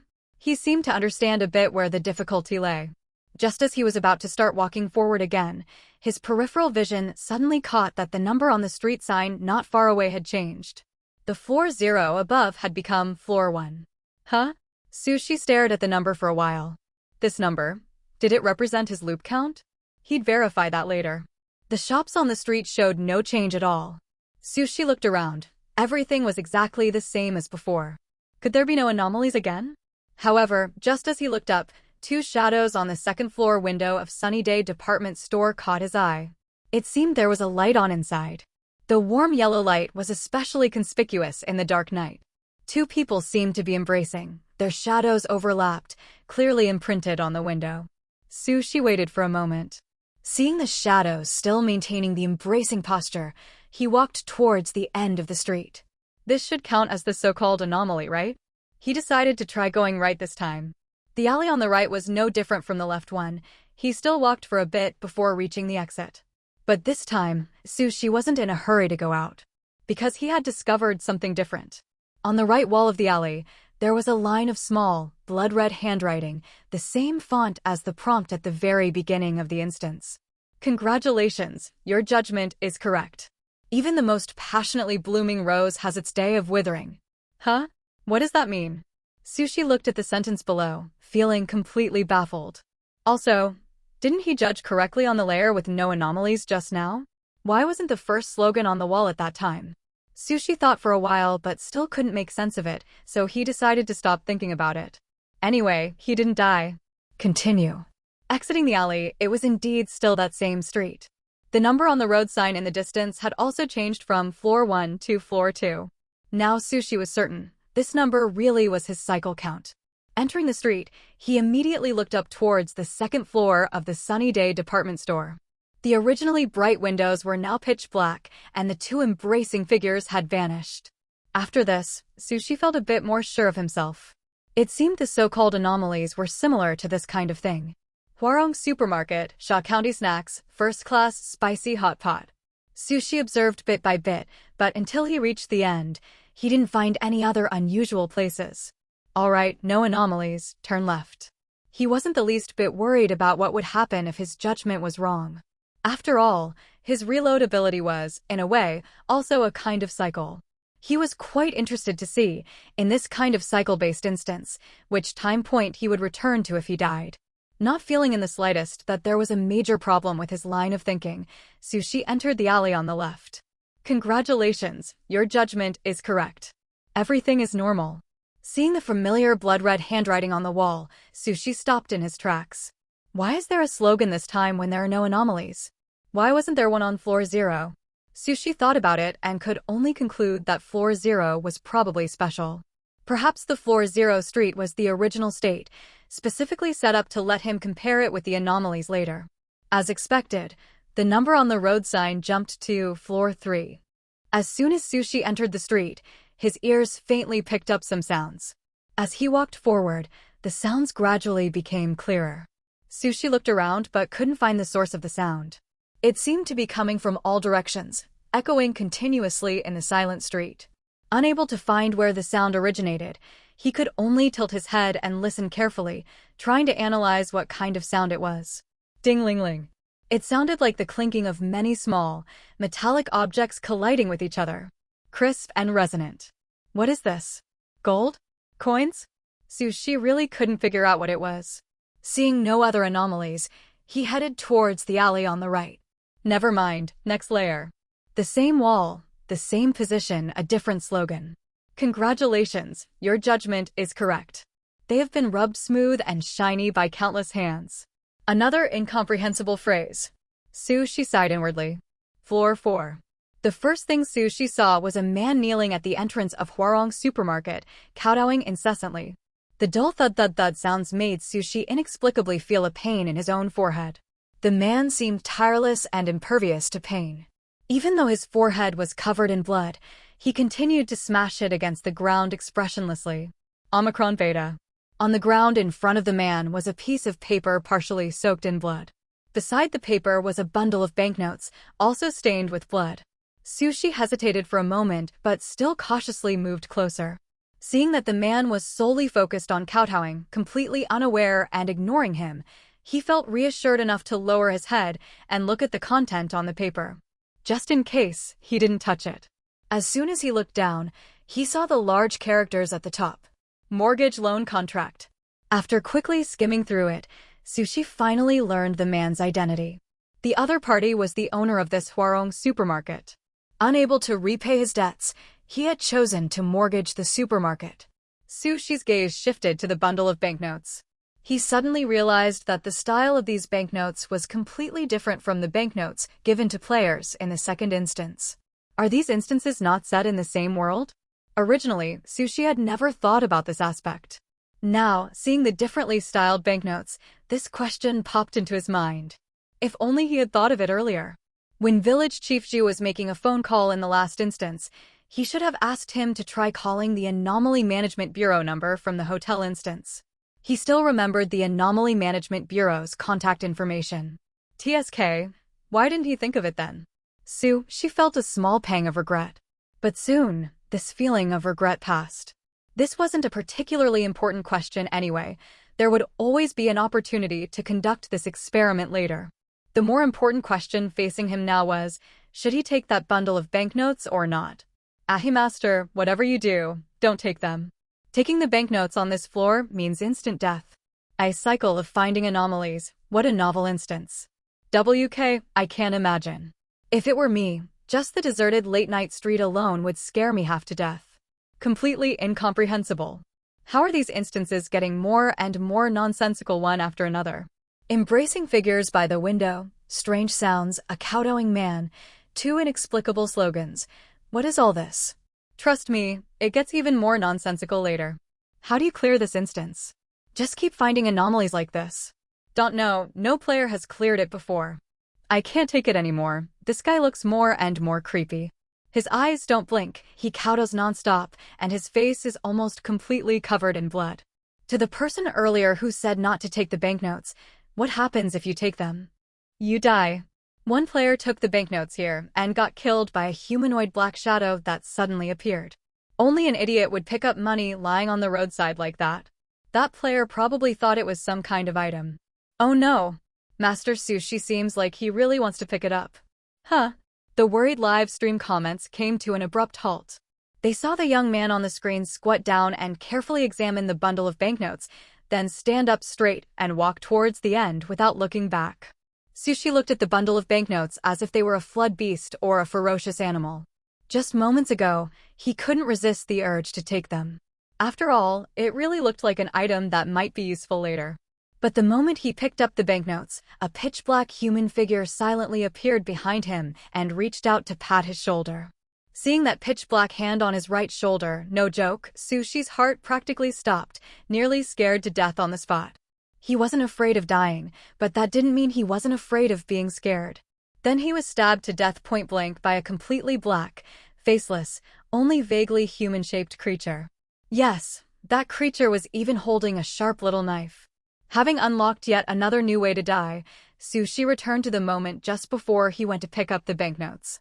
He had thought that in this cycle instance, reloading might have some new twist, but it turned out to be the same. Anomaly, turn right, next layer. Congratulations, your judgment is correct. Temptation dragged him from the hopeful heaven into the dark hell. Sushi just glanced at it casually, not even pausing his steps. Floor 5. The man who had been kneeling at the supermarket entrance, along with that contract and that bundle of paper money, had completely vanished. The bloodstains on the ground also seemed as if they had never existed. Huh? Sushi walked to the spot where the man had been kneeling earlier and looked up. He saw that the sign above the supermarket had changed from the original Hwarong Supermarket to Juxing Supermarket. Did the supermarket change owners? He recalled the initial hint. Some interesting things happened here, and vaguely guessed that the successive abnormal phenomena seemed to be gradually revealing some unknown past events of this street. Just as he was lost in thought, the sign above suddenly loosened. Get out of the way. It's gonna hit, Before the live stream comments could continue their fuss, the young man on the screen calmly took a step back the moment the sign was about to fall. The heavy and huge sign just grazed past his body as it fell, kicking up a cloud of dust the instant it hit the ground. Seeing the young man completely unharmed, The live stream comments suddenly tense hearts quietly relaxed. Does Sushi the Master have to be so extreme? Grabbing the paper money earlier was also like that. A faint move scared me to death. Maybe this is just the Master's mischievous sense of humor. At this moment, Sushi lowered his head to stare at the sign by his feet, feeling somewhat helpless. The killing moves of this instance felt strangely familiar to him, making him recall the first instance, similarly absurd, similarly attacking when least expected, similarly dying if you weren't careful. Bad news. Ran into another unreasonable instance. Good news. He counters it. If it were the reasoning-type instances like the last one and the one before that, he would need to expend more brainpower gathering clues. However, this instance was different.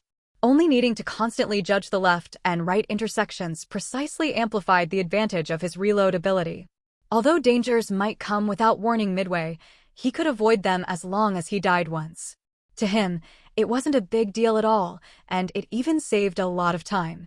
Sushi suddenly realized that this so-called high-difficulty instance actually seemed simpler for him. Of course, the premise was that the rules wouldn't change. This time's slogan he did understand. Congratulations, your judgment is correct. The situation he couldn't change was like a massive mountain, crushing him until he couldn't breathe. The he in this sentence clearly referred to the man who mortgaged the supermarket and then knelt kowtowing at its entrance. Floor 6. Everything normal, no abnormalities.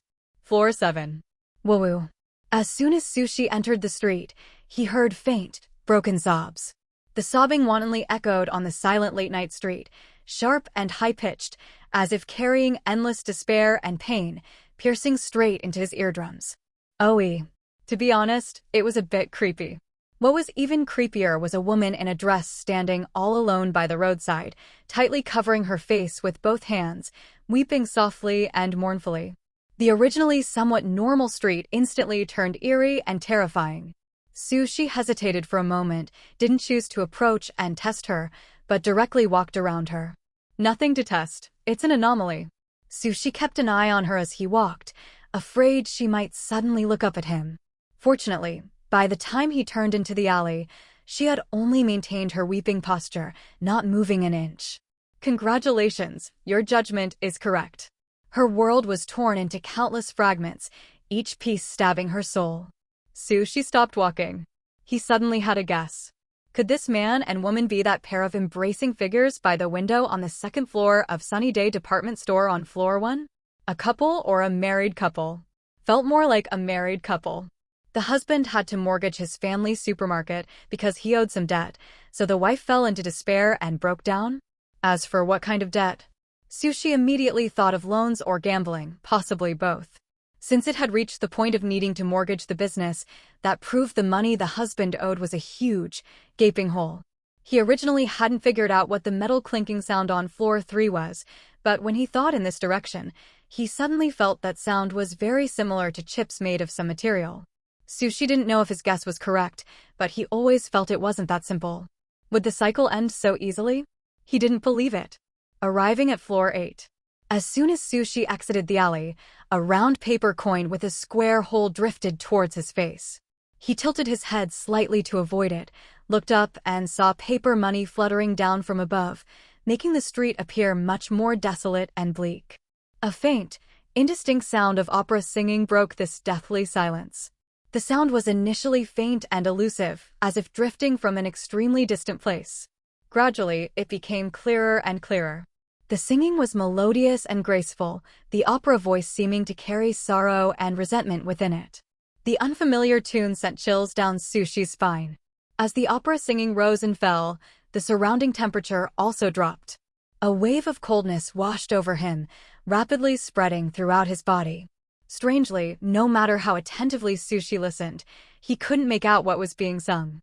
Damn, don't do this. He'd rather have another pitch-black humanoid figure appear behind him than face this kind of invisible, intangible existence. Sushi hesitated for a moment, then resignedly walked forward. It's fine, at worst, he just dies in a not-so-dignified way. Thinking this, he relaxed a bit again. Walking in the middle of the street, surrounded by paper money drifting down everywhere, his ears filled with the eerie opera singing that pierced his eardrums. Just as he passed the supermarket that had changed its name, a female corpse suddenly dropped down from the sign. Her face showed a terrifying bluish-gray hue, eyes wide open, bloodshot eyeballs bulging, almost falling out of their sockets. Lips were dark purple and cracked, slightly parted. A rope was tightly wound around her neck, deeply embedded into her flesh, leaving purplish-black bruise marks. The female corpse hung stiffly in the air, that familiar dress swaying slightly with each swing of the body. She just stared fixedly at the young man before her, simultaneously seeming to pierce through space and the screen. That gaze, as if containing boundless resentment and unwillingness, left countless netizens outside with blank minds. Stop, it's disturbing my eyes, shivering and pulling the blanket tight. F***CK, why is there no blurring function? I'm kneeling and begging with my blood for one to be added. Where are my live stream comment troops? Protect the Emperor, protect the Emperor. Back off, back off, back off. Sis, do you know how much damage you've done to my young, fragile heart? I'll forgive you if you just pull back up again. Don't worry, these few floors are just purely trying to scare you. So? Person earlier, you mean there are heavier hitters later? Of course. To be honest, the moment she looked at me, I almost thought I was going to see my great-grandma. Master Sushi is so calm, his expression hasn't even changed. Although the scene is a bit terrifying, but somehow, seeing Master Sushi gives me a strange sense of security. +1, Sushi felt as if he were nailed to the spot. He didn't even know what expression he was wearing, his mind completely filled with the image of that horrifying, ghastly corpse. His limbs seemed to disobey his commands. His mind screamed at him to move, go to the next floor, yet his body remained rigidly in place, refusing to budge. Finally, his willpower overcame his petrified body. Like a puppet, Sushi woodenly began to step away, one slow step at a time. The female corpse's head slowly turned, its gaze relentlessly following the young man's retreating figure. The opera music in his ears grew even more shrill. Sushi desperately wanted to quicken his pace, but his legs had a mind of their own. He took back what he had just said. An undignified death was definitely not worth it. It really was quite undignified. Just as the live stream comments had said, this floor was merely meant to intimidate the players. There was no real danger. Sushi successfully reached the wall at the mouth of the alley. As expected, there was a new slogan. Congratulations, your judgment was correct. Her tears had long since dried up, yet they couldn't win back the man whose heart had been bewitched. Her heart gradually grew cold, eventually swallowed by despair. The woman who was crying on the previous floor had hanged herself on this one. Was it because her husband had borrowed money for gambling and even sold off their family assets in the end, driving her to choose such an extreme method to end her life in despair? Feeling his icy hands and feet, Sushi proceeded to the next floor. Floor 10. There was no flurry of paper money filling the sky, no eerie opera music, no terrifying female corpse, nor any other strange phenomena. Everything was normal. This gave Sushi's slightly tense nerves a moment of respite. Floor 11. On the street with its unchanged scenery, Sushi saw a small, dark lump in the middle of the road in the distance. As he got closer, he saw it was a black cat. A small bell was tied around its neck. The black cat's fur was quite disheveled, some of its hair matted into clumps by dried blood.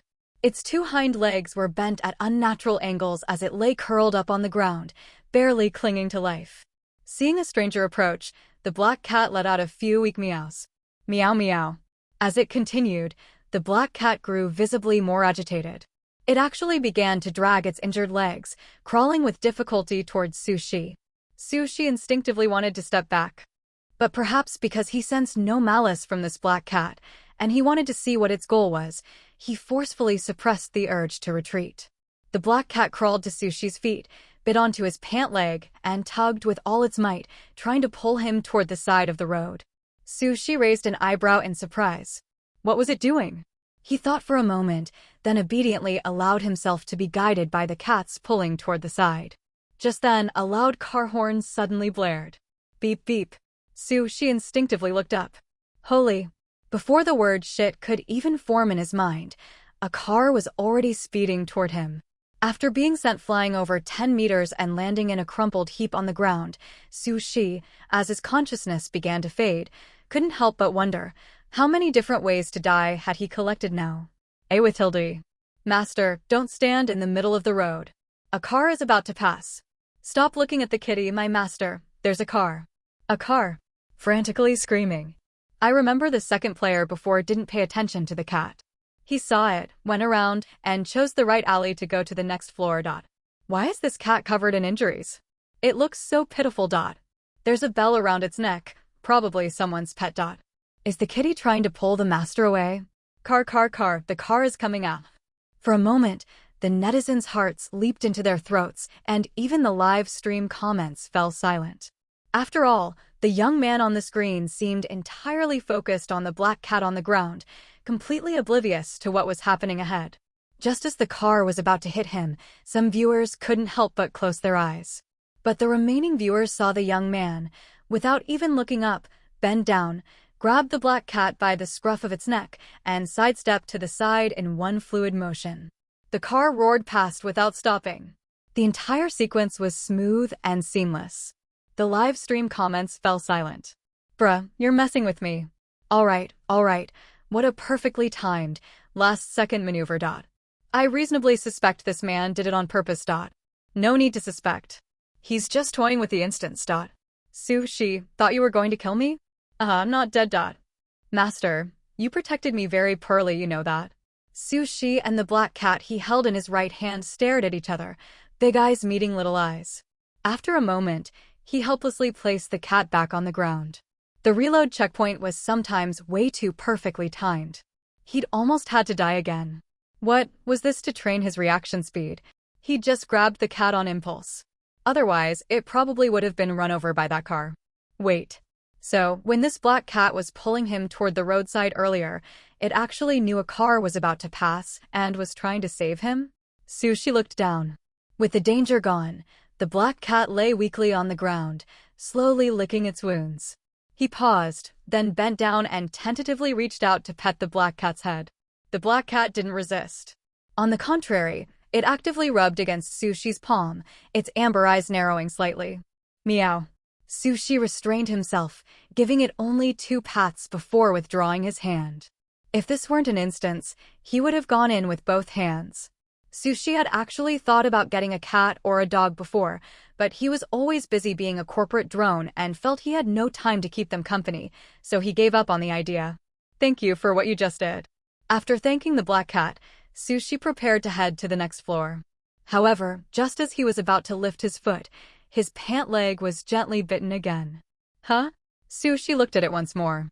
The black cat used its 2 front paws to fiddle with its neck a couple of times, and the bell tied there came loose. Seeing it use its paw to push the bell toward his feet, Su Shi couldn't help but be taken aback. You want me to take your bell? The black cat meowed. Su Shi picked up the small bell, which was only about the size of a fingernail, and examined it carefully. The craftsmanship was exquisite, though it was a bit dirty now. Su Shi's gaze shifted back to the black cat, which had listlessly flopped back onto the ground after presenting the bell. The next second, he once again pinched the scruff of its neck. He'd gladly accept the bell, and he'd gladly accept the cat too. Meow. As the black cat looked on in confusion, Su Shi carried it over to the slogan wall. Congratulations, your judgment was correct. It was her only remaining salvation, yet it too left her. Su Shi glanced at the black cat in his hand, which was now hanging obediently. Who did the her here refer to? That woman who hanged herself? Was this black cat hers? Su Shi shook his head, deciding not to dwell on it further. Just as he was about to proceed to the next floor, his steps suddenly halted. He turned and walked back the way he came, only to find that the alley entrance he had used was now a solid wall. All right then. The instance definitely wouldn't let him exploit a bug like that. He had been wondering, since he could see the wall's prompts about correct or incorrect choices, if he could go back and choose again. There truly was no turning back. Floor 12. Su Shi stood at the street corner, looking at his now empty right hand, feeling a pang of regret deep down. It seemed the black cat couldn't be taken away. However, the small bell the other party had gifted him was still there. He was just about to continue cycling through this floor when a layer of crimson liquid suddenly began to converge and spread across the ground. The blood-colored fluid surged like a dark undercurrent, thick and viscous, visibly rising at a noticeable rate. Simultaneously, an overwhelmingly pungent, heavy scent of blood assaulted his senses. Sushi looked up and discovered the entire street was submerged by this blood water. Under a street lamp not far away, where mottled light and shadow intertwined, a young woman stood alone. Her nightgown was stained startling, eye-catching scarlet by the blood. The long, gaping wound on her wrist was like a breached riverbank, continuously dripping fresh blood in an unending stream. The blood water had already risen past the woman's ankles, yet she remained standing there numbly, seemingly oblivious to everything happening around her. The other party might not care, but Sushi dared not be careless. He immediately lifted his leg, wanting to run towards the end. Given the rising speed of this blood water, if he didn't run now, he might very well drown here. However, the blood water seemed to carry some kind of negative debuff. The moment he stepped into it, he was bound by invisible shackles, making progress extremely difficult. His movement became abnormally sluggish. No matter how hard he tried, he couldn't increase his speed. With no other choice, Sushi could only inch forward towards the end with great difficulty, each step consuming several times more effort than usual. He hoped he could successfully reach the alley before the blood water rose over his head. Otherwise, he'd be forced to experience what drowning feels like. The blood water had risen past his trouser legs to his knees, the viscous sensation cold, slippery, and greasy. Sushi had barely managed to cover 1/3 of the distance. Looking at the remaining 2/3, he still felt a glimmer of hope. But when Sushi reached the section of road opposite the woman, who had been standing dazedly in place, moved her eyes and slowly turned her gaze towards him. Alphenius. Sushi blinked, and suddenly there was an extra figure right in front of him. His heart couldn't help but give a violent thump. However, the young woman merely extended her blood-dripping wrist and opened her palm. This gesture of asking for something made Sushi instinctively think of the small bell the black cat had gifted him. Tentatively placing the small bell into her hand, he saw the young woman stare blankly at the small bell in her palm. After a moment, she slowly began to shed tears of blood. The close proximity allowed Sushi to clearly see her features. Her eyebrows and eyes bore some resemblance to both the woman who hanged herself on floor 8 and the man who cowed out on floor 4. So, this young woman was the daughter of that couple? And the cat was actually hers? After shedding tears of blood alone for a while, the woman put away the small bell. At some point, a fruit knife had appeared in her hand. She held the blade, with the handle facing outward, and offered the sharp fruit knife to the young man standing before her. Sushi remained silent for a moment, then reached out and took it. In the next instant, the young woman vanished from Sushi's sight. At the same time, the blood water receded like a tide. The street returned to its clean and tidy appearance. Only the faint, lingering scent of blood at the tip of his nose reminded him of everything that had just happened. Sushi silently examined the newly acquired item. The cat was gone, and the bell was gone too. But he had gained another small knife. Fortunately, after the young woman left, she didn't forget to take the blood water with her. Finally able to move normally again, Sushi headed for the next floor without hesitation. Congratulations, your judgment was correct. The lonely soul wandering alone has found release. Death is not the end. It is finally being able to sleep peacefully in a place of freedom. When that nightgown woman flashed in front of Master Sushi, I almost died of fright. No, even a dense barrage of comments can't give me a sense of security anymore. So these 2 floors can be interacted with and are linked. The second player earlier didn't choose to save the cat, didn't even get close, just went straight to the next floor, barely making it into the alley entrance before the blood water could drown him. So actually, whether you save the cat or not, you can clear the level. It's just that if you save it, the cat gives you a bell. Give the bell to the nightgown woman, and you get another item. The cat is good, Master Sushi is good too, it's a mutual effort. Why can't the little kitten be taken away? I don't care. This broken instance, give me back my little kitten, crying and making a scene, rolling on the ground. But can you also get the bell if you don't save the cat? The problem is the bell will also get crushed by the car. If you take a shattered bell to the nightgown woman, are you worried you won't die fast enough? True, the slogan said the black cat was her only remaining salvation. A shattered bell means the black cat is dead too. No one can guarantee the nightgown woman wouldn't go berserk on the spot. Floor 13, no abnormalities. Floor 14. At first glance, everything seemed calm and peaceful, utterly normal. Just as he was about to pass by the supermarket. Thud! A human figure plummeted from a great height onto the ground in front of the supermarket entrance, landing with twisted limbs, blood spilling everywhere. A large handful of banknotes scattered like heavenly flowers, fluttering down one after another, gradually covering most of that horrifically shaped corpse. Master, you absolutely must not leave. You have to pick up the banknotes here. But didn't it say earlier that picking them up leads to death? It's different this time. These banknotes are related to a later cycle. That second player didn't take the banknotes here, which caused him to get trapped in that cycle, unable to go back or move forward. He ended up breaking down and committing suicide. How the hell is anyone supposed to know if they can take them or not? Take them and die, don't take them and also die. Is this instance specifically designed to kill players? I assent it? Isn't God Hunt just playing with humans like their ants?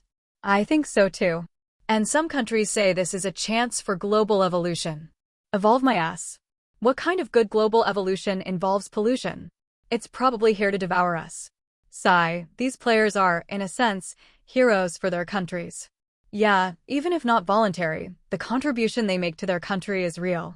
But isn't the country getting polluted also because players are dying? You can't calculate it that way. Players are already gambling with their lives, fighting for hope. Blame this damn God Hunt. Right. But unless a player can climb to the top floor and make a wish to end the game, it's just a difference between dying early or dying late. A worthless life. If God Hunt wants it, just take it. Don't be so pessimistic. Think about it. When the time comes, everyone on the planet will die with you. You won't be alone. Not necessarily. He might get selected into an instance before that even happens. That's true. You guys are really something. As the comments chatted, their mood dipped considerably.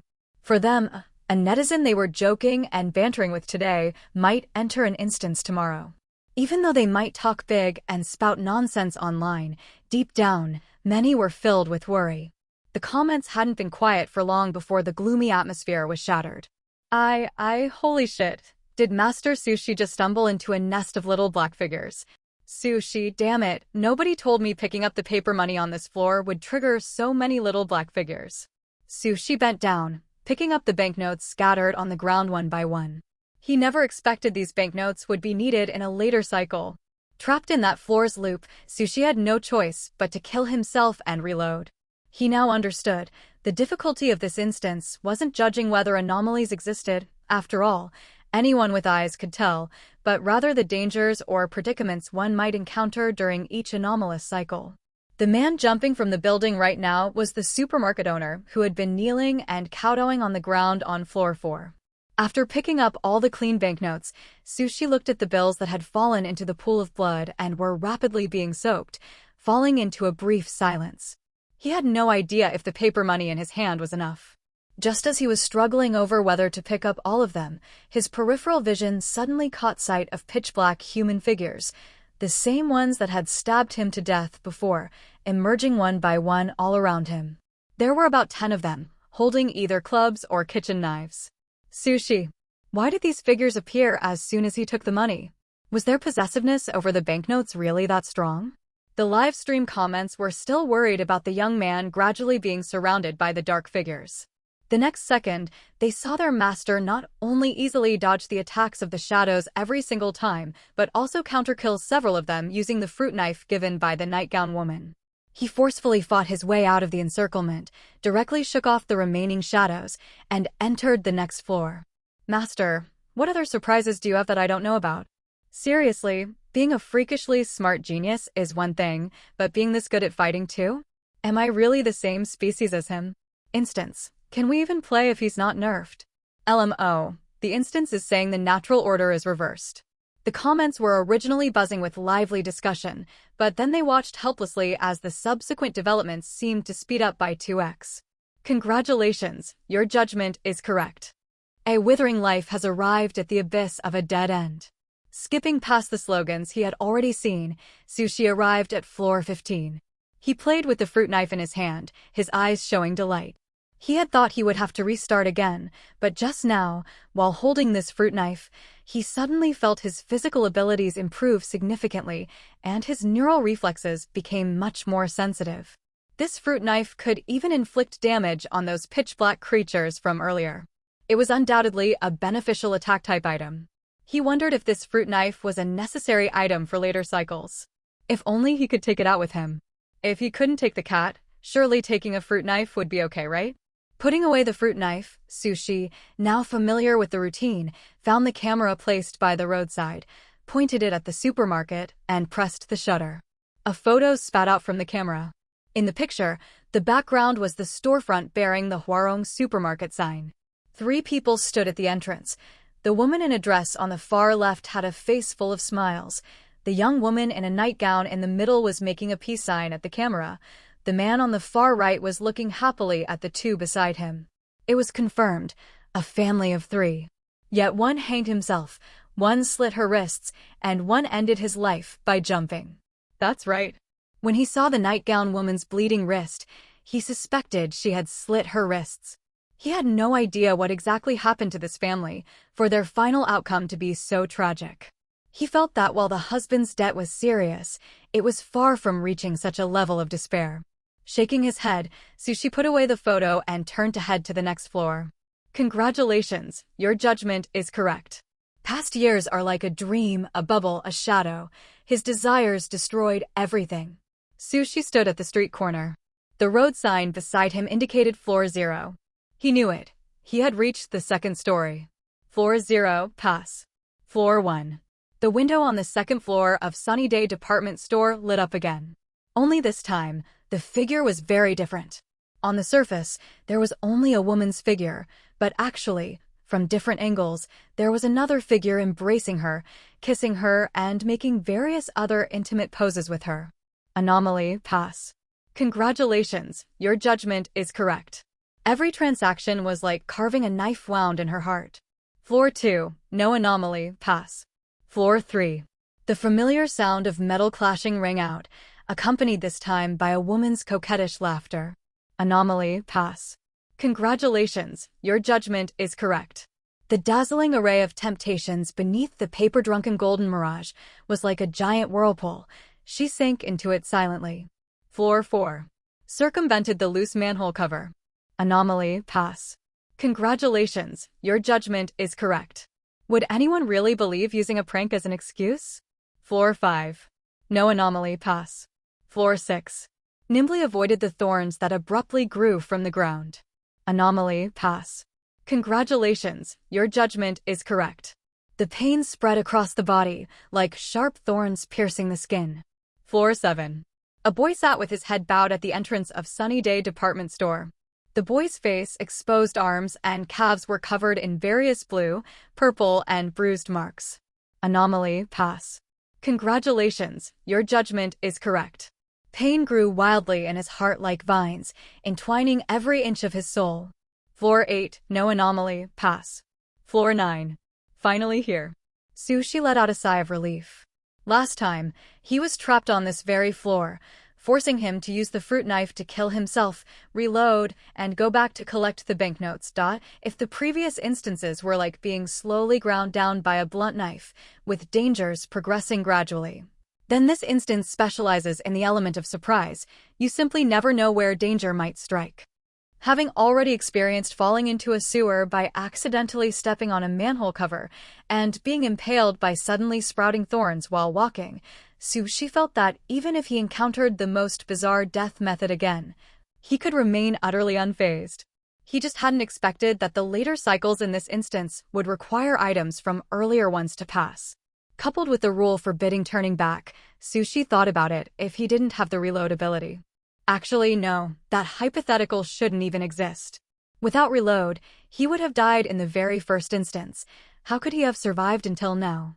Sushi shook his head, dismissing these pointless thoughts. Currently, he only had one idea, which was, he decided he would never step on a manhole cover again. Which one of you secretly put my stream on fast forward? Sushi, human-powered fast forward, get the scoop. Why did the cycle layer number reset? Maybe it means entering the next stage. There's a weird point. Floor 4 didn't seem to have any abnormalities, right? So why did Master Sushi choose the alley on the right? You can go check the replay of the second player before. He stepped on a manhole cover, the lid loosened, and he fell right through. Wasn't it said he got trapped and died in a later cycle? Because he had items on him, the things in the sewer couldn't do anything to him. He found a chance and climbed back up. Actually, if he hadn't failed to pick up the banknotes, that player probably had a chance to clear the instance too. Does that mean this instance can only be cleared by luck? Maybe a little? As long as the player doesn't like stepping on manhole covers, then floor 4 is a breeze. That's quite friendly to us folks over here. Where we're from, stepping on manhole covers is unlucky. We basically always step over them when we see them. But if you don't step on the cover, wouldn't you not know there's an abnormality on that floor? Oh, right. Right your head. Are you all blind? Look carefully. Were there any manhole covers in the earlier cycles at all? Huh. Holy crap, you're right. Damn it, watching too many cycles has scrambled my memory. So Master Sushi didn't avoid it because of a habit of not stepping on covers. He directly knew there was a problem. I thought I finally had one thing in common with the Master. Turns out it was just my delusion, not really. For floor 6, you can also observe carefully. Just walk in an S shape right down the middle, and you can avoid all the growing thorns. As for the banknotes, they're probably related to the instance's background. The 3 NPCs in the first major cycle ended up taking a group photo at the supermarket entrance, but there was an anomaly at the Sunny Day department store on floor 1. If nothing goes wrong, each major cycle should represent a story. Ponder that carefully. Besides, the banknotes appeared twice. That's the real, subtle hint the instance gives. The first time, the banknotes were bundled up, so you definitely couldn't touch them. The second time was different. Each banknote has a face value of 100. I think taking 1 or 2 is enough. The number of little black figures should correspond to the number of banknotes you take. Their characteristic is appearing silently, but their weakness is being slow. Players can completely outrun them. A barrage comment analyzed a great deal in a lengthy and flowing manner. You wrote a lot, I'm with you. Why couldn't you take them the first time? Wouldn't taking them also make little black figures appear? And there was only one then. The combat power of the little black figures on those 2 floors is completely on different levels. One's an elite monster, the other's a regular monster. Can they be compared? Master Sushi, 1 or 2. If the remaining banknotes weren't covered in blood, I'd have taken them all. Who understands? Watching Master Sushi go through these cycles really feels like watching a streamer play a game, and the kind that does a no damage, 1 life speedrun. The relaxed vibe is absolutely maxed out, okay? In their eyes, the young man seemed to know where the problem was with just a glance, the entire process smooth and fluid as if he were taking a leisurely stroll. Just him standing there, that aura of having everything under control, made them feel exceptionally at ease. When Sushi suddenly realized there actually hadn't been any manhole covers on the street originally, he couldn't help but click his tongue. The endless stream of abnormal cycles had scrambled his memory. Before him, a woman with big, wavy permed hair, wearing a high-slit cheongsam and sky-high heels, stood smiling at the end of the street, smoking a cigarette. She ignored the approaching young man until a stack of banknotes appeared before her eyes. Sushi, having successfully passed floor 9, relaxed his body. Good, he was worried that not taking the remaining banknotes wouldn't be enough. Congratulations, your judgment is correct. After sinking deeper and deeper into the mire, she chose to lose herself. Seeing this slogan, thoughts flashed through Sushi's mind like lightning. He carefully recalled. The figure of the woman who just asked for the banknotes was extremely similar to the silhouette of the woman on the second floor of the Sunny Day department store. So, the pair of embracing figures on the second floor of the Sunny Day department store in the first major cycle, floor 1, weren't that couple? After the cycle reset, he had vaguely sensed that the abnormality of each cycle layer revolved around a story. Each progressive layer was also unveiling the story layer by layer. A reset meant the previous story had ended. The new cycle was the beginning of a new story. But the previous story clearly told the tale of the supermarket owner's family of 3. Connecting it with those slogans about roses, transactions, etc., Sushi had a bold guess in his heart. The cheongsam woman was most likely the owner of the Sunny Day department store and possessed some special professional identity. The embracing pair were probably her and the supermarket owner. The supermarket owner had an affair with the Cheongsam woman, betraying the dress woman. The dress woman, perhaps because her husband cheated, gambled, and even mortgaged all their assets, became disheartened and hanged herself. A barrage comment analyzed a great deal at length. As for the supermarket owner who jumped to his death in the end, his own actions not only led to his family's destruction, but he probably also owed a mountain of debt. Whether he regretted it in the instant he jumped from the high building is unknown. Currently, this second story should be about the Cheongsam woman. Judging from the same sound of chips, the Cheongsam woman was still secretly engaged in some kind of work. He even reasonably suspected that the supermarket owner's contact with gambling had something to do with her deliberate guidance.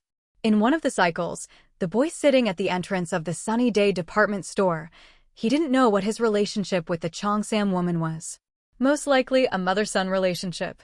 It's just that these cycles were even more cryptic than the first story. What happened to these two people, he currently couldn't deduce. For example, what happened to the boy's injuries? What did those slogans mean? The answers to those questions could only be sought in later loops. Floor 10, nothing unusual, pass. Floor 11. Sushi paused. The boy was sitting again at the entrance of Sunny Day department store, his wounds looking even worse. He kept his head down, his facial expression hard to make out. On the department store's second floor, the warm yellow lights were still conspicuous. Only this time there was no silhouette at the window. Instead, muffled laughter drifted out. As in the previous loops, the boy paid no attention and ignored the outside world. Sushi, however, noticed the boy's hands clenched so tightly and his body trembling faintly. Congratulations, your judgment is correct. Struggling in the midst of breaking, where love and hate intertwine. Floor 12. The boy was gone from the department store entrance. The second floor lights were still on, with no silhouette and no laughter. Apart from the lit window, the whole street was so quiet that Sushi could hear his own footsteps clearly. As he neared the Sunny Day department store doorway, a sharp female scream filled with terror and fear suddenly rang out. Ah! The scream cut off in an instant. At the same time, the second floor window was splashed with shocking blood. Seeing this, Sushi felt a chill in his chest. Someone was murdered. Congratulations, your judgment is correct. If you walk by the river long enough, your shoes will get wet, yet the flower of courage still blooms within cowardice. Seeing that slogan, for some reason Sushi first thought of the boy who always kept his head lowered and bore wounds. The first half of the line likely described the Cheongsam woman. She must have encountered a tough opponent during a deal. The second half, could it be that the boy was the killer? Floor 13, nothing unusual, pass.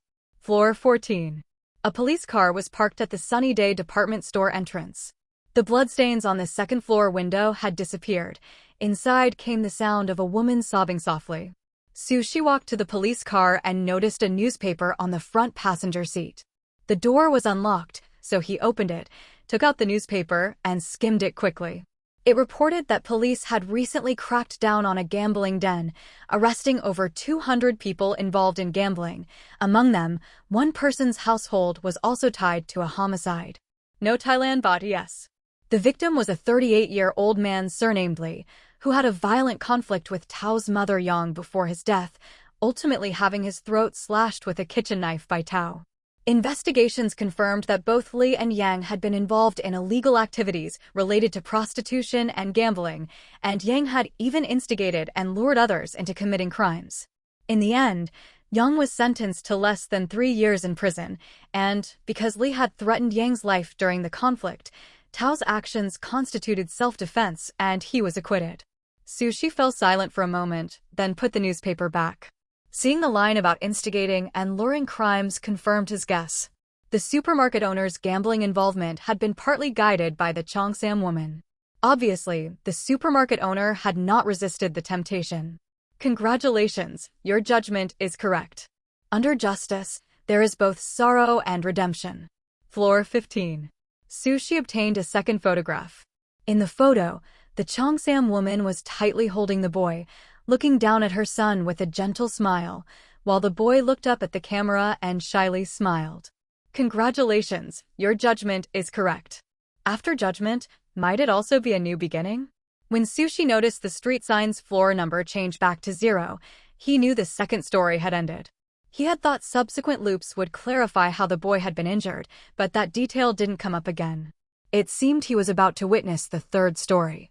Both the first and second stories had ended after 15 floor loops, so this one would likely be similar. He just did not know how many stories remained. Sushi felt his patience held up reasonably well, but repeating the same street over and over was getting tiresome. Adjusting his mindset, he lifted his leg and continued. Floor 0, base floor, pass immediately. Floor 1. No sooner had Sushi come out of the narrow alley than he was hit by a crushing blow. The entire street and the sky above seemed covered by a veil of mysterious blood-red gauze, the color vivid like congealed blood, bloody and oppressive. Even the halos from the street lamps were dyed that same blood color. The smooth cement road had vanished, replaced by a mass of mixed pelts, some black, some white, some yellow, some spotted, from unknown animals. These furs covered the entire street and even wrapped the buildings on both sides. They breathed, rising and falling with each inhale and exhale. Sushi stood rigid. He could feel the furs beneath his feet writhing and even warm. Fortunately, the furs were only visually nauseating and grotesque. They had no intent to attack. Goosebumps ran up Sushi's arms as he crossed the street, finally making it through unharmed. Congratulations, your judgment is correct. Licking wounds alone in the dark, they longed to be saved. They? Referring to the owners of those pelts? Sushi didn't ponder long and moved on to floor 2. Nothing unusual, pass. Floor 3. Sushi's first impression, so many cats. Aside from the street still being blood-red, the pelts had vanished without a trace. Nearly dozens of cats were scattered across the street, their meows rising and falling. None of the cats looked well. Every one of them was injured to varying degrees. Sushi's arrival put them on high alert. Before either side could act further, a howling wind came from above. Looking up, several large hands reached down, clawing toward him and the cats. Sushi didn't dare waste a second and bolted for the alley at the end. After being grabbed by the large hands twice, he discovered the same technique to evade them as in the thorn layer earlier. Trying again, he ran along an S-shaped path to the end of the street. Before entering the alley, Sushi glanced back instinctively. More cats were being seized by those giant hands, struggling with pitiful mews. Their cries were sharp and helpless. Sushi pressed his lips together and, in the end, turned and stepped into the alley. He could have scooped up the previous black cat he found, but he couldn't save these cats on this floor, even if he could reload more times. Congratulations, your judgment is correct. Pointing the butcher's blade at weaker lives. Does that make one any less weak? Floor 4, no abnormalities, pass. Floor 5. Sushi looked up at the sky in silence, momentarily at a loss for words. That gigantic needle up there, so huge that its pointed tip was twice as thick as his entire body, was that for real? And the colossal needle was descending at a speed visible to the naked eye. No matter where he stood, that needle seemed to be aimed directly at him. No need to say more, he turned and ran. This floor's cycle was similar to the one flooded with blood water. He needed to run out of the street before the giant needle descended upon his head. Drowning he could accept, but being crushed to death by a needle that big? No thanks. Fortunately, the fruit knife on him had enhanced his physical fitness. For cycles like this that only required fast running, he could now pass through them with ease. Congratulations, your judgment is correct. Thin, pointy, ouchie. Seeing this floor's slogan, some ideas couldn't help but form in Sushi's mind. Breathing pelts, cats being snatched away, needles falling from the sky. Could it be cat traffickers engaged in abduction? Floor 6, no abnormalities, pass. Floor 7. This cycle still appeared to have no abnormalities. Sushi walked down the street. Just as he thought this floor was still a normal cycle, faint footsteps suddenly began to sound from behind him. Although not obvious, in such a quiet environment, he still heard them. He tilted his head slightly, but his peripheral vision didn't catch any suspicious figures. Stopping in his tracks, Sushi whirled around abruptly. Yet, there was no one behind him. Simultaneously, the footsteps also vanished. How was this any different from the classic footsteps in horror movies? Next, if he just turned his head again, Would he discover an eerie shadow standing face to face right in front of him, ready to press right up against his face? In Nigerian Irabeta. All right, no. Sushi breathed a sigh of relief. However, he had only taken a few steps when the footsteps behind him appeared again. Sushi slowly pulled out that fruit knife. Using the faint light reflected off the blade, he quietly observed the commotion behind him. The blade vaguely reflected the scene behind him. But it was still empty. No one. The footsteps seemed to materialize out of thin air. Right at that moment, he suddenly sensed a shadow abruptly falling upon him from above. A large net enveloped him, followed immediately by a towel soaked with a strange smell. Before his mouth and nose were covered and he passed out, Sushi's peripheral vision caught a figure gradually materializing behind him. Fuck, why are these floors so damn creepy? They all seem related to cats. Seriously, that giant hand and that needle earlier almost triggered my megalophobia. Master Sushi's movement is still so precise. The master, it's in the bag, bro. Holy shit, did you guys hear something? What? Don't scare me, I'm taking a dump alone right now. To the one above, careful, a hand reaches out from the toilet and pokes your ass. Fuck you, get the hell out of here. It's footsteps. There are extra footsteps behind the master. WTF, there's no one. Where are these footsteps coming from? I'm not shitting anymore, fuck this. Master dodge. Holy shit, holy shit, holy shit. The live stream comments watched helplessly as a large net enveloped the young man from head to toe, yet he showed no reaction at all. They were so anxious they wished they could jump into the screen. What to do? What to do? Is the master going to fall here? Don't panic, doesn't he still have that fruit knife? It's not a hopeless situation yet. But Master Sushi looks like he didn't react at all. The fruit knife is just held in his hand. Boss, cut the net. I haven't followed you for long yet, don't die on me. I'm so anxious, I'm so anxious. Master, move. Sorry, even though the situation is urgent, I can't help but ask, what accent was that comment earlier? The comments were in chaos. Just as they were getting unbearably anxious, an even worse scene unfolded. A human figure gradually materialized behind the young man. That figure held a towel in its hand and was just about to press it against the young man's face. It's over. That was the first thought that popped into the netizens' minds. But the next moment, the situation took a dramatic turn. As if he had anticipated it all along, the young man grabbed the figure's arm with one hand, while his other hand, holding the fruit knife, stabbed backward into the figure's body.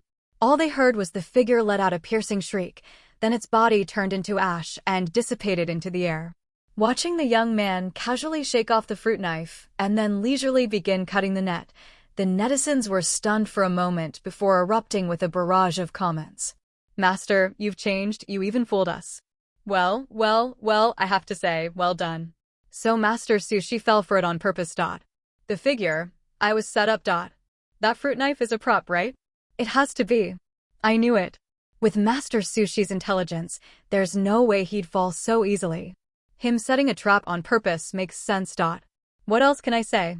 I'm tired of repeating the master is awesome 4 words. I actually doubted him. Who the hell do I think I am, Wawa? Sushi struggled to cut the net ropes, sighing quietly in his heart.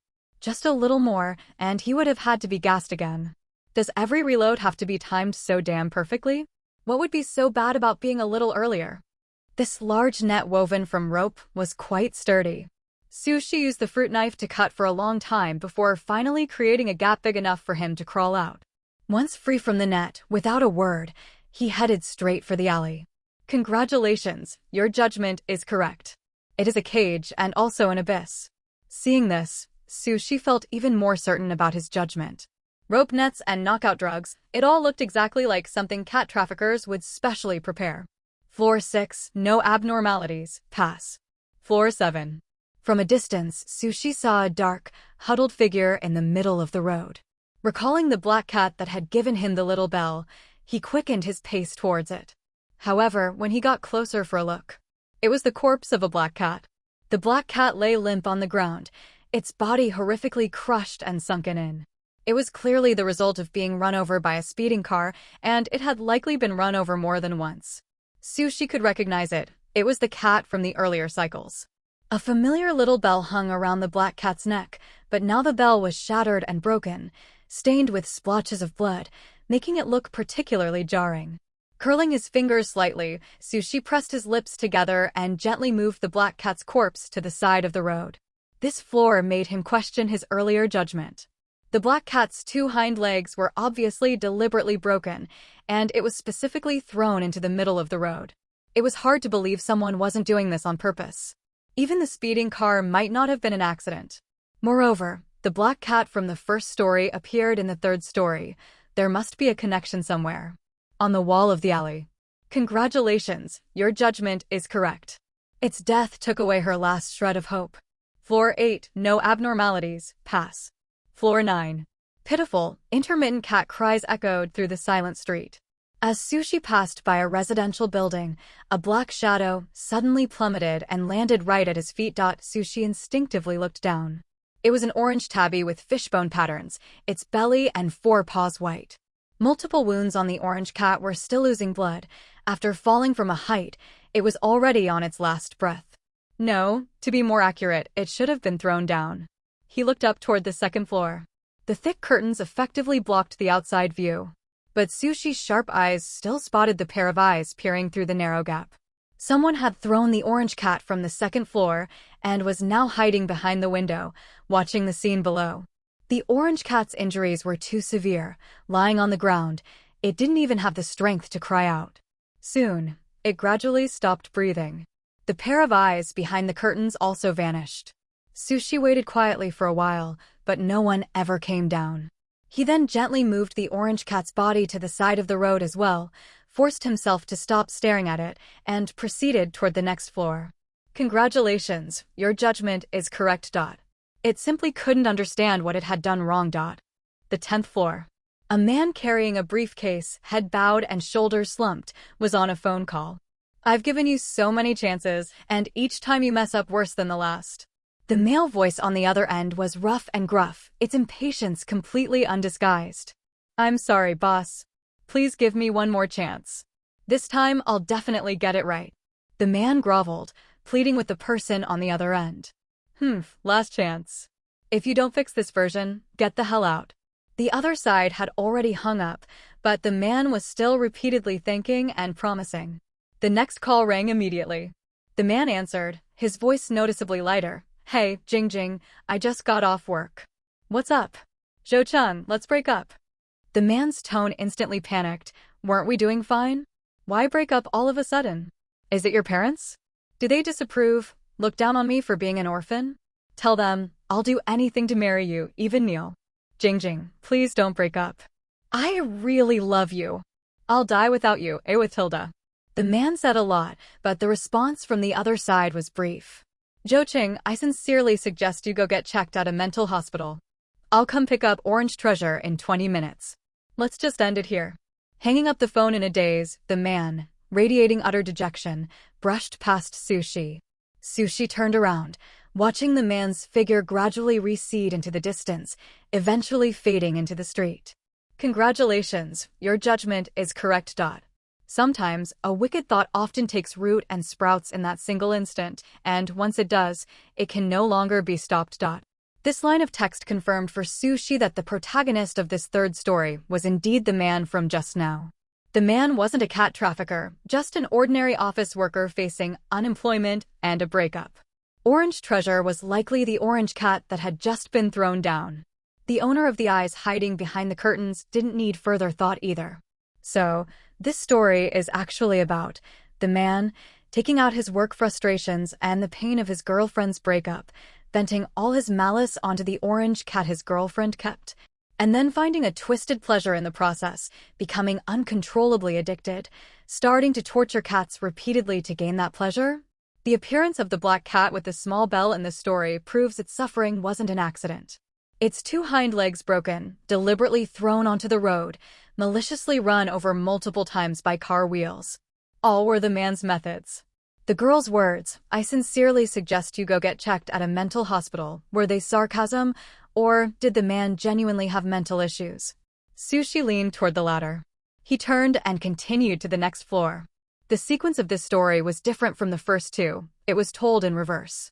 But the beginning didn't mention the man's outcome. Presumably, the later cycles would reveal it.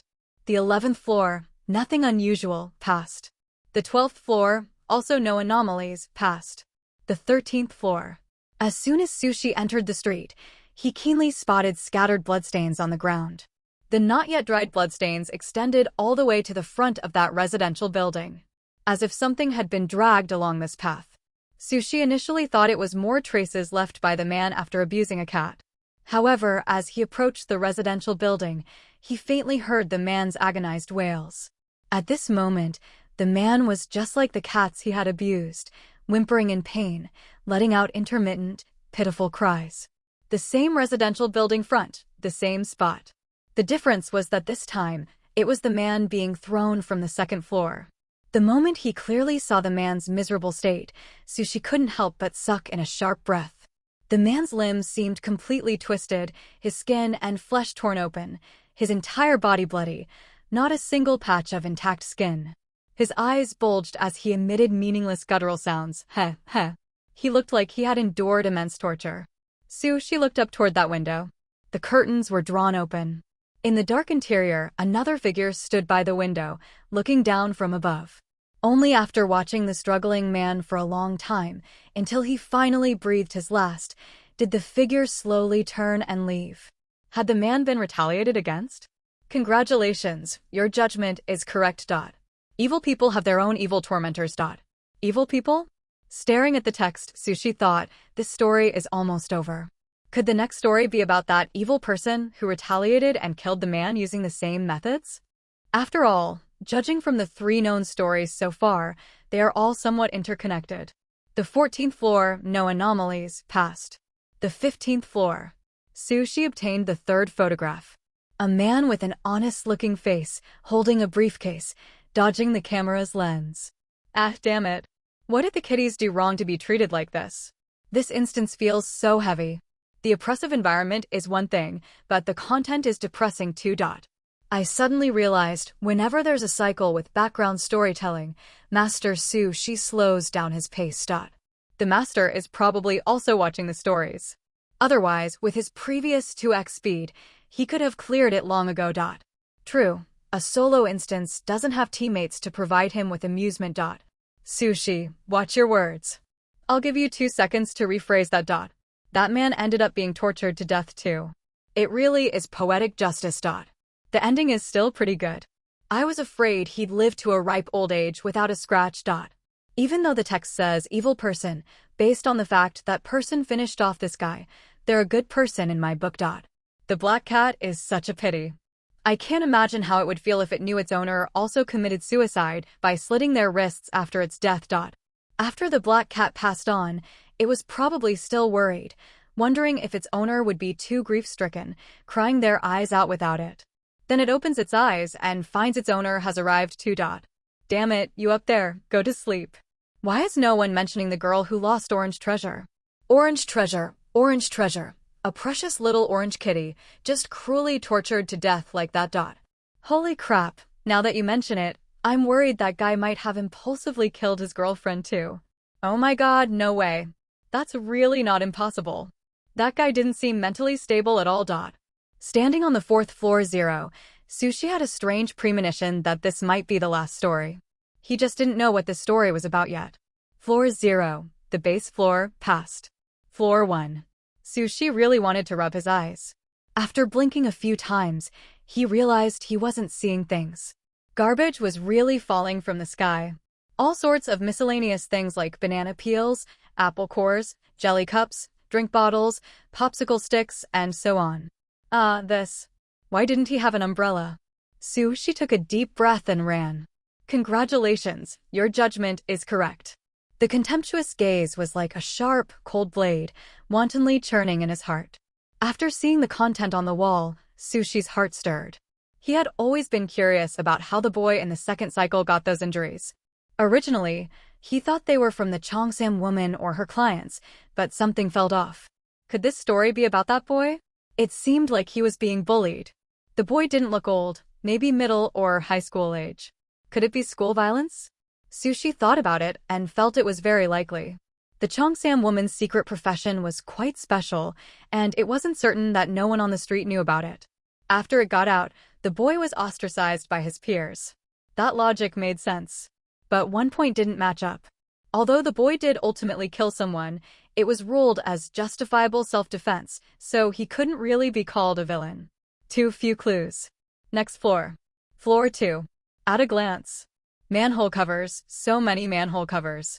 Sushi broke his previous vow to never step on manhole covers again. Because if he didn't step on the manhole covers, he would die.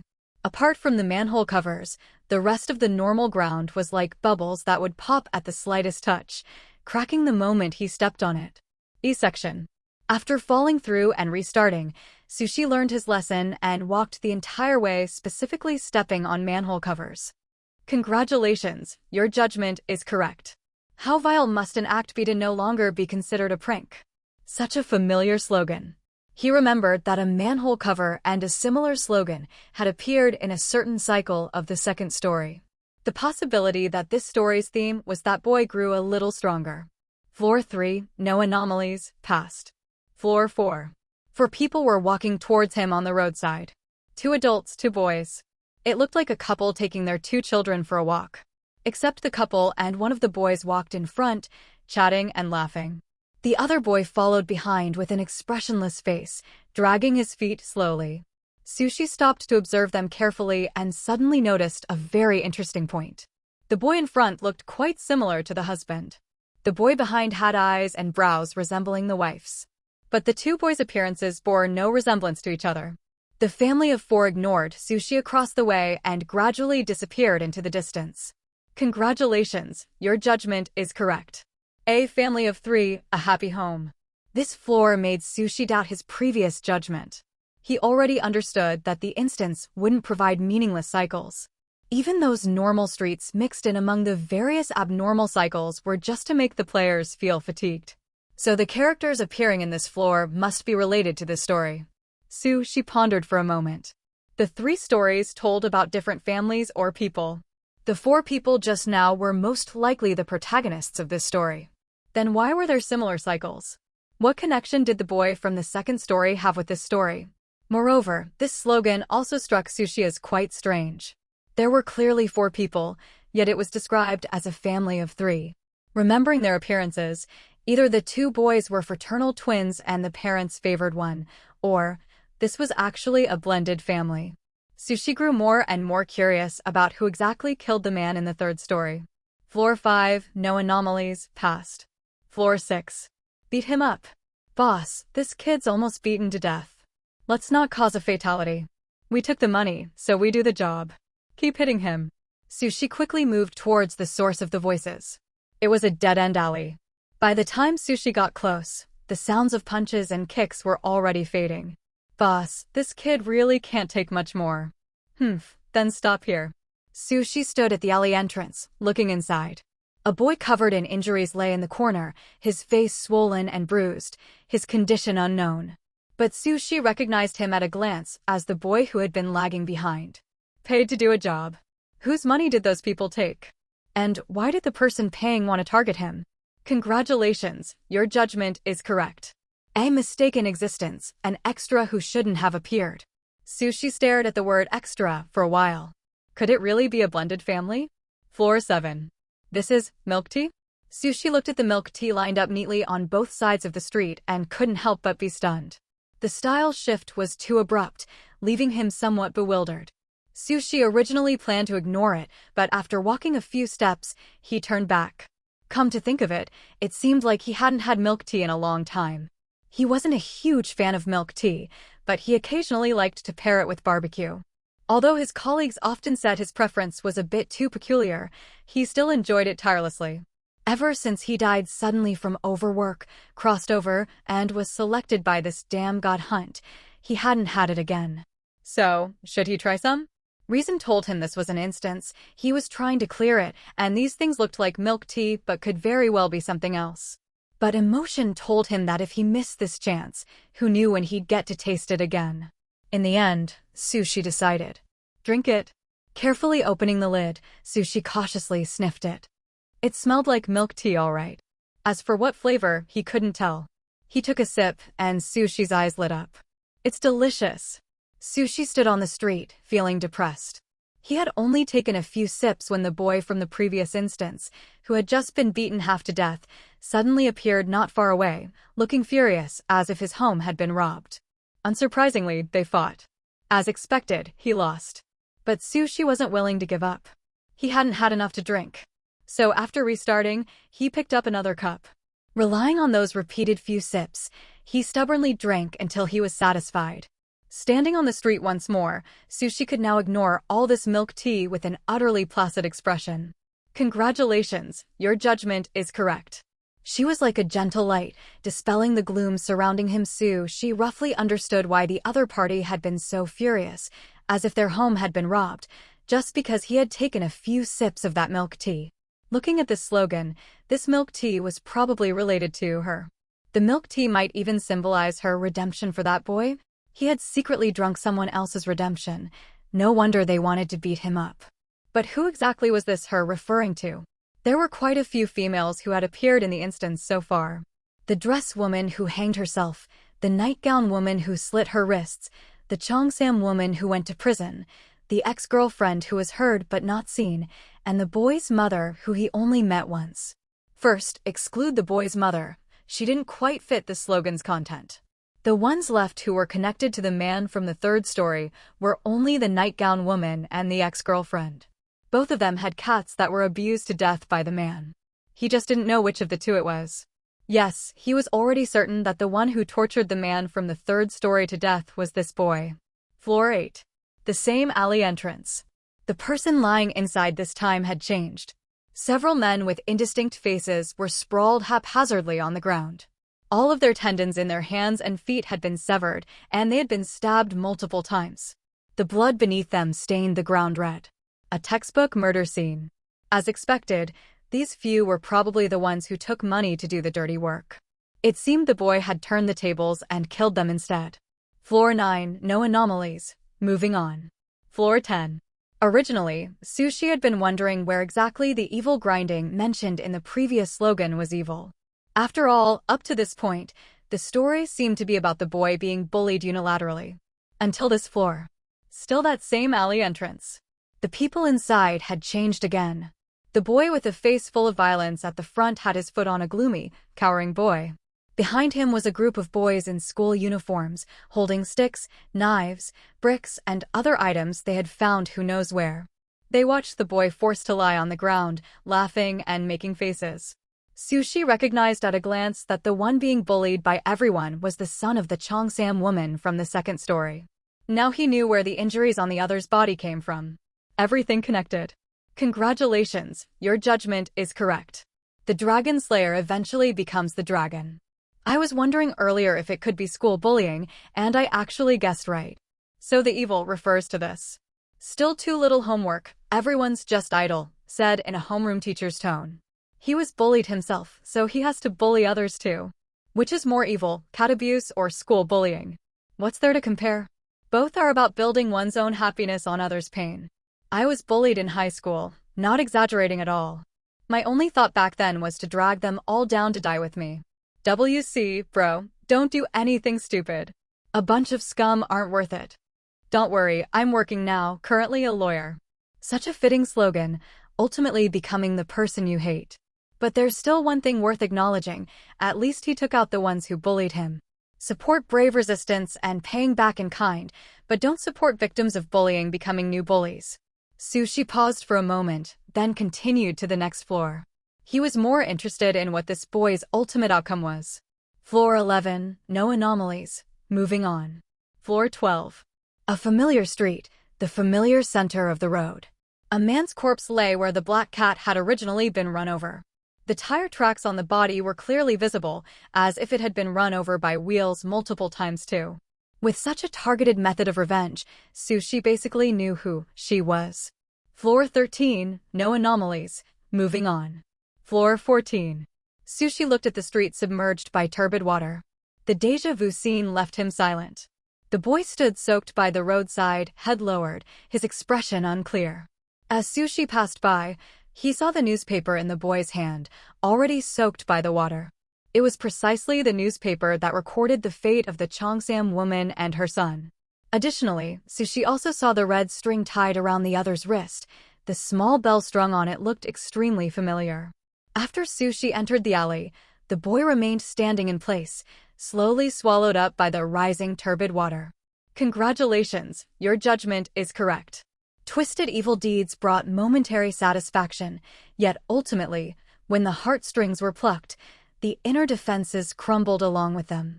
Floor 15. On the fourth photograph, the family of 3 on the right smiled broadly at the camera, posing.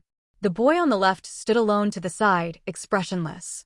Tisk had the ability to kill those thugs who cornered him, yet chose to keep bullying other innocents instead of taking revenge on the real mastermind. Mastermind. Those thugs were paid to do the job, so what about the one who paid them? Oh right.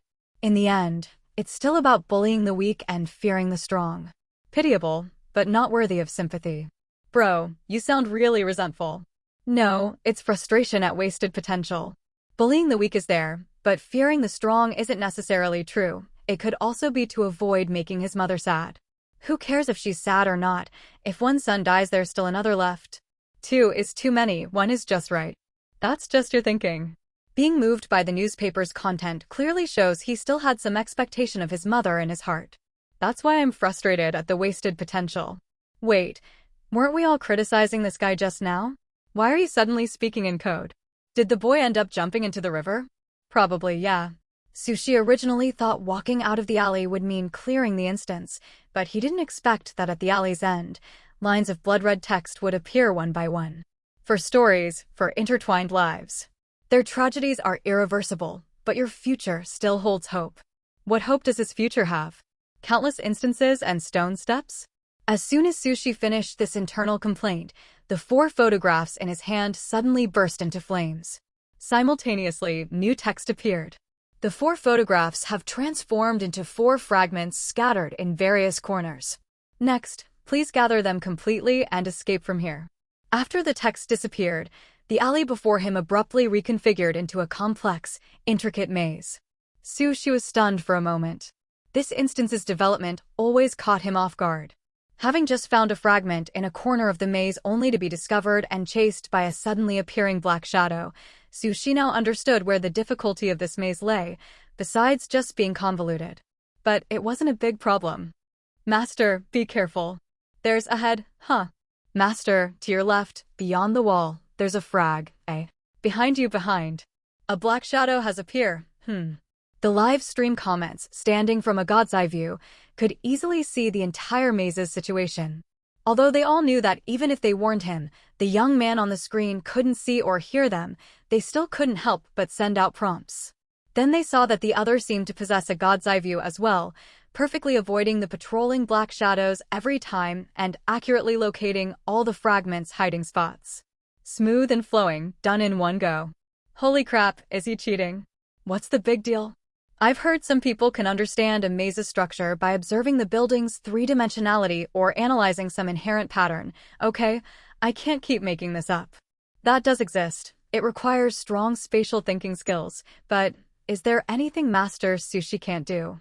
Sorry, I'm just ignorant, honestly. Good news. Master Sushi is about to clear another instance.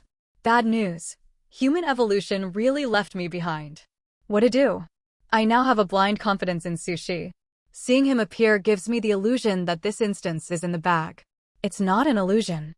After Sushi collected all the fragments, the 4 glowing masses intertwined, gradually forming a massive door. Familiar writing slowly emerged on the door. Congratulations, you have successfully cleared the instance. Discussion thread, topic. The selection is over, let's guess which player will be drawn for this mixed team competition. Popular. 1L. OP. According to statistics, 13,478 players participated in the selection, of which 8,986 passed. Among the top 100 players on the leaderboard, 11 made it. I downloaded the list from the official website, everyone take a guess. Attached. List.docs. 2L. Guess what?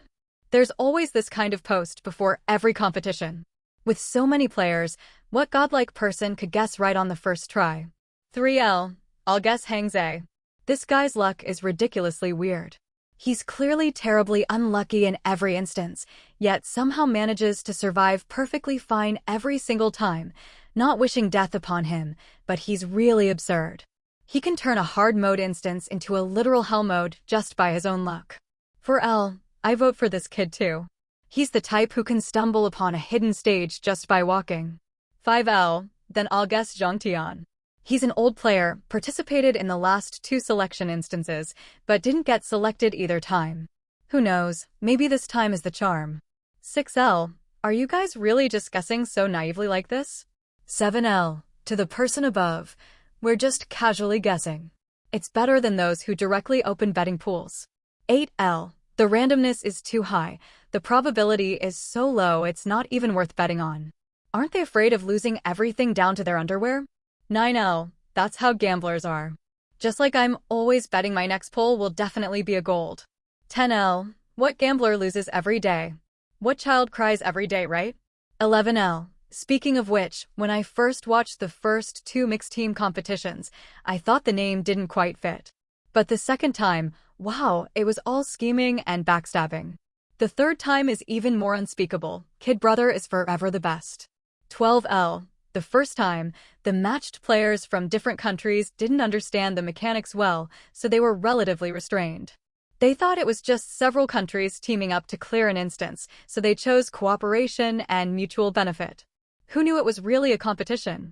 13L, actually, cooperation and mutual benefit is okay, but the rewards for winning yourself are much greater. Even if you're willing, other players will mess with you for the rewards. 14L, the second mixed battle made me numb. In the end, the Tricolor Nation actually picked up the scraps. 15L, thankfully, Kid Brother won it back the third time, wiping out all the other players and winning an elimination card for our country. 16L, speaking of which, why haven't we seen the officials use this elimination card? 17L, obviously, they must be keeping it as a trump card. For the day when the country is on the brink of collapse, that elimination card is our last hope. 18L, currently, there shouldn't be any player younger than Kid Brother, right? 19L, probably not. I checked the official records, and they haven't changed. 18L, OP, since everyone thinks the scope is too broad to guess, let's just change the topic. Guess which selected player has the highest hope of winning this mixed team competition. 20L, what's there to guess? I cast my vote for Kid Brother. 21L, Kid Brother +1. At his age, I was still watching Pleasant Goat and Big Big Wolf, and he's already wiping out entire teams without batting an eye. 22L, is no one mentioning 248? He actually signed up for this mixed team competition. 23L, oh damn, now that you mention it. Kid Brother has already participated once. None of the 3 mixed team competitions had repeat players. The chance of Kid Brother being selected this time isn't high. But if 248 gets selected, I think our One Nation can secure another win this competition. Are Nigerian IRS. 24L, I admit Kid Brother is a tough guy, but when it comes to scheming, he's still slightly inferior to 248. 25L, you guys have so much confidence in sushi? Aren't you afraid of being proven wrong? 26L, as long as you can completely watch all his instances. 27L, he's really different from other players. The moment he just stands there, I feel, okay, it's stable. 28L, he even managed to break the curse of glittering play. How can anyone still question 248's authority? 29L, if 248 really gets selected for this mixed team competition, I don't even dare imagine how explosive the live stream comments will be. In the player space, Sushi was just about to habitually review his performance when he suddenly realized something, belatedly. It seemed that starting from the 4th instance, he hadn't paid attention to how many times he had reloaded within the instance. Hiss. He realized that subconsciously, he had been increasingly downplaying the existence of the reload ability, or rather, he was almost treating reloading as an instinct. Especially in this solo instance. He had actually deliberately reloaded multiple times, just for a sip of milk tea. Unbelievable. He didn't know if this change was good or bad. Taking out the fruit knife obtained from this instance, Sushi learned its specific uses through the player space. As long as it's carried on one's person, it can comprehensively enhance a player's physical fitness and also increase their neural reaction speed. Simultaneously, it can cause damage to some ghost-type creatures that possess a physical form. In short, it's a very good item. Moreover, this was the first offensive item he had obtained. Finally, he had a bit of combat capability.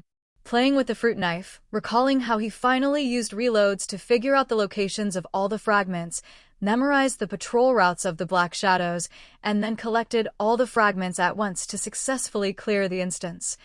A certain train of thought suddenly emerged in his mind. Most of the time, he passively accepted reloads because he was afraid of excessively consuming reload counts, leading to them running out. Looking at it this way, he was still too conservative. After clearing 5 instances already, and dying who knows how many times, even if the counts really run out one day and he truly dies, well, if he's dead by then, why worry about anything else? Sushi's eyes burned with intensity. Actually, taking the initiative is the correct way to use this ability, right? His development of this ability was still far too lacking. One nation.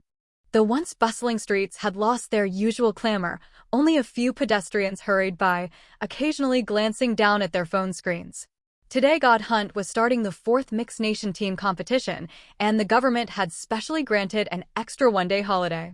At this moment, most people stayed home to watch the Mixed Team competition livestream. Ji Yang adeptly adjusted his equipment. As soon as he started his stream, a wave of viewers poured into the chat. So many people, old Ji are really blowing up. That's true, the host used to be popular on the site too.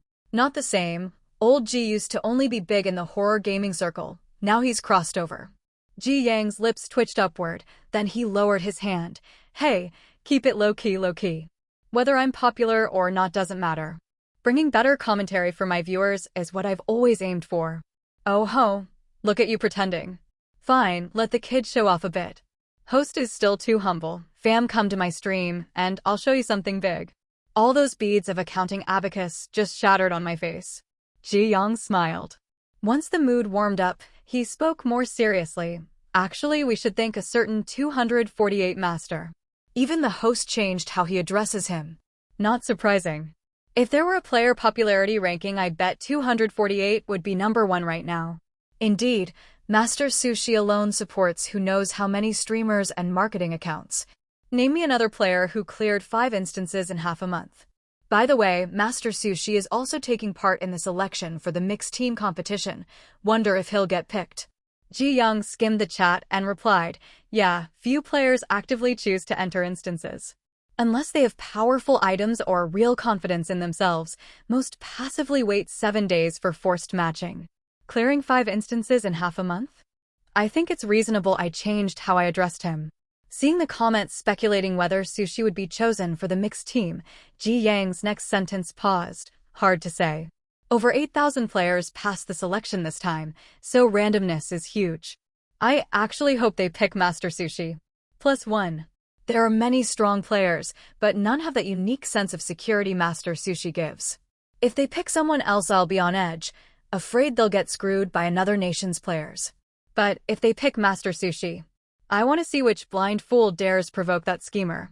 LOL dead. Master Sushi is just cold, holds grudges, a little scheming, but he's a good person, just don't piss him off. If you do, check the record. Still can't forget the 3 consecutive kills in the hotel instance. The chat buzzed, mostly debating which player people hoped would be chosen for this mixed team match. Most nominations named Sushi. Ji Yang didn't join in. To be honest, he actually didn't want Sushi to be selected. Ji Yang turned on multi-screen. The 2 screens on his page were still dark, but each already had many active comments. On the left was the public stream provided by God Hunt, where selected players appear in small windows together. That meant viewers from all nations couldn't enter players' personal streams, only watch this large stream. The advantage was viewers got an absolute god's eye view, no need to switch screens to watch every player. The downside was chat from all nations mixed together into chaos. Are Nigeria Naira Epsilon? If languages didn't match, that would be one thing, but surprisingly God Hunt's chats auto-translated into each viewer's language. That meant during every mixed team match, not only did players clash beyond comprehension, the chat did too. On the right was the official central commentary channel, dedicated to broadcasting the mixed team competition commentary. A moment later, the right screen lit up. Central television. Hosts Xiao Han and Jiang Jin sat upright on the left sofa in formal attire. As frequent partners, they had developed good chemistry. Jiang Jin smiled and said, "Hello viewers, welcome to the Central Broadcasting Television's live commentary for the 4th Mixed Nation Team competition. I'm your host Jiang Jin." Yao Han continued, "I'm host Yao Han. Today we gather to once again witness a pinnacle showdown between nations." Jiang Jin glanced across. Viewers who watched the previous 3 broadcasts should already be familiar with our 2 experts opposite us. Yao Han introduced them one by one. On the left is Professor Lin Miao from the university's psychology department, an authoritative scholar and a criminal psychological profiler who cracked century-old cold cases. On the right, Mr. Luo Zongyun is president of the Mysterious Culture Research Association, currently a leading interdisciplinary figure studying supernatural phenomena. Jiang Jin, once again, let's follow these 2 experts and walk the bridge between the rational and the supernatural to enter a dual world of psychology and the uncanny. Lin Miao and Luo Zongyun nodded toward the camera. "Hello everyone.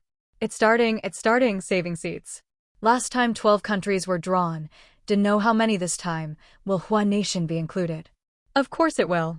It was in all 3 previous times. The major countries are always included. So nervous. Wonder which player of ours will be chosen. It's starting. God Hunt is selecting countries and players. The central large screen suddenly brightened. Jiang Jin immediately said, "Looks like God Hunt is beginning to select the participating countries and players." Lin Miao also tensed. "Let's look forward to this selection of participants." When the words fell, the 2 hosts, 2 experts, and all viewers collectively held their breath and stared fixedly at the big screen. Hundreds of dizzying national flags spun rapidly. After nearly a minute, 11 country emblems remained on the interface, and Huan Nation was plainly among them. The player name shown after Huan Nation startled everyone. WK. It's actually Master Sushi. Pretty land. Alira sat cross-legged on a yoga mat, stirring her coffee and watching with relish the chats on the dark screen opposite. "I can't believe in the first 2 mixed team matches we lost to Tricolor Nation and Huan Nation. This time our player will redeem us, IP Pretty Land. Arrogant one, don't talk big. Tricolor Nation got lucky, but luck is part of strength. And that kid from Huan Nation, at your age you probably still haven't mastered even basic things like peeing properly, IP United States. Hope they pick West Jasmine, he's one of our country's best players, IP Hans Land. Our player won't let us down either, IP Gao Nation. Wow, so many people. JPG IP Huan Nation. I will beg God Hunt on my son's behalf for him to be single for 10 years if they pick Kid Brother again. IP Huan Nation. Oh my God, what a terrible father you are, seriously awful, IP United States. Nervous, which player of ours will it be, IP Huan Nation. Countless comments from different IPs flashed like fireworks. Among them, those from Huan Nation were the most numerous. After all, the population counter in the upper right showed Huan Nation firmly on top with 1.08 billion. Some of the messages made Alira laugh. At that moment, the dark screen suddenly began to flicker. It's finally starting. Alira sat up straight. Under her tense gaze, the 11 country emblems slowly halted on the screen. Before she could see who Pretty Land's player was, chat messages from Huan Nation exploded within a single second, instantly drowning out all other nations' comments. Holy crap, I'm not blind, right? Who is Huan Nation's participant? IP Huan Nation. It's Master Sushi. IP Huan Nation. WTF. Ha, this mixed team match is secured. IP Huan Nation. Kid Brother, I'm sorry you're still young. This brutal match, let your Sushi brother handle it. Master Sushi forever. Out of voice, IP Huan Nation. Red hot and dazzling, 248 rise up. IP Huan Nation. 248. IP Huan Nation. Later the screen was literally full of nothing but 248, dense and compact. Though mere text, it felt deafening. Alira's hand stirring her coffee froze, eyes wide, stunned by the surreal scene. Sushi. 248, Alira murmured, so familiar. The next second, she suddenly opened her eyes wide. She remembered the Huan Nation player who cleared an instance in 2 minutes 48 seconds on his first try and set a new World Guinness record. Ji Yang stream. No way.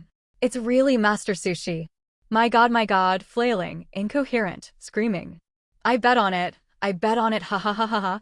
When the master finishes the instance, I'm going to roll for gold. Shiver foreign friends, after kid brother you'll welcome another schemer.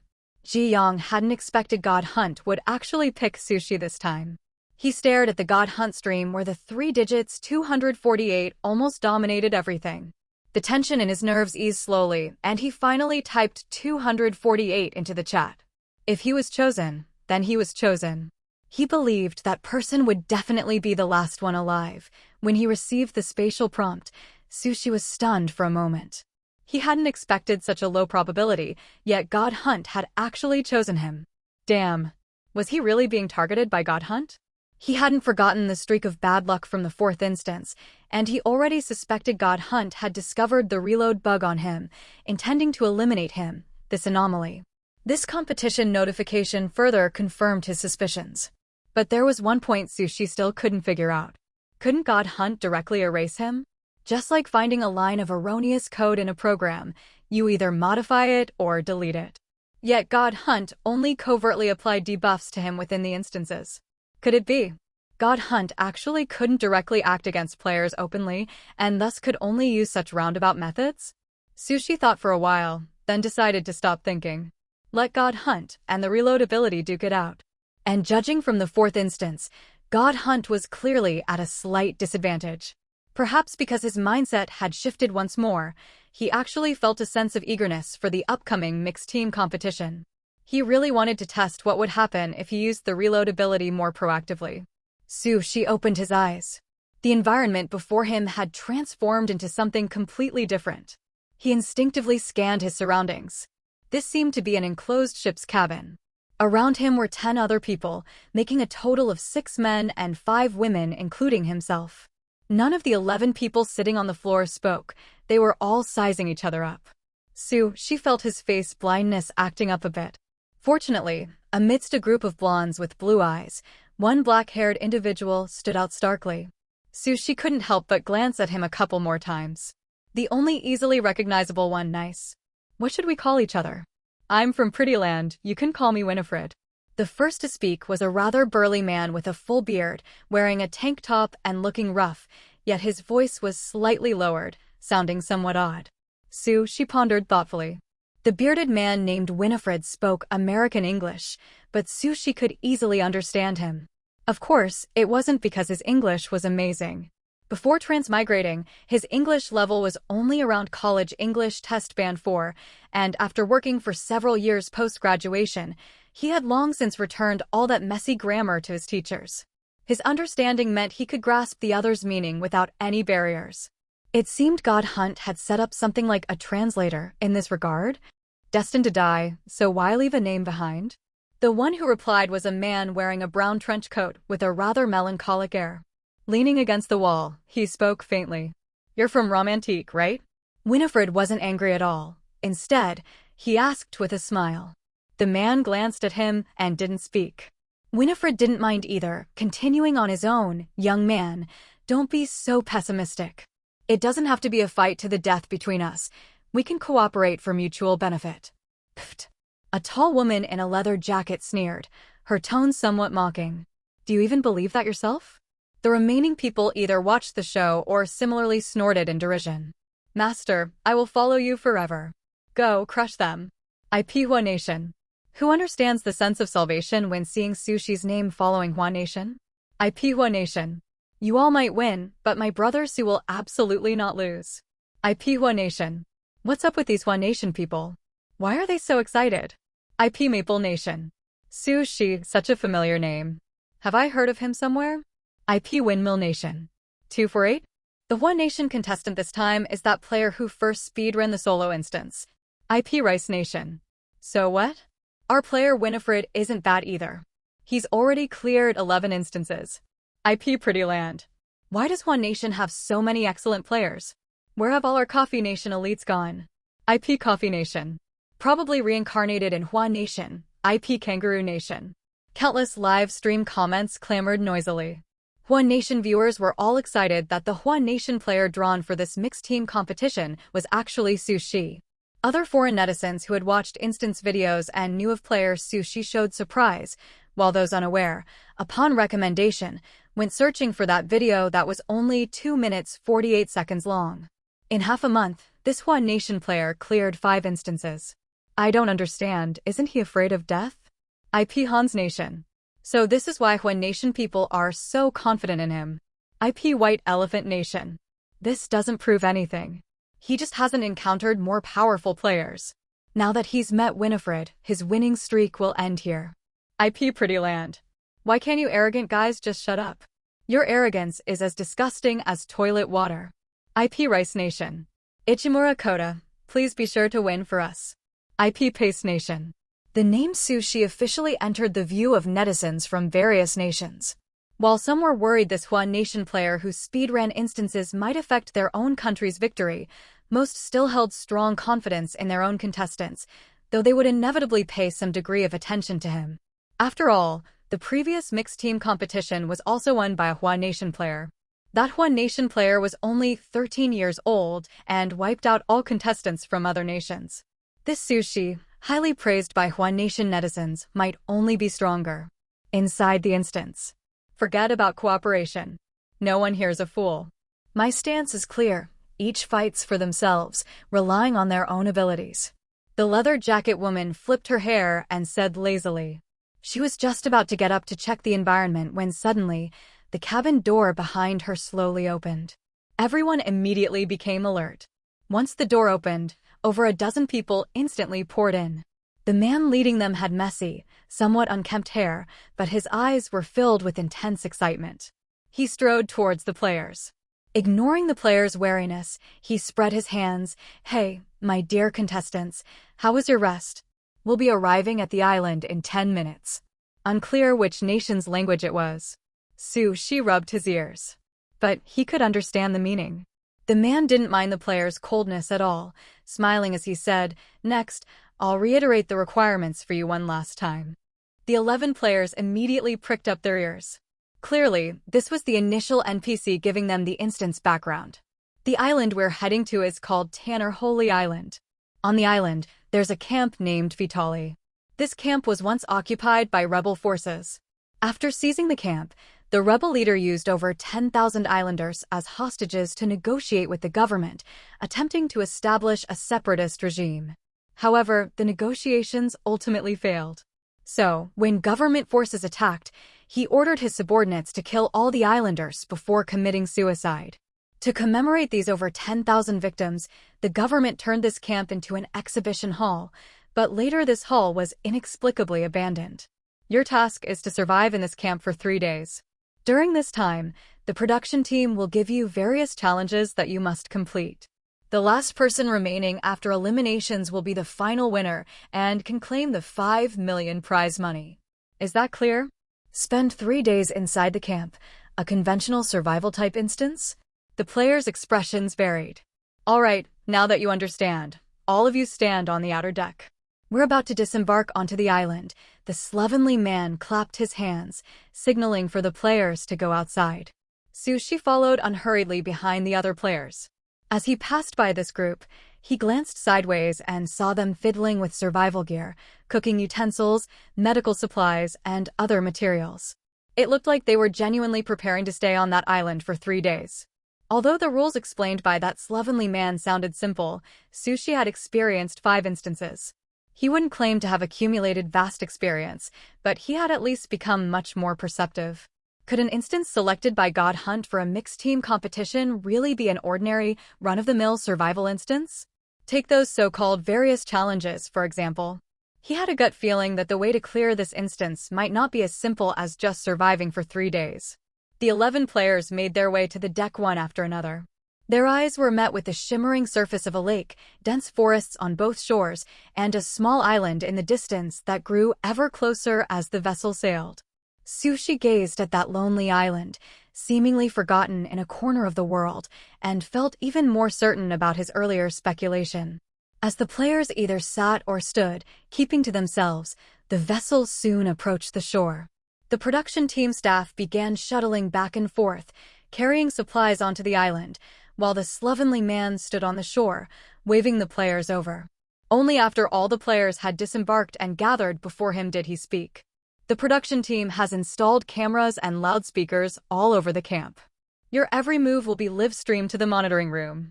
In a moment, a shaman will perform a blessing ceremony.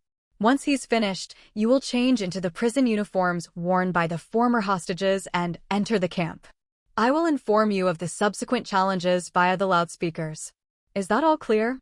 At that moment, a young man with light brown hair and blue eyes suddenly stepped forward and asked, "Director, what do you mean by elimination?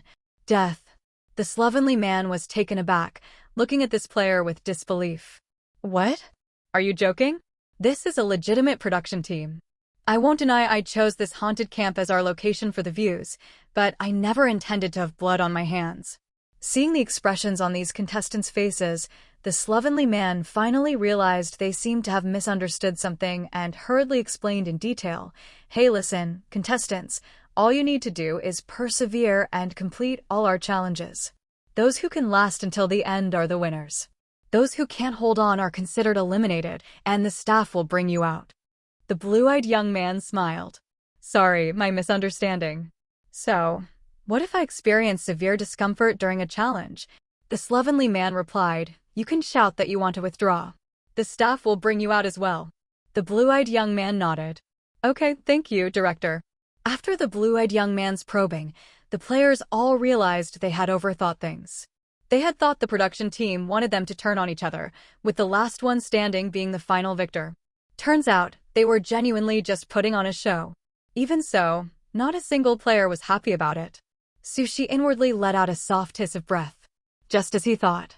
This actually made him even more certain that the way to clear this instance was not according to the production team's judgment. Whether it was the 3-day time limit or the elimination in between, the fact that it wasn't lethal meant there was likely an even deadlier danger. Similarly, a non-dangerous way to clear it meant this wasn't the real way to complete the instance. Clearly, the players capable of participating in the mixed team competition weren't fools. They had all figured this out. Everyone had a vague understanding in their hearts. The competition among players was one thing, the threat posed by the instance itself was another. Undeniably, they all wanted to eliminate the others and claim the instance rewards for themselves. But before understanding the true danger level of the instance, they wouldn't blindly attack each other. Withering above Nigeria Nairobi. After all, one more player meant one more person to share the risk. "Good that you understand," the slovenly man relaxed. Just then, a staff member jogged over. "Director, the ritual is ready. Shall we begin?" "Begin," the slovenly man said, then turned and waved at the players. "Come on, let's go attend the blessing ceremony." In a clearing within the forest, the production team's staff formed a loose circle. In the center was a man wearing a headscarf, his face smeared with strange grease paint, who looked utterly mystical and eccentric. However, the players' attention wasn't on this man. Their gazes were fixed on the transparent crate opposite him. Inside the crate, which was taller than the man himself, densely packed skeletons were piled together. Some skeletons were pressed tightly against the glass, their pitch black, empty eye sockets staring straight at the players, while their pale hand bones left clear, visible fingerprints on the inside of the glass. The man referred to as the shaman muttered something incomprehensible at the crate. After a while, he took out a dagger, cut his palm, and pressed it against the glass. Then, with a twist of his wrist, a sigil drawn in blood gradually took shape. The dozens of people surrounding them watched intently. However, just as the sigil was about to be completed, the man suddenly began to convulse. The nearly finished sigil on the glass was instantly smeared into a messy blob by the gushing blood. "This place cannot be entered." The man hastily retreated several steps, shouting in terror, "There is something inside." The next second, the man seemed to lose his sanity. His gaze turned vacant, and he lunged frantically at the people around him. "Cannot enter. Cannot enter. Leave quickly. Leave quickly." He kept chanting these two phrases. Everyone was stunned by this sudden turn of events.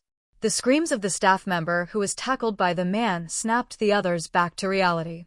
The slovenly man immediately shouted, "Quick! Pull him away." Witnessing this chaotic scene, some players' faces began to turn grim. Central Television. When the name Sushi appeared in the Hua Nation contestant column, in just a short moment, The large screen was completely occupied by live stream comments from IP addresses belonging to Hua Nation. The sporadic IPs from other countries that had barely managed to break through the crowd were completely submerged in the next instant. Such an unprecedented spectacle left the two hosts and the two experts somewhat surprised. It seems the contestant selected by our Hua Nation this time has extraordinary popularity, Jiang Jin said with a tone of astonishment, smiling. The density of these comments is almost obscuring the camera lens. That is indeed the case, Yao Han took over, turning to the two special guests opposite her. I wonder if Professor Lin and Mr. Luo are familiar with this contestant? Why does he have such a high level of attention? In truth, the two hosts weren't completely out of the loop. This player who had burst onto the scene and once cleared the first solo instance in under 3 minutes, even if they hadn't paid excessive attention, they had certainly come across news about him. Pretending not to know was just to introduce a topic. Luo Zongyun pushed up his glasses and smiled. Of course. The name Sushi, or rather, 248, has to some extent already become synonymous with a miracle. After all, he is the world's first player capable of speed-running an instance. Correct, Lin Miao added. I have watched all 5 of this player's instances. Extremely high intelligence, terrifying computational thinking, perfect control over human psychology, and a reasoning ability bordering on precognition. That is my assessment of him. Jiang Jin promptly expressed his doubt. Precognition. Yes, Lin Miao affirmed with a nod. Ordinary players are reacting, making the best choices based on the situation unfolding before them. But Sushi is different. It's as if he is standing on a higher dimension, having completely observed different timelines. When you can see all possibilities, clearing the instance becomes an inevitability. Perhaps some viewers still don't understand Professor Lin Miao's meaning, Luo Zongyun explained with a smile. To use an analogy, if we compare an instance to a running model, then Sushi's steps are only divided into 3. First, deconstruct the model. Second, crack the model's underlying code. Third, construct a complete future model in his mind and precisely insert himself into that one unique time node that allows for clearance. That is truly a very high evaluation. Yao Han appropriately revealed a hint of amazement. I don't really get it, but it sounds impressive. So you mean we're on the first floor, ordinary players are on the second floor, and Master Sushi is up in the stratosphere. Such a plain translation, now I understand. Certified Master by Central TV. Let's see which little haters still stubbornly insist it's all luck, and more luck. At this moment, the live stream footage on the large screen had reached the point where the players were interacting with each other. The atmosphere among the players doesn't seem very friendly and doesn't lean towards cooperation, Jiang Jin said, turning to look at Lin Miao and the other guest. I wonder if the two of you think the players will have an opportunity to cooperate with each other later on? Lin Miao answered him with almost no hesitation.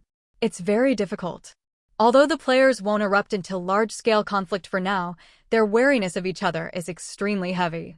In this life-and-death game, trust is a very luxurious thing. Correct, Luo Zongyun nodded. Unless the instance itself becomes so troublesome that the players are forced to cooperate. On the screen, the players disembarked from the boat and followed the show team to watch the shaman's blessing ceremony. Then, do the two of you think our Hua Nation contestant, Sushi, will seek cooperation with the other players later on? Yao Han also asked curiously. I don't think he will, Lin Miao shook his head. In the face of absolute intelligence, the benefits brought by cooperation are far lower than the risks. He is confident enough and indeed has the ability to go it alone. Are Nigeria Naira OES. The blessing ceremony was forcibly interrupted due to a sudden incident. Professor Lin seems to be full of confidence in contestant Sushi. So, do you think contestant Sushi will ultimately win this mixed team competition? Lin Miao smiled. Whether he can win or not, I'm not sure. But I believe he cannot lose. At the same moment, a clear, cool young man's voice came from the live stream provided by God Hunt. I request to withdraw from the competition. The show team staff were all thrown into a fluster by this sudden, unexpected turn of events. What's wrong with the shaman? Could the rumors all be true? Is there really something in this camp? Don't talk nonsense. What era is this? I think that shaman is just being mystical and weird. Maybe he actually has mental problems. All right. Where's the doctor? Take him down and see what's wrong. The slovenly man irritably cut off the staff's whispers. Someone cautiously asked, "Director, then, should we continue recording? Isn't that a stupid question?" The slovenly man fiercely slapped that person's head. "Isn't this exactly what we came for? Was that last scene recorded? This is a perfect hook, saving us the trouble of creating one ourselves." "Don't worry, Director. It's all recorded." "Good. What about the contestants? I'll come over and change into the prison uniforms."